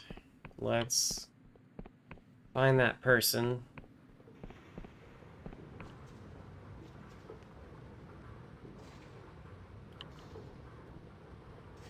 What the... Why? What the hell's going on here? Alt citizen, do not interfere with these silk slugs in any way, or you'll answer the Mechanist Guild. Why shouldn't I interfere with them? They're under royal protection, so go about your business. A silk slug begins to probe inquisitively at their weapon. Oi, leave that alone, please. What the hell is going on here? I know it sounds bonkers, but I swear the city used to be bigger. Not just more people, I mean bigger. More streets, more houses. Or maybe it was just smaller. My memory's playing tricks on me. Yeah, no. What the hell? Why is there... All these silk slugs weren't here before.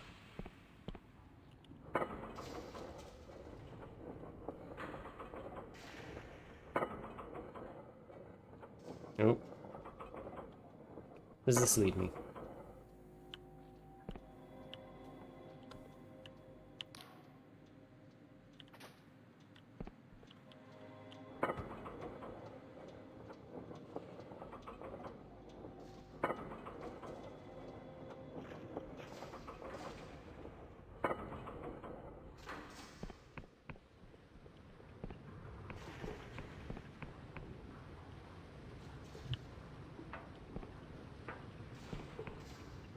Where are all the people going? Long, stop your going. Whatever is above you is not your concern. What? Huh?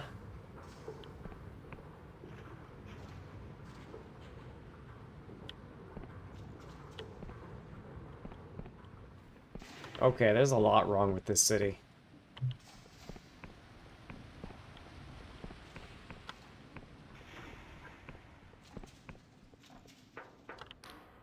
Don't talk to me. I'm in hell without a doubt. This is hell.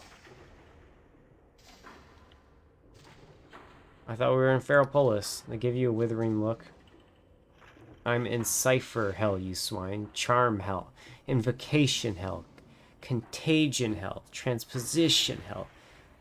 You name the hell, I'm in it. What in the hell does that mean? They sigh.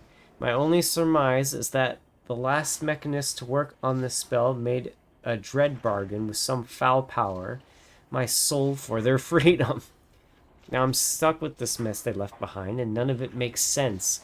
It's like trying to untangle a ball of string where your only tool is another piece of string or a wet noodle. Aye, this is hell. Anything I could do to help? I don't know. Can you reconjugate a 274-line cipher charm for a low contagion rune set while maintaining echo consonance with legacy canon written by a lazy moron who never took no... These are programmers. These are programmers. Oh, go and boil your head.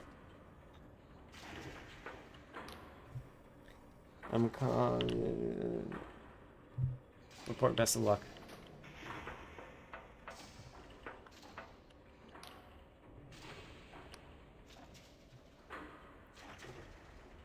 I have questions about the kingdom. Have you considered reading a book? Well, alright then. What is it you do around here exactly? The notes.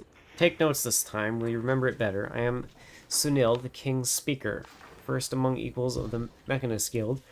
We're servants. Oh, God. Alright. I am Sunil, the king's speaker, first among equals of the Mechanist Guild. We are servants of the Majesty and therefore axiomatically servants of the people. As being of unimaginable thought power, the king's will is not always easy to fathom, hence, at this stage, the people depend on us to deduce and explain its majesty's wishes. Wow. The king also has many enemies, record as god worshippers, apostatic union spies, and the vile saboteur. All exploit the complexity of the matters to mislead our people, offering simple lies in place of subtle truth. They stop at nothing to destroy what we have built, and so the guild will stop at nothing to stamp them out. Take care you not aid them willingly or otherwise. Is that all? My patience is remarkable, but not infantile.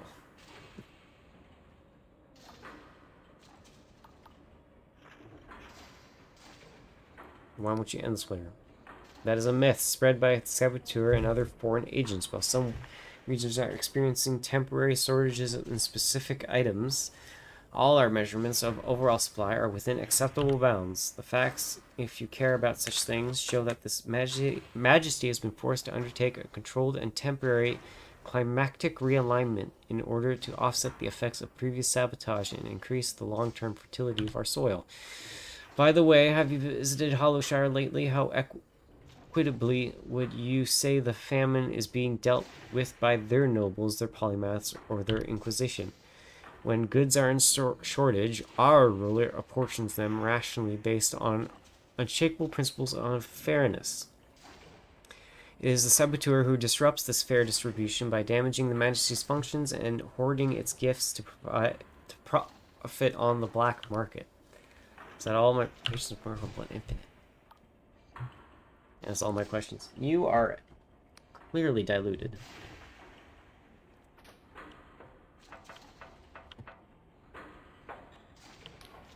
I am an interpreter. We study the king's commands and proclamations to understand his true wishes. Do you,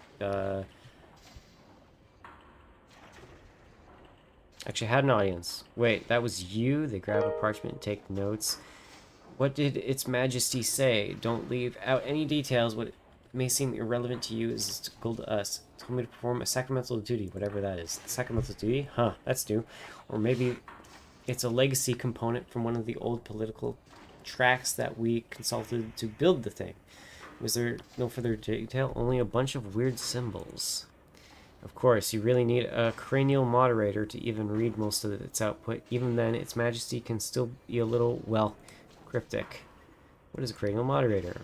Cranial clockwork device crafted into your brain. See my mechanical eye. It lets me read the king's six-fold cipher language as easily as a cheap ballad. Unfortunately, its majesty's mysteries go deeper than mere language.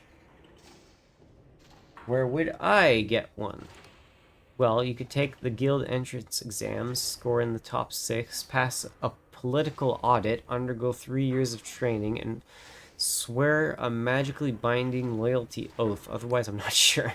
Maybe Chief Interpreter Afra could help, but we interpreters aren't really supposed to talk with outsiders.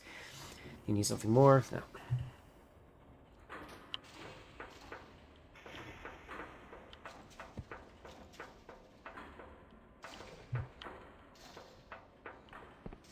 Okay, well, I know where Afra is.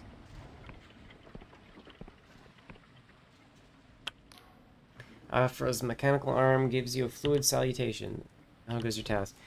Why is the city full of silk slugs? She looks around. Oh dear, again? I'm afraid I had my nose in my notes on the way here. The king's affection for silk slugs is a long-standing mystery, but not our most pressing. How else can I empower you?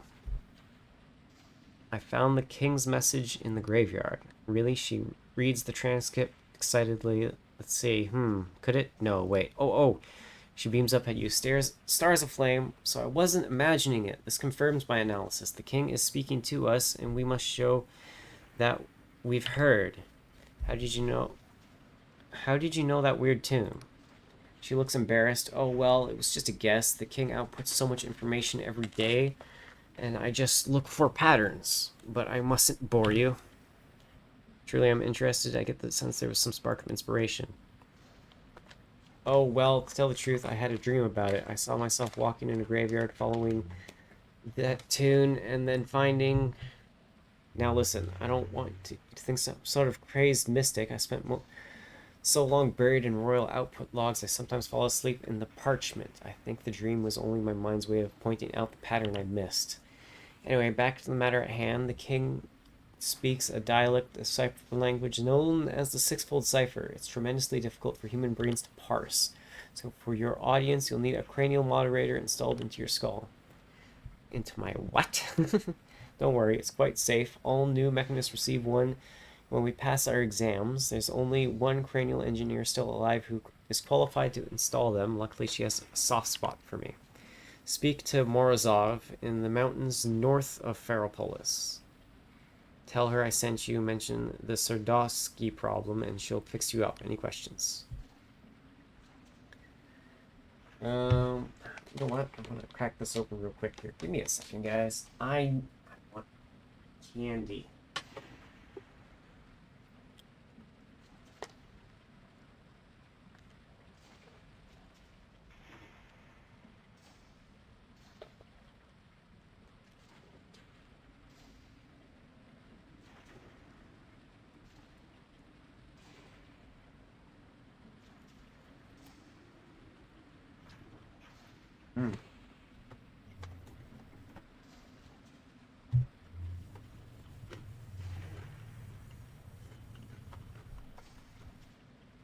Alright.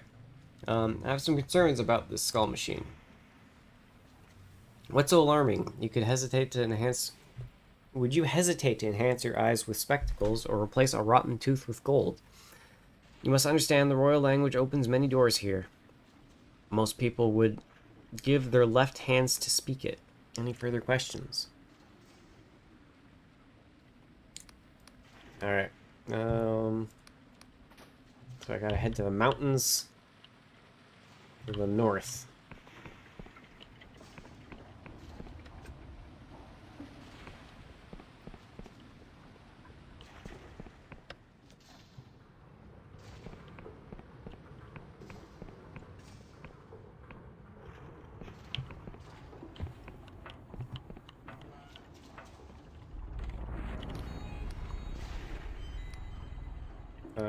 Grant.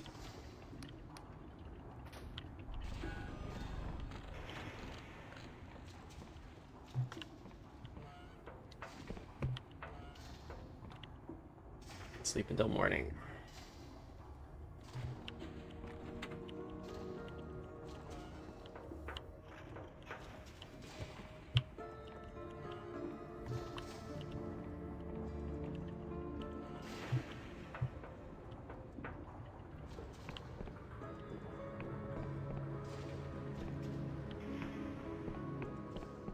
Right.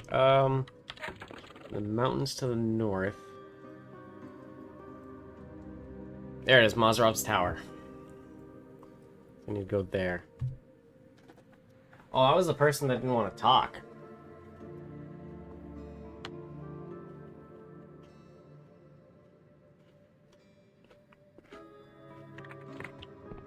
Hang on a minute, there's a bridge there.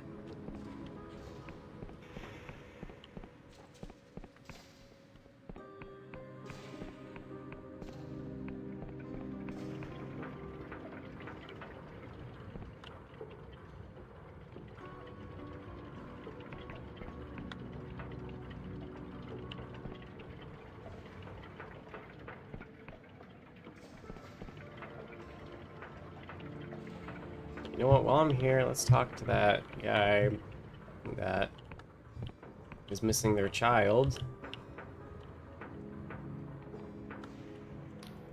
Really groans side of you. Some kind of word puzzle lies half finished on the table. You again, I've not humiliated myself enough. I still have questions about your child. Whatever you like, I have no pride. That's all I have for now. Alright.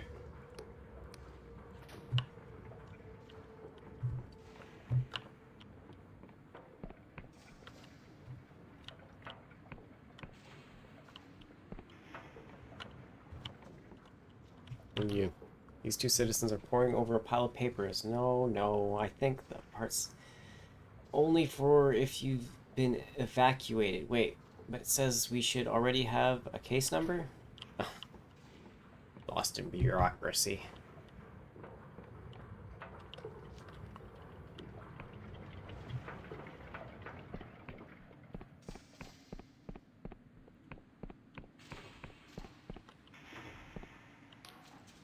Waiting for a song, friend? I know all the royal anthems and the god war battle hymns at the old Cardovan lays and more. Besides, 5 coin a pop, no fair price.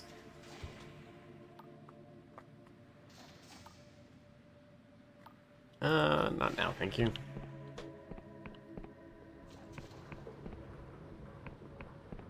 I have skulls machines to be put in my head. I'll listen to songs later.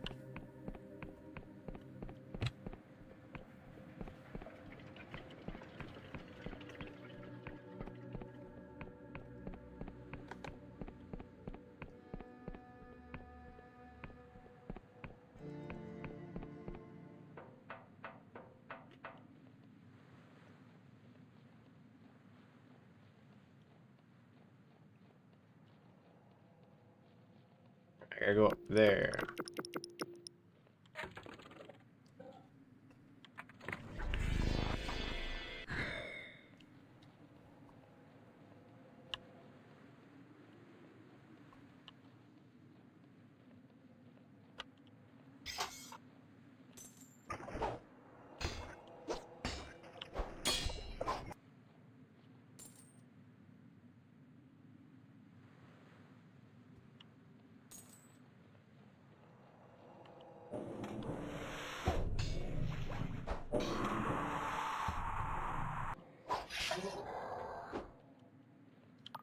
Um...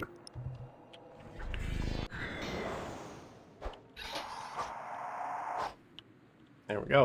What? Okay, I'm good.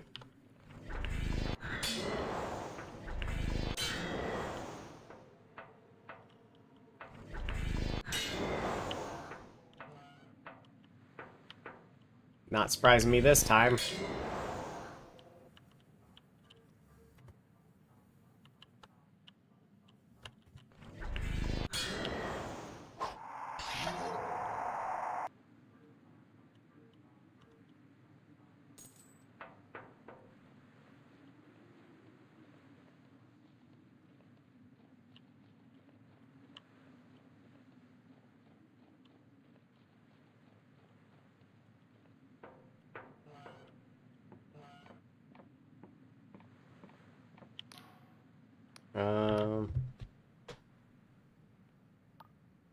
I'm looking for Morozov's, the right tower. Never heard of him. Chief Interpreter Afra sent me. It's about the Sadovsky problem. Long pause. Loud chunk. Business doors unlocked. Wipe your boots.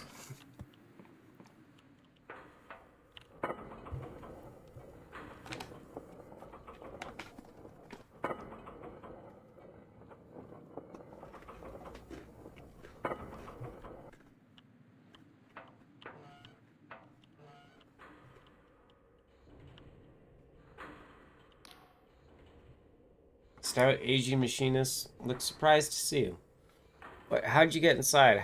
Get out of here right now, or my securities will fry you to a script. You let me in? What? Why in the hell would I do that? I will have you know I'm in the middle of some very important work. You notice a cheaply bound romance open spine up beside her, plus stacks of dirty plates and half-empty teacups. Here's your parcel. Courier didn't make it. She snatches the parcel with an alarming speed and tears it open, revealing a clutch of bottled visions. Oh ho ho, well, if it ain't the latest Metcalf, come to Mama. She seems to remember your presence. Shit, I guess I ought to throw you some coin. Shame about the courier. One soul's fate is another's fortune, right? Now show yourself out, will ya? Auntie Morozov's got to be a little bit... Not yet, I still have some business with you. Can't you leave a girl in peace? What do you want now? Afra wants me to get a cranial modulator. Moderator, sweetheart. It's a cranial moderator. She scratches her head. Afra, huh? Bitch won't even write me, and now she wants a favor? I guess she knows I can't say no to her. What is the Sadovsky problem, anyway? Psh, a famous poem in cipher theory about whether you could use an advanced time spell to go backwards. We were both assigned to work on it years ago now. It's how we met. Morozov shakes her head. That dumb bitch. You know her well, eh? Know her? Ha, sure. Me and Afra, we go way back. What's she dreaming about these days? Don't tell me. I don't want any part of it. Morozov shakes her head. That dumb bitch. So you help me? Sure, I guess technically it's my job or something. My condolences on becoming her new recruit, if you ask me. The guild's a sinking ship. Now listen, sweetheart, getting your brain to accept a big hunk of gears as part of itself ain't exactly a cakewalk. I need a slice of your meat that's got deep connections to all the rest. Pick a person, someone you really cherish, see someone that made you who you are. You're gonna forget them. I'll stick the cranial moderator in their place. They'll be as dear to you as they were. Ha ha ha.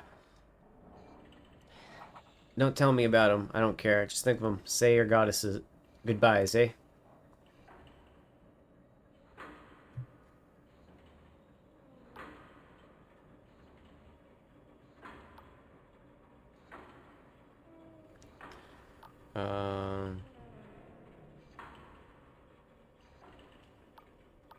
I'm gonna forget my first love. That's right, just like that. Come to mama. You fall into a black and timeless place. When you come to, your head feels heavier than before. Stupid thing, where'd I leave it? Well, hey now, look at who's awake. How you doing, sweetheart? Bleh. Truer words were never spoken, hon. Well, seems the moderator went in nice and smooth. Congratulations. You're part machine. What can I do now that it's installed? Now you can understand the sixfold cipher language of our glorious king. Read it, write it, speak it, hear it, or shove it up your ass for all I care. Any make any sense to us? Are there any drawbacks? Oh, sure. Watch out for migraines, seizures, deafness, blindness, aneurysm, nightmares, prophetic dreams, mental decline, partial or total amnesia, paranoia, delusions of being dead, religious ecstasy, and or agony, out-of-body experiences, Wycliffe's idiocy, gangrene.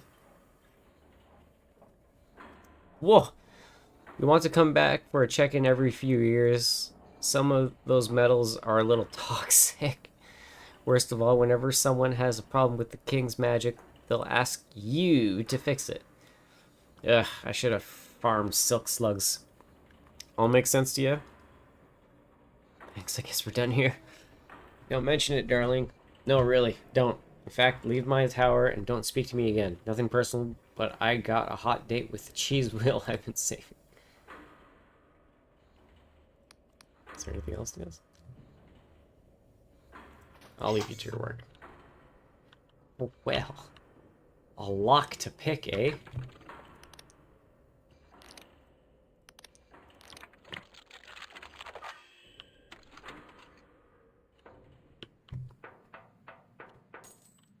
Don't mind me.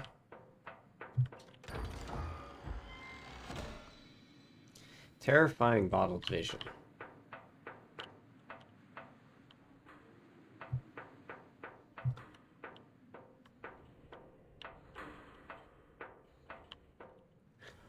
A Romance with the Scarab, Part 4 by Milo Kismir.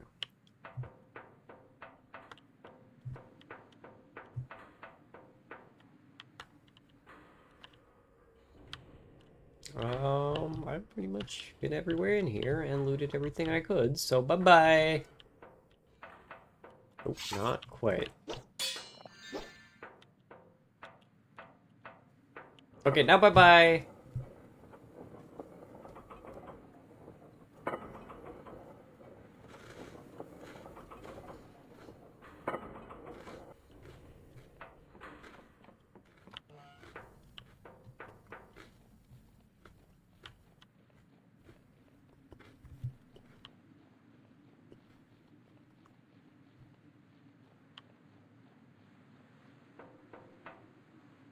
Alright, now that I got the cipher language stuff,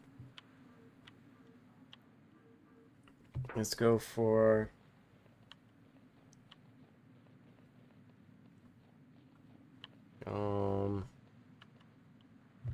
let's go back to Cursed Place.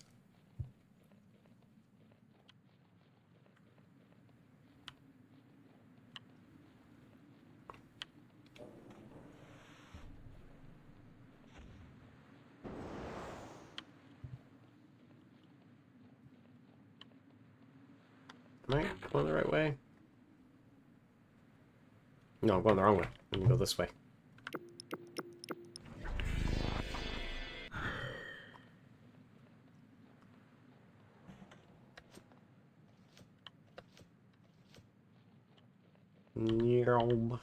I zoom wee. Here I go across the bridge at Mach speeds. Wee. Oh, not this way. Where am I going? I can go this way. Actually, wait. Still don't have a key.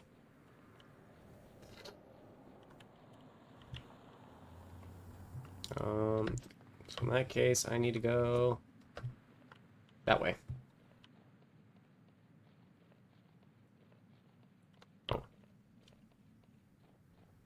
You know what? I'm not too far off. Let's just run it.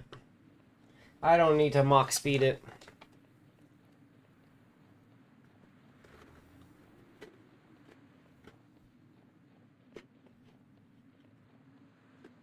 Mm.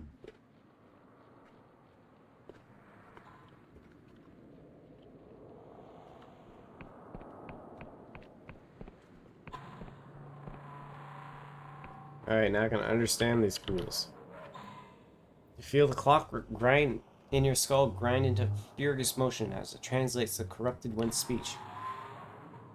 Give us this day our drifting motes, forgive us our small umbrages as we forgive Miss Barker of 73rd Criminal Road Progress, nothing, nowhere, nor in. Chimera. What did he mean by it? In Istrigberg is falling down, falling down, falling down. Can't see any indication that this is Oleg's child. You feel the clockwork in your skull amble neatly into violet quo. Reification. And still, reprieve and still. Longing, softly, tales of the minor gods, a dancing cup of rain streaks. Give us a sign, O nurturing earth? Quo, quo, confession. We are so young. Can't see indication. This is Oleg's child. Feel the clockwork in your skull, blah, blah, blah. Beginning at the end for want of finitude, euphoria. Only the facts, if you please. Alas, threshing engine third cannot be saved. Why don't you listen in catatonic bustle round and round? Congratulations, you have been accepted. Away, haul away, we'll haul away together into Royal Project Horoscope. Alas, threshing engine 3 has suffered yearning unbefitting of its station. Bastards, useless fucking bastards. Edict, no one listens.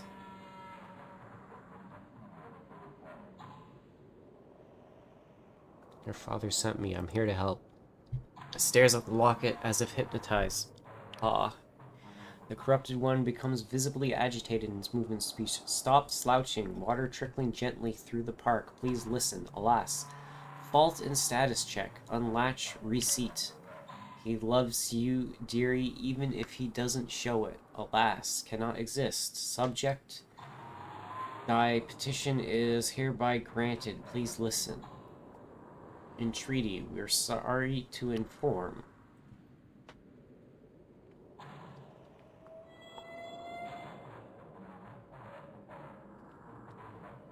What happened to you? Denied and thrice denied. Attention all workers. This is all a disaster.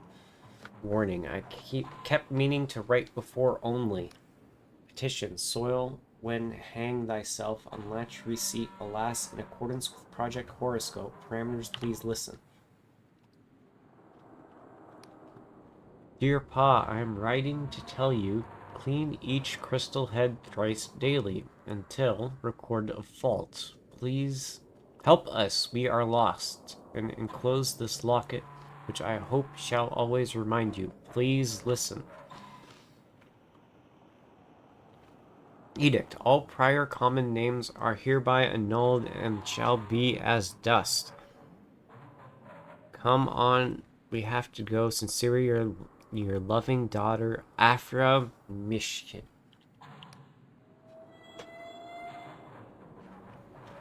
Wait a minute.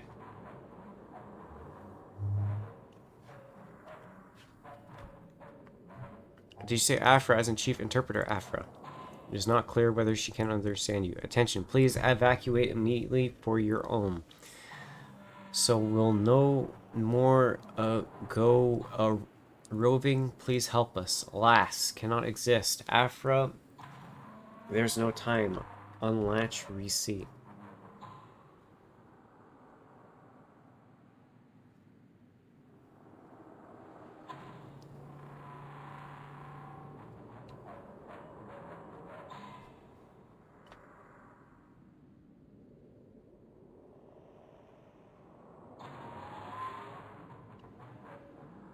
I'm going to offer it his locket. Creature seems confused at first. Then she takes it, gingerly in both hands, apparently entranced by it, and does not speak again. You've done what Oleg asked you. He'll be waiting to hear what you found, but perhaps first you should try to learn the whole truth. What was the purpose of Project Horoscope? What role did it play in Afra Mishkin's fate, and how is she connected to the other Afra that you've met before?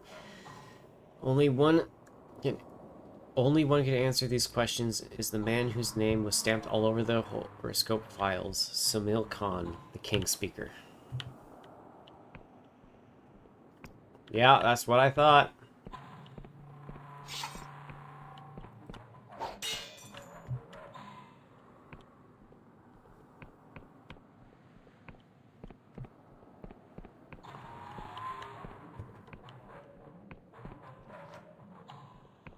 God damn it.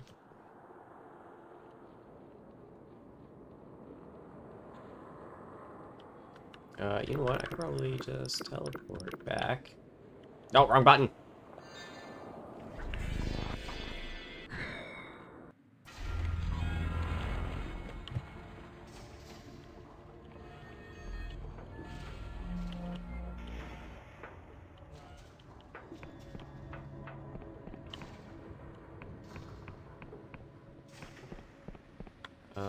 I need to go...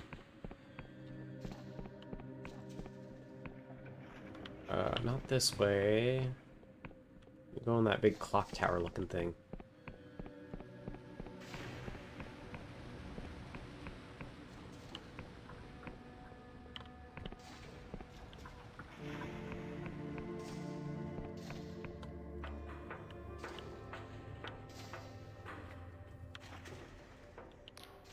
Speak quickly, citizen. My time is in high demand. Let's have a little chat about Project Horoscope. Sunil narrows his eyes at you. Am I meant to recognize that name? You're telling me that was some other Sunil Khan's name all over the project files? Sunil looks at you with a hint of surprise. The first time you've seen him off balance. How did you? You tell Sunil what you discovered about Oleg's daughter, Alfra. When you're finished, she sighs. My, you have been inquisitive. Were your loyalties not so obviously suspect, you might even have made a good interpreter. So, what is it you imagine you will get from me? Chief Interpreter Afra needs to know the truth. Things recorded in the Library of Untruths are fictions. They never happened. We are discussing imaginary hypotheticals. Do you understand?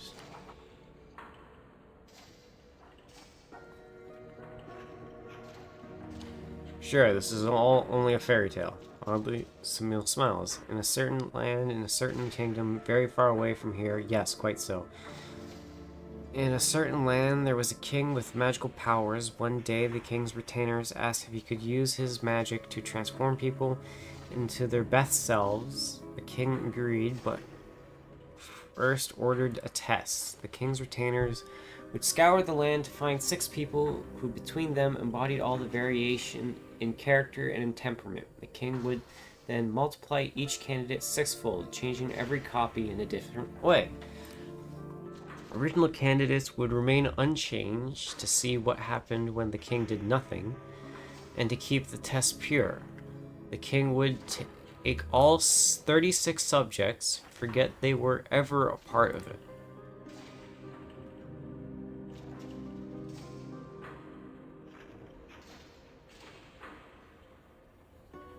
Is that why the king wouldn't grant Oleg's daughter wishes?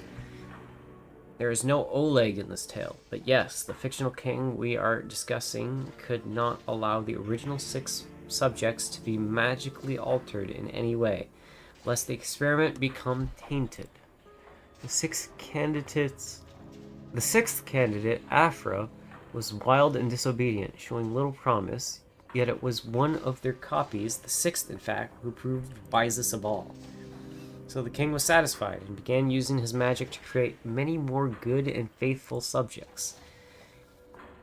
It was a great sorrow when the original Afra was consumed by a plague unleashed by the king's enemies. But eventually, the plague was defeated, and everyone, or almost everyone, lived happily ever after. So there ends the fairy tale, and there ends your tellings of it, if you wish for a happy ending of your own. Is this how the corruption started with horoscope? Oh, would you care to explain your logic? You gave your king the power to alter people, then people began turning into monsters. Don't you think that is a bit suspicious? Samuel examines you silently for some time. You must think that you're very clever indeed, like a child who sees a house burnt down and believes the wood is to blame. The corruption is entangled with the king's powers of alteration is trivially true, and the guild has never denied it. The real question is who or what is thwarting those powers' correct operation. But it is abundantly clear that you know nothing of the king's magic, and I have better things to do than indulge the misapprehensions of children. Are we finished here?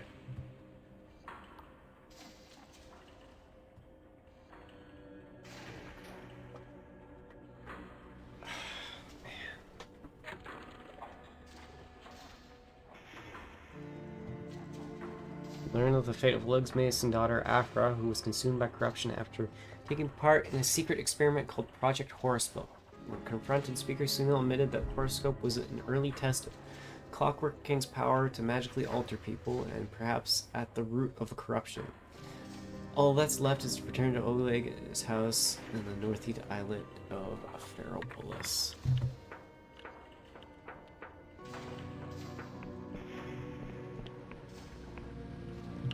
Man.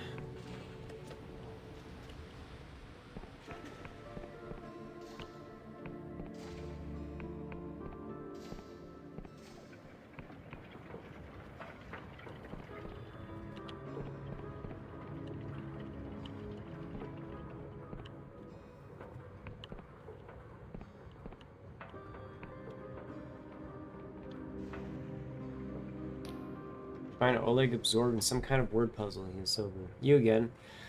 Have you come to throw in the towel? I found your daughter. Her name was Afra.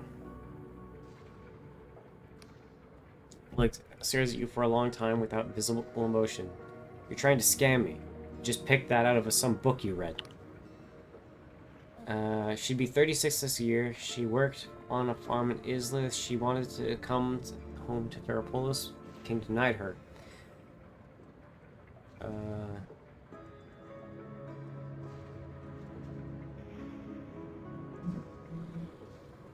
She'd be 36. Oleg looks at the wall. He starts to reach for a bottle, then stops. Afra, what kind of name is that? Must have been Genevieve's idea. I would never have chosen it. Well, you use the past tense, so I assume it's not good news.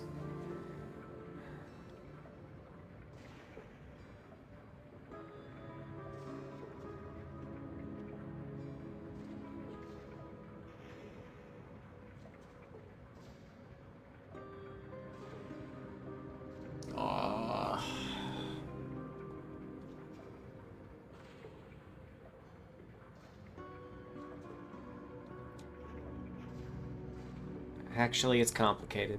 Tell Oleg the whole story from cleanup camp to your confrontation with Sunil. At one point, his hands began shaking, so he hides them in his lap. I had suspicions, of course, that my forgetting was no accident. We all know the guild changes people. Normal people, not just crooks and saboteurs. If you are observant, you see signs everywhere. Only you can never be sure who is safe to tell. He shakes his head. Special project. I guess I have to feel honored. They should have looked after her, given her an easy job, a pension, at least a fucking medal. Well then, do you still have my locket? I left it with your daughter. It seemed like the right thing to do. I see his temper start to flare, and then he opens his mouth to yell. But something inscrutable deserts him at the last moment, and he slowly sags back into his chair, staring at the table. Sentimental crap. But perhaps it is fitting. We're not the queens of the ancient surface. We're not the queens of the ancient surface buried with their belongings. Oleg looks up at you, clearly struggling for words. The way this ended is no fault of yours. You've given me answers. I am in your debt. Wait, this isn't over. Oleg's expression turns sour. What now? Can man not be able to grieve in peace? There are versions of your daughter that survived. Don't you want to meet them? Corrupted or not, Afra recognized the locket. She remembered you. You see, you're part of this. Your job was the regime that got her killed. I'm happy for them, but they're not my daughters. They say they were altered by magic, then they are new people. If they are anyone's children, they are the king's. Let its majesty look for them if it wants. Now please, no more questions. What else is there to say? Corrupted or not, Afra recognized the locket. She remembered you. Are you going to say that some part of her is still in there? Maybe there's a way to save her? These are foolish tales people tell themselves because they are scared of the truth. Just as a corpse may grasp and twitch hours after death, so the corrupted vomit up chunks of the person they've replaced. What you spoke to was only an echo, like a ghost. Besides, what would I do? Break her out of her cage, smuggle her past quarantine, hide her in my cupboard? Then we would both be destroyed. My daughter is gone. Whatever thing has her body now, let them burn it. Now, please, no more questions. What else is there to say?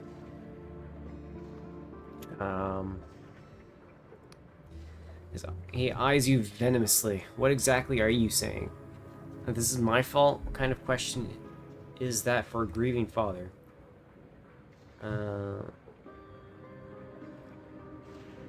You have power in this kingdom. You could do something. Slams the table. Enough. The hell do you know about my life, about my country?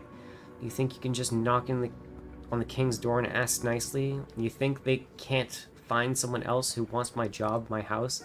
I protect this kingdom.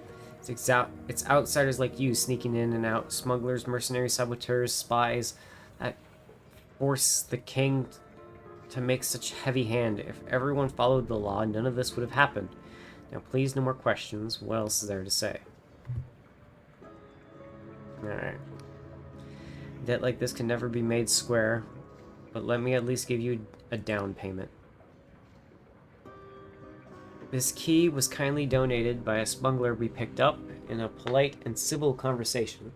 He told us that it unlocked a stolen royal freight capsule jettisoned from his ship while flying over one of those outlying islands nobody visits. The island is only reachable by air, but you can bet there's a treasure in that capsule. It was going to be my retirement plan until somehow the key vanished from our stockpile. Oh well, it happens all the time.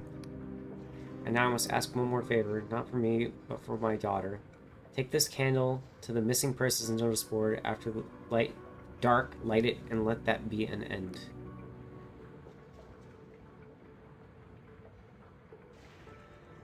Don't you want to be there when I light it? I will find my own kind of ceremony. Some things must be done properly, if that is all. Let me ask something before I go. Oleg's expression turns sour. What now? Can a man not be left to grieve in peace? That's all I want. Farewell. Oleg says nothing. You leave him sitting in his cold little apartment, absorbed in his puzzle.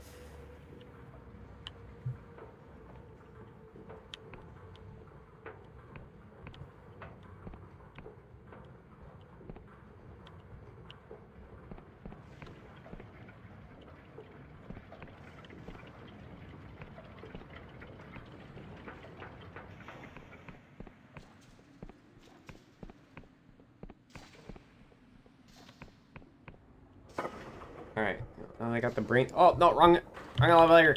Take me up. Darn it.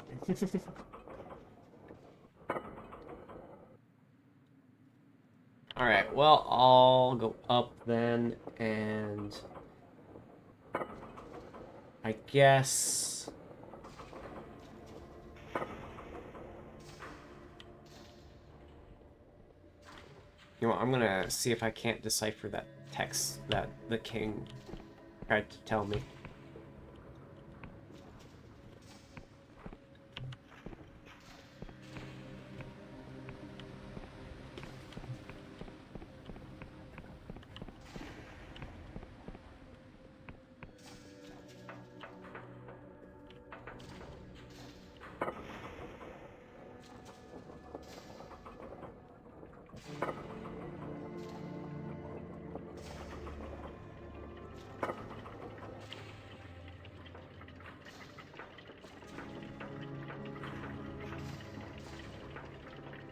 Can I talk to the... No, I gotta move up there.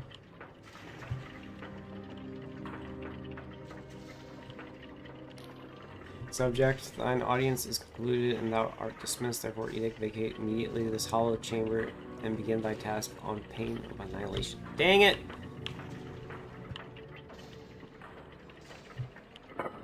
That's awesome, I still don't know what...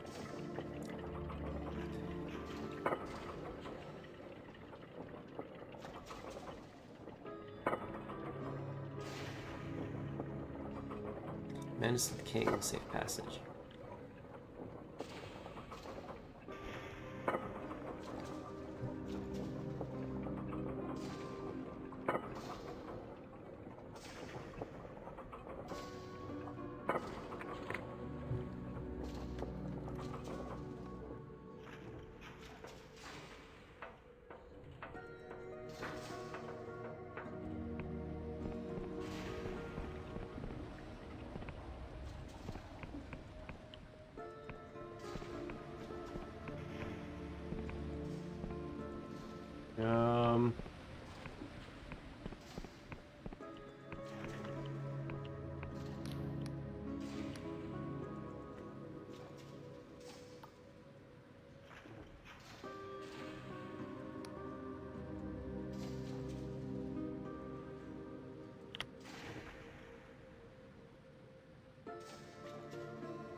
Alright.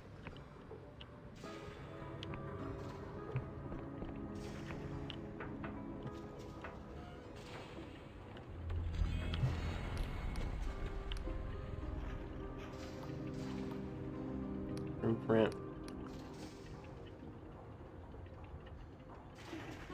Why wouldn't I want to sleep there? You don't count the skyred sweet for nothing. Only the blessed magic of the Clockwork King keeps it off the ground. Some outsiders don't trust it.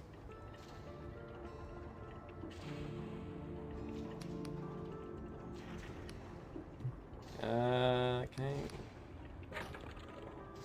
Magic wine. A wine imbued with magical potency. Quite valuable. The intoxication of this drink is notoriously unpredictable. Some people have been known to teleport when they hiccup. Clockwork tea.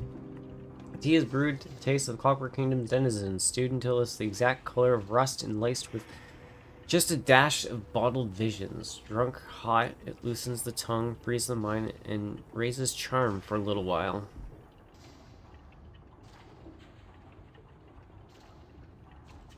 I gotta buy me a couple magic wines. Buy all of them. Fuck it.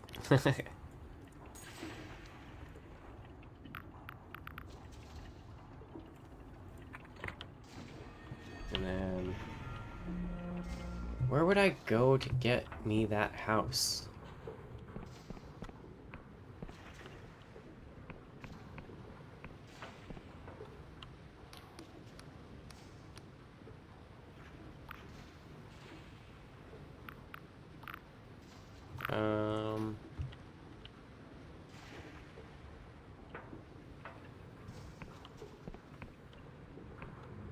Alright, well...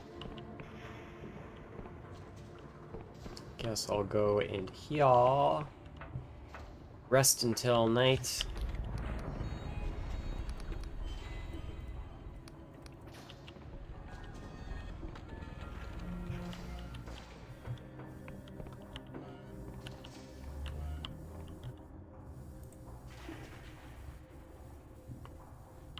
Alrighty. Let's light that candle.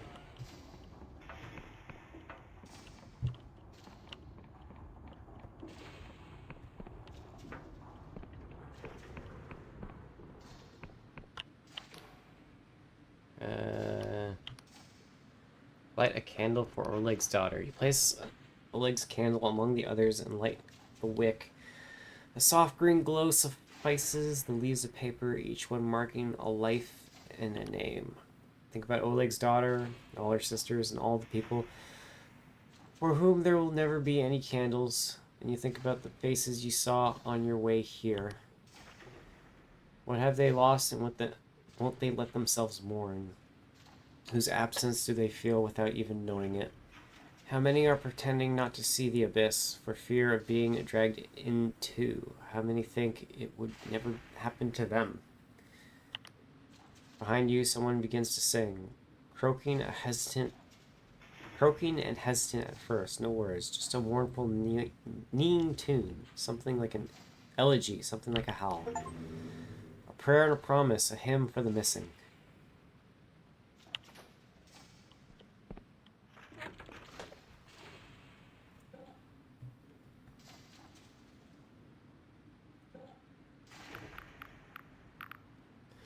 What is this locket? A locket that increases the wearer's stamina threshold, which makes long-term fatigue less severe. When open, this locket shows a particular forest that appears to move as if alive. There's no glass. Invigorating vapors spill through. It sounds like a trinket.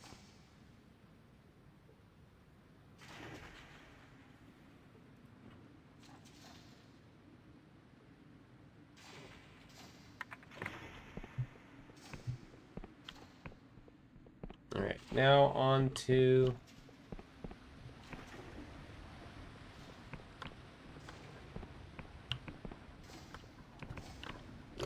where's the...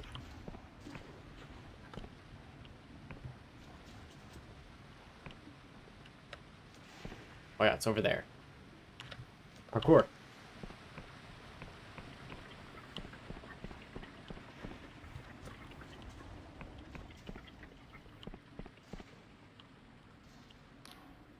Afra's mechanical arm gives you a fluid salutation. How goes our task, friend? I have something important to tell you about your past. My past? What do you mean? Tell her what you discovered about Project Horoscope. Afra listens intently with growing horror. For the first time since you met her, she seems lost for words. God's alive, that's horrible. All those Afras, they could have been me, and I could have been them. They were me, I was them. Why me? Why did I deserve to flourish, and they to die? Never knew I had so many sisters. Thought I was changing the king, changing the system, but the king made me? And it also made my sisters, left them to die, so all of us were expressions of His Majesty's will. She gazes past you, somewhere far away. All my life I wondered why I was here, in this broken world. What I was for. All my days as a young engineer, all the indignities I bore. Now I know, there was a reason. She meets your eyes with a look of intense determination. Not many people have the privilege of such a purpose. What happened to my sisters must never happen again. Please, friend, help me finish this. Help me wake the kingdom from this nightmare. Where were we? We're seeking a second audience with the king. How else can I empower you? A head full of gears, baby. Splendid. How... You're practically one of us now, eh? Promise, you won't regret it. I've been studying the message you retrieved from the graveyard. I think His Majesty wants us to pass it on elsewhere, but not the usual channels. The corrupted lands, there is a royal broadcast beacon, formerly used to send signals down to the underlands. It was abandoned when corruption overtook the area and has since fallen into disrepair. However, the king has not forgotten it. Unfortunately, the beacon is no longer answering remote commands, which means you and I am truly sorry for this, must deliver this message in person. She hands you a weighty folder of forest green leather. This is what we mechanists call a punch card. It's a way of recording information to the king, so the king can understand, in this case, music. Use the punch card to open the tower door, then insert it into the apparatus at the top of the beacon. Why do you want to send signals to the Underlands? We asked the king the same question. His Majesty was adamant that someone or something might be alive down there, that contacting them was somehow critical to the kingdom's future. Alas, no response ever came. Anything else? This sounds dangerous. Very much so. Ordinarily, I wouldn't contemplate such a journey, and I truly wish I could go myself, but if Sunil notices I'm absent for too long, our whole plan will be sunk. My advice, try not to enter any structures not fixed to the ground. Cleanup workers are your friends. If you taste lilac, turn back immediately, and if you see an eyeball, do not meet its gaze. If you need respite, I believe that there's a royal cleanup camp in the area, although I've never been there myself. Anything else? How do I get to the lands? Which I know. Blah, blah, blah. I'm not very good at picturing things in my head. She smiles mischievously. Why not try it anyway? With all that new plumbing in your skull, you might be surprised. Anything else?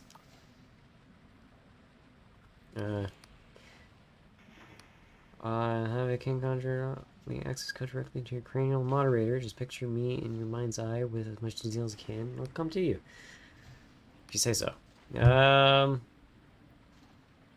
come closer. I'll eat you first. Entirely fair. How else can I empower you? Wish me luck.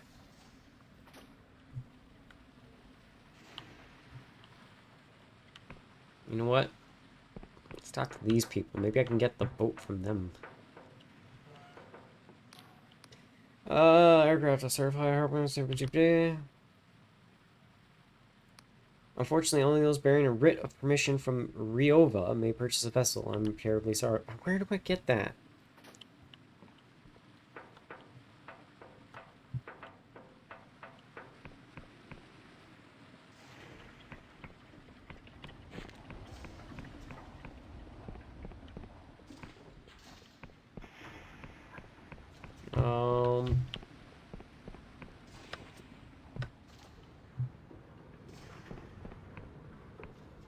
Alright, back off to the Dangerlands, I guess we'll call it.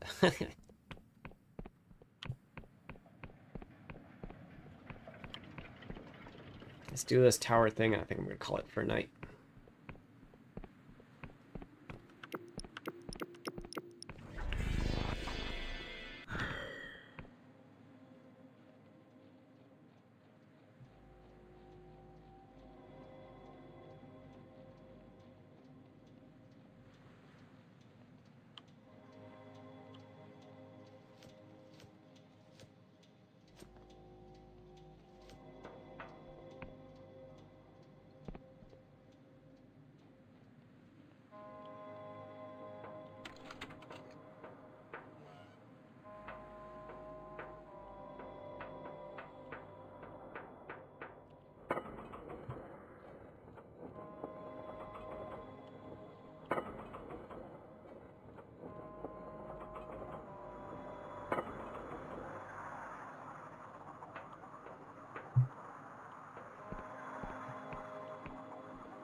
Control panel is a dizzying array of levers, dials, and buttons. Many smashed or corroded. Among them is a slot-like entry port waiting for input. A howling wind whips snow and ash across your face.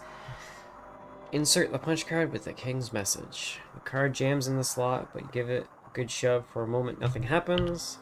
The tower begins to vibrate. Needles jump back and forth along their dials. A transistor bursts in a shower of glass. One by one, indicator lights go green as the beacon reconnects with this long-lost king. Above you, the giant antenna crackles into life and emits a pulse of silent sound, felt in your belly rather than heard. The pulse continues at regular intervals, singing a song that only your bones can hear, broadcasting a monarch's lonely cry down into the Underlands. Suddenly, the control panel crackles and squeals before emitting a familiar voice. God's damn thing even work. Hey, asshole, are you hearing this?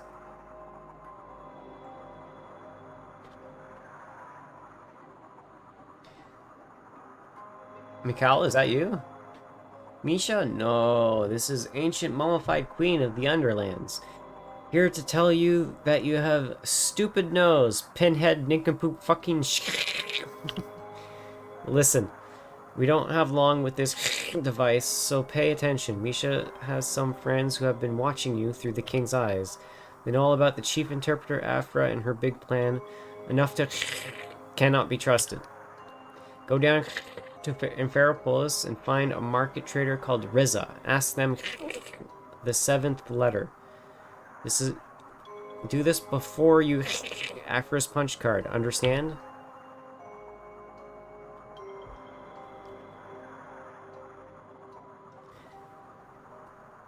What's this about the 7th letter? It appears Mikhail can no longer hear you. You and I believe we have seen each other's souls. We have and discussed philosophy. Nothing matters. This, Misha is asking for you as a friend. There's nothing more save for the roar of static.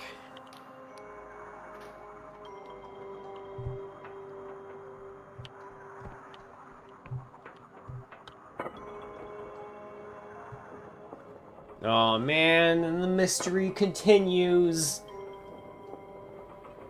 Alright, well, let's go to the underside and find this Reza character.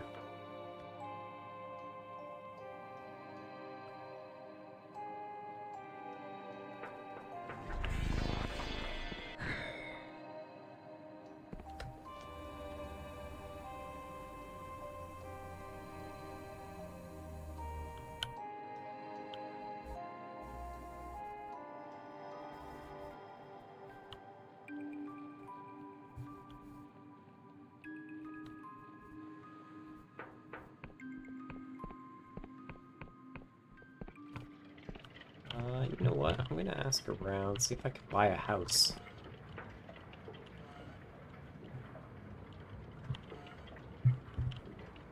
Hello. How about you? Your number's been called. May you speak to the factory. If not, you must stay. Please stop bothering me. Okay. Where do I buy house? Do I go up here?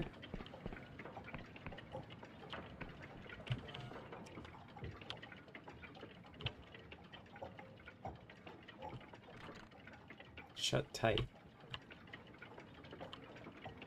Asmus means there's things to fiddle with.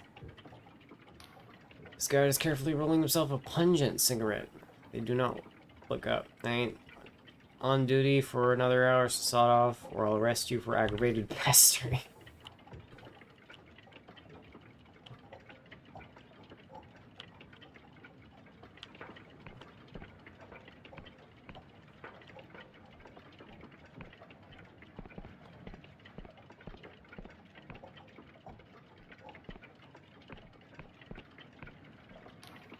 Dull mechanic voice booms through the great machine's visor. Edict.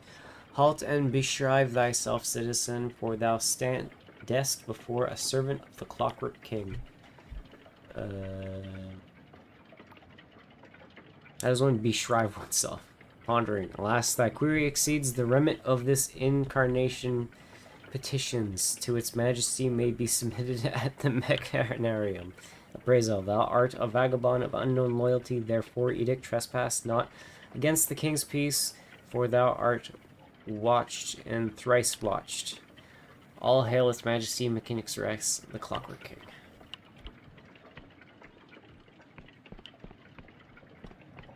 Alright, how do I open door? What about you? Nothing to see here, mate. Just a few incorruptible defenders of the realm resting for a tick or two.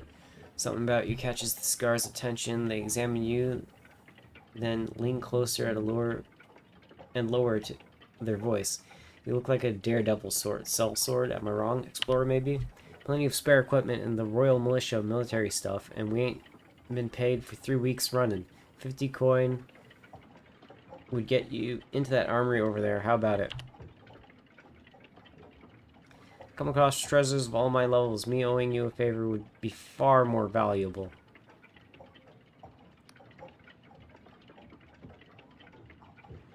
Maybe. But a worm in the hand's worth it. Sorry to bother you. Okay.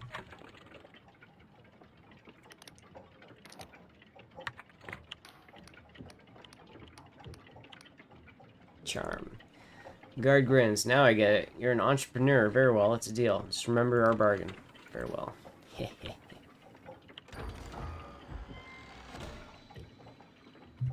Rusty armor.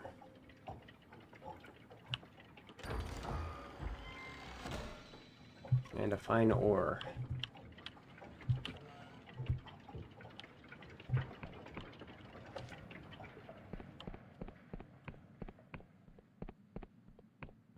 Well, I got a thing to upgrade now.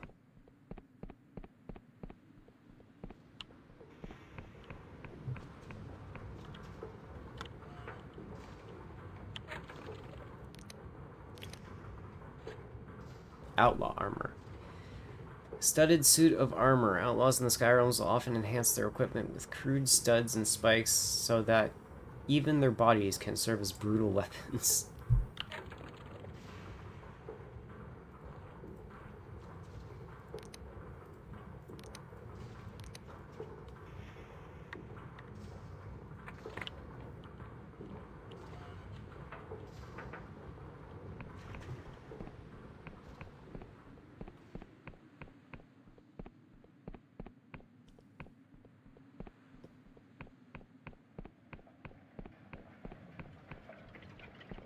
Alright. Now on to my holy mission.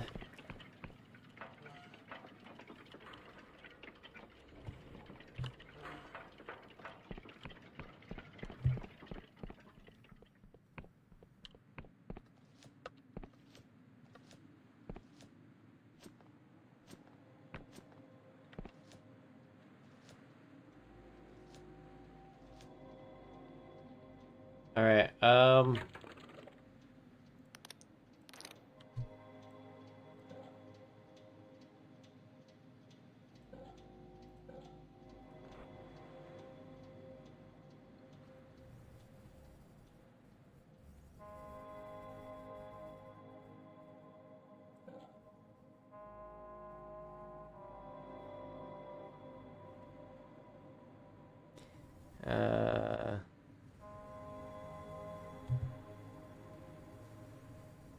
oh yeah. In Ferropolis. Who is underground. Well, not so much underground, but, you know, in the lower reaches of the city.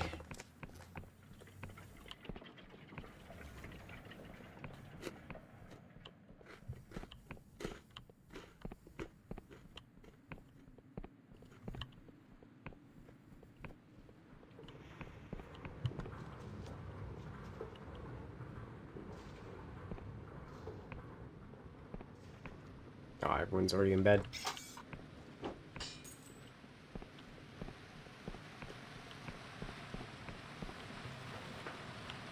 Who are you? No one is gonna remember us, pal. There ain't gonna be any memorials. Not for me, not for you.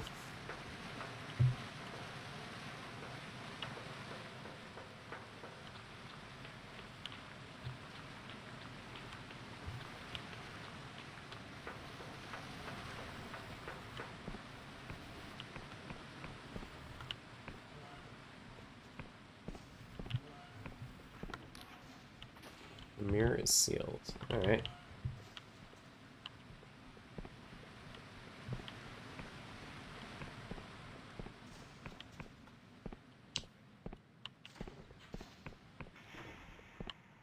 That's that. Smuggler. Ooh, what's this? You see a middle-aged person with light brown skin and an eye patch dressed in electric patchwork of colorful fabrics. Can't quite figure out their gender, which seems deliberate. Why, hello there, child. Come to browse? What are you selling?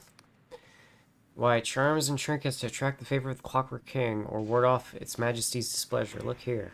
This cogwheel was plucked from the king's own belly, inscribed with sacred six-fold cipher.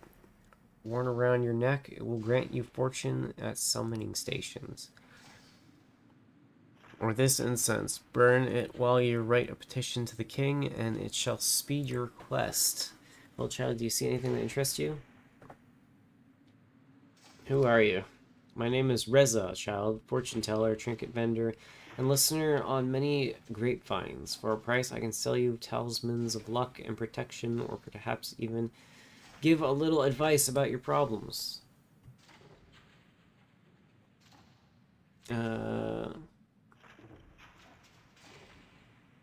What kind of problems do you mean? Everyone's problems are different, child. To truly help a person, there must be trust, Charm.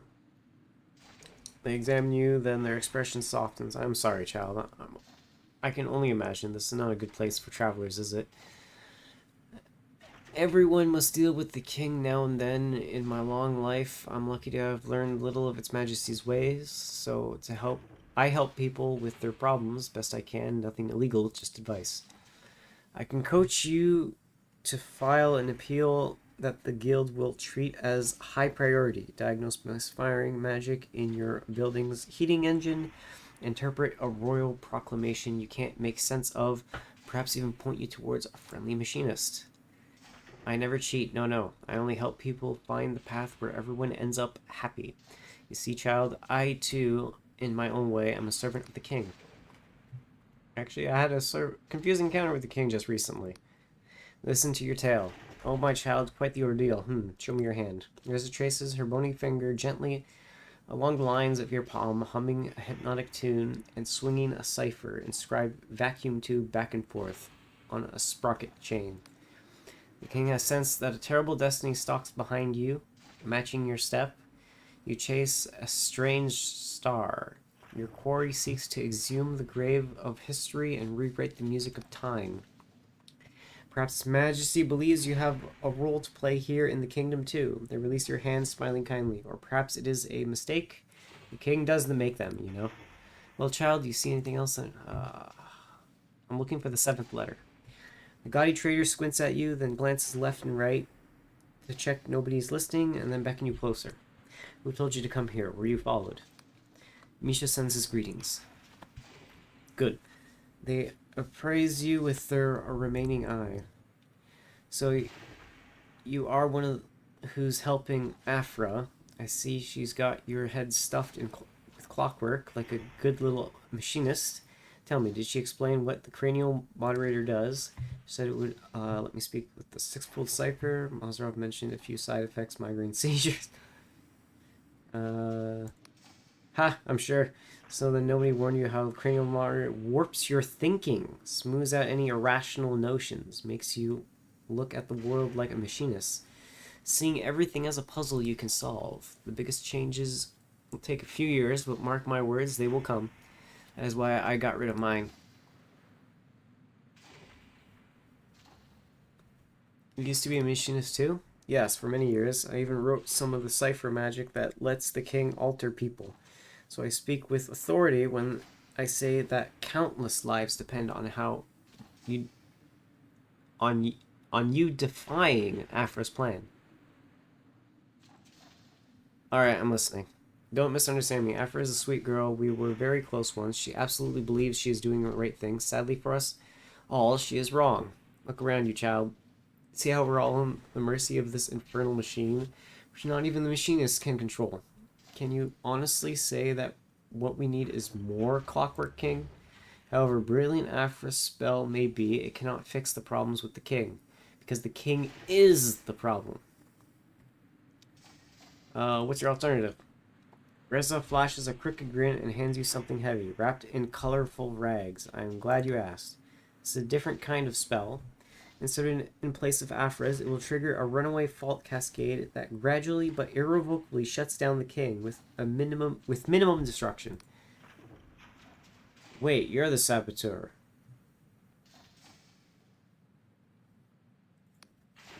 They smile cryptically. There's no such person as the saboteur, child. Only a group of like-minded people who love this land and see no good in leaving its fate to an overgrown grandfather clock. So, do we understand each other, or is there more you should know? About your spell. What about it, child? What's so dangerous about Afra's spell? Afra has these plans for a long time. Used to stay up till so late, bouncing wild ideas back and forth. She believes she has been lucky and wants the same for others. I imagine that about her, truly. But ask her this, under her plan, will people really be free to choose whatever changes they want, or will there be a limit? Will the king be neutral on what changes we make, or will it have bias? Afra is a child of the guild. She believes in her soul that if she keeps tinkering, she can design a perfect system. If only she understood how much they have stolen from her. Do you still have questions? Everyone here depends on the king. If you kill it, many people will die. They grimace. I won't pretend otherwise. There will be chaos and much suffering and certainly death. I only ask you to consider how many more could die if you keep the king in place. You'll never know how many people the king has altered to make them better workers. My former colleagues saw people's baser instincts as an impediment to progress, so they chose to scrap the people and build another. But child, in my trade, you learn a lot about people. Most folk want to help each other. It is this vile contraption breathing down our necks that stops them, making us fear each other, envy each other, denounce each other for one's more day's bread. Without the king, our fate will rest again upon each other's shoulders. There's no work of cipher that I trust more than that. It is all we really have and all we need. You have any questions?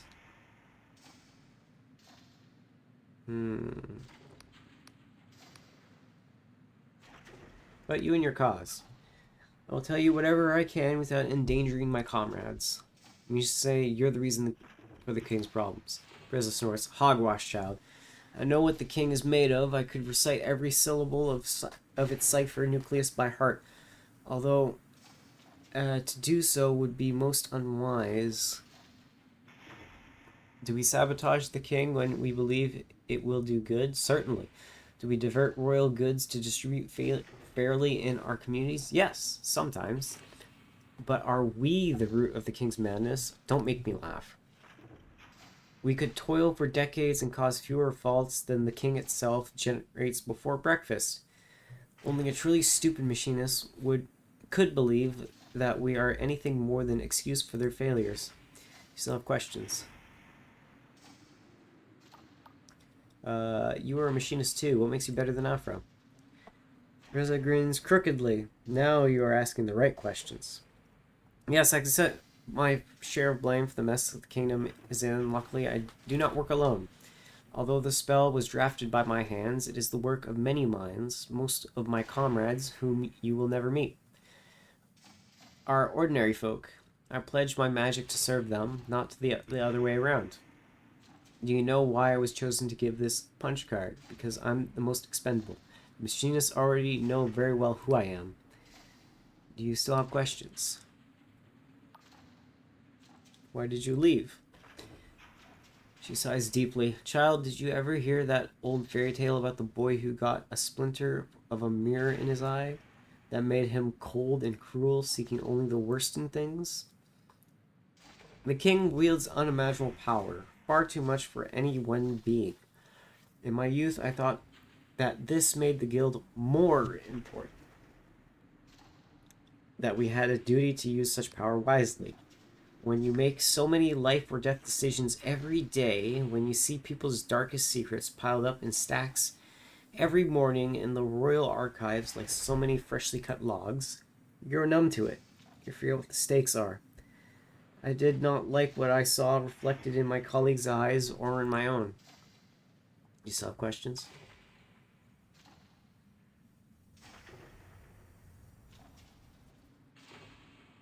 Let me ask about something else.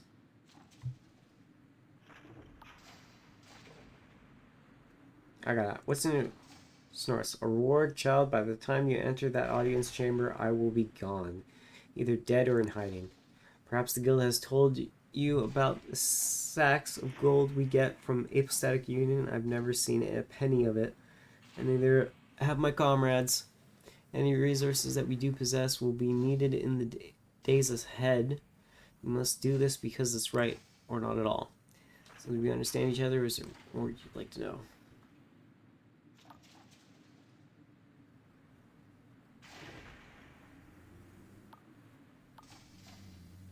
I'll consider what you said. That's all I ask, child. Don't trust Afra. You don't trust me either. Just do what you think is right. Man.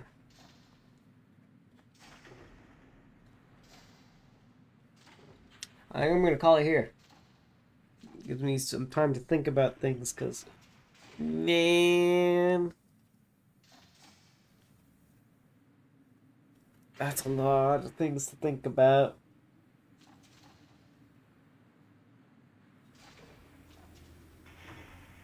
Clockwork King has definitely gone mad.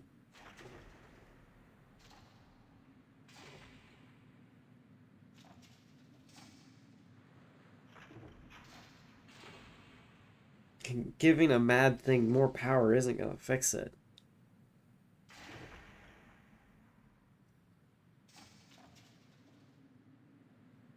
Yeah, I'm gonna head off and think on this. Leave you on all on a cliffhanger. Ha ha. Alright. Well, besides that, I wish you all a good night. Oh, hey, Bavessa. I just realized that I've been doing a lot of reading because of the stuff that's going on. hope you've had a good day at least.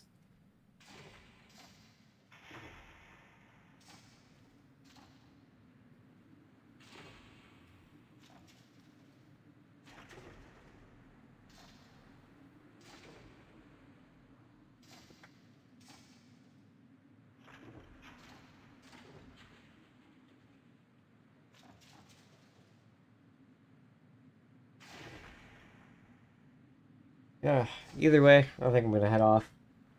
Give me some time to think about all this. Got some stuff to do and things. So, I wish you all a good night, day, or morning, wherever you are. And I will see you guys tomorrow with my decision. Because this is a thinker, this one.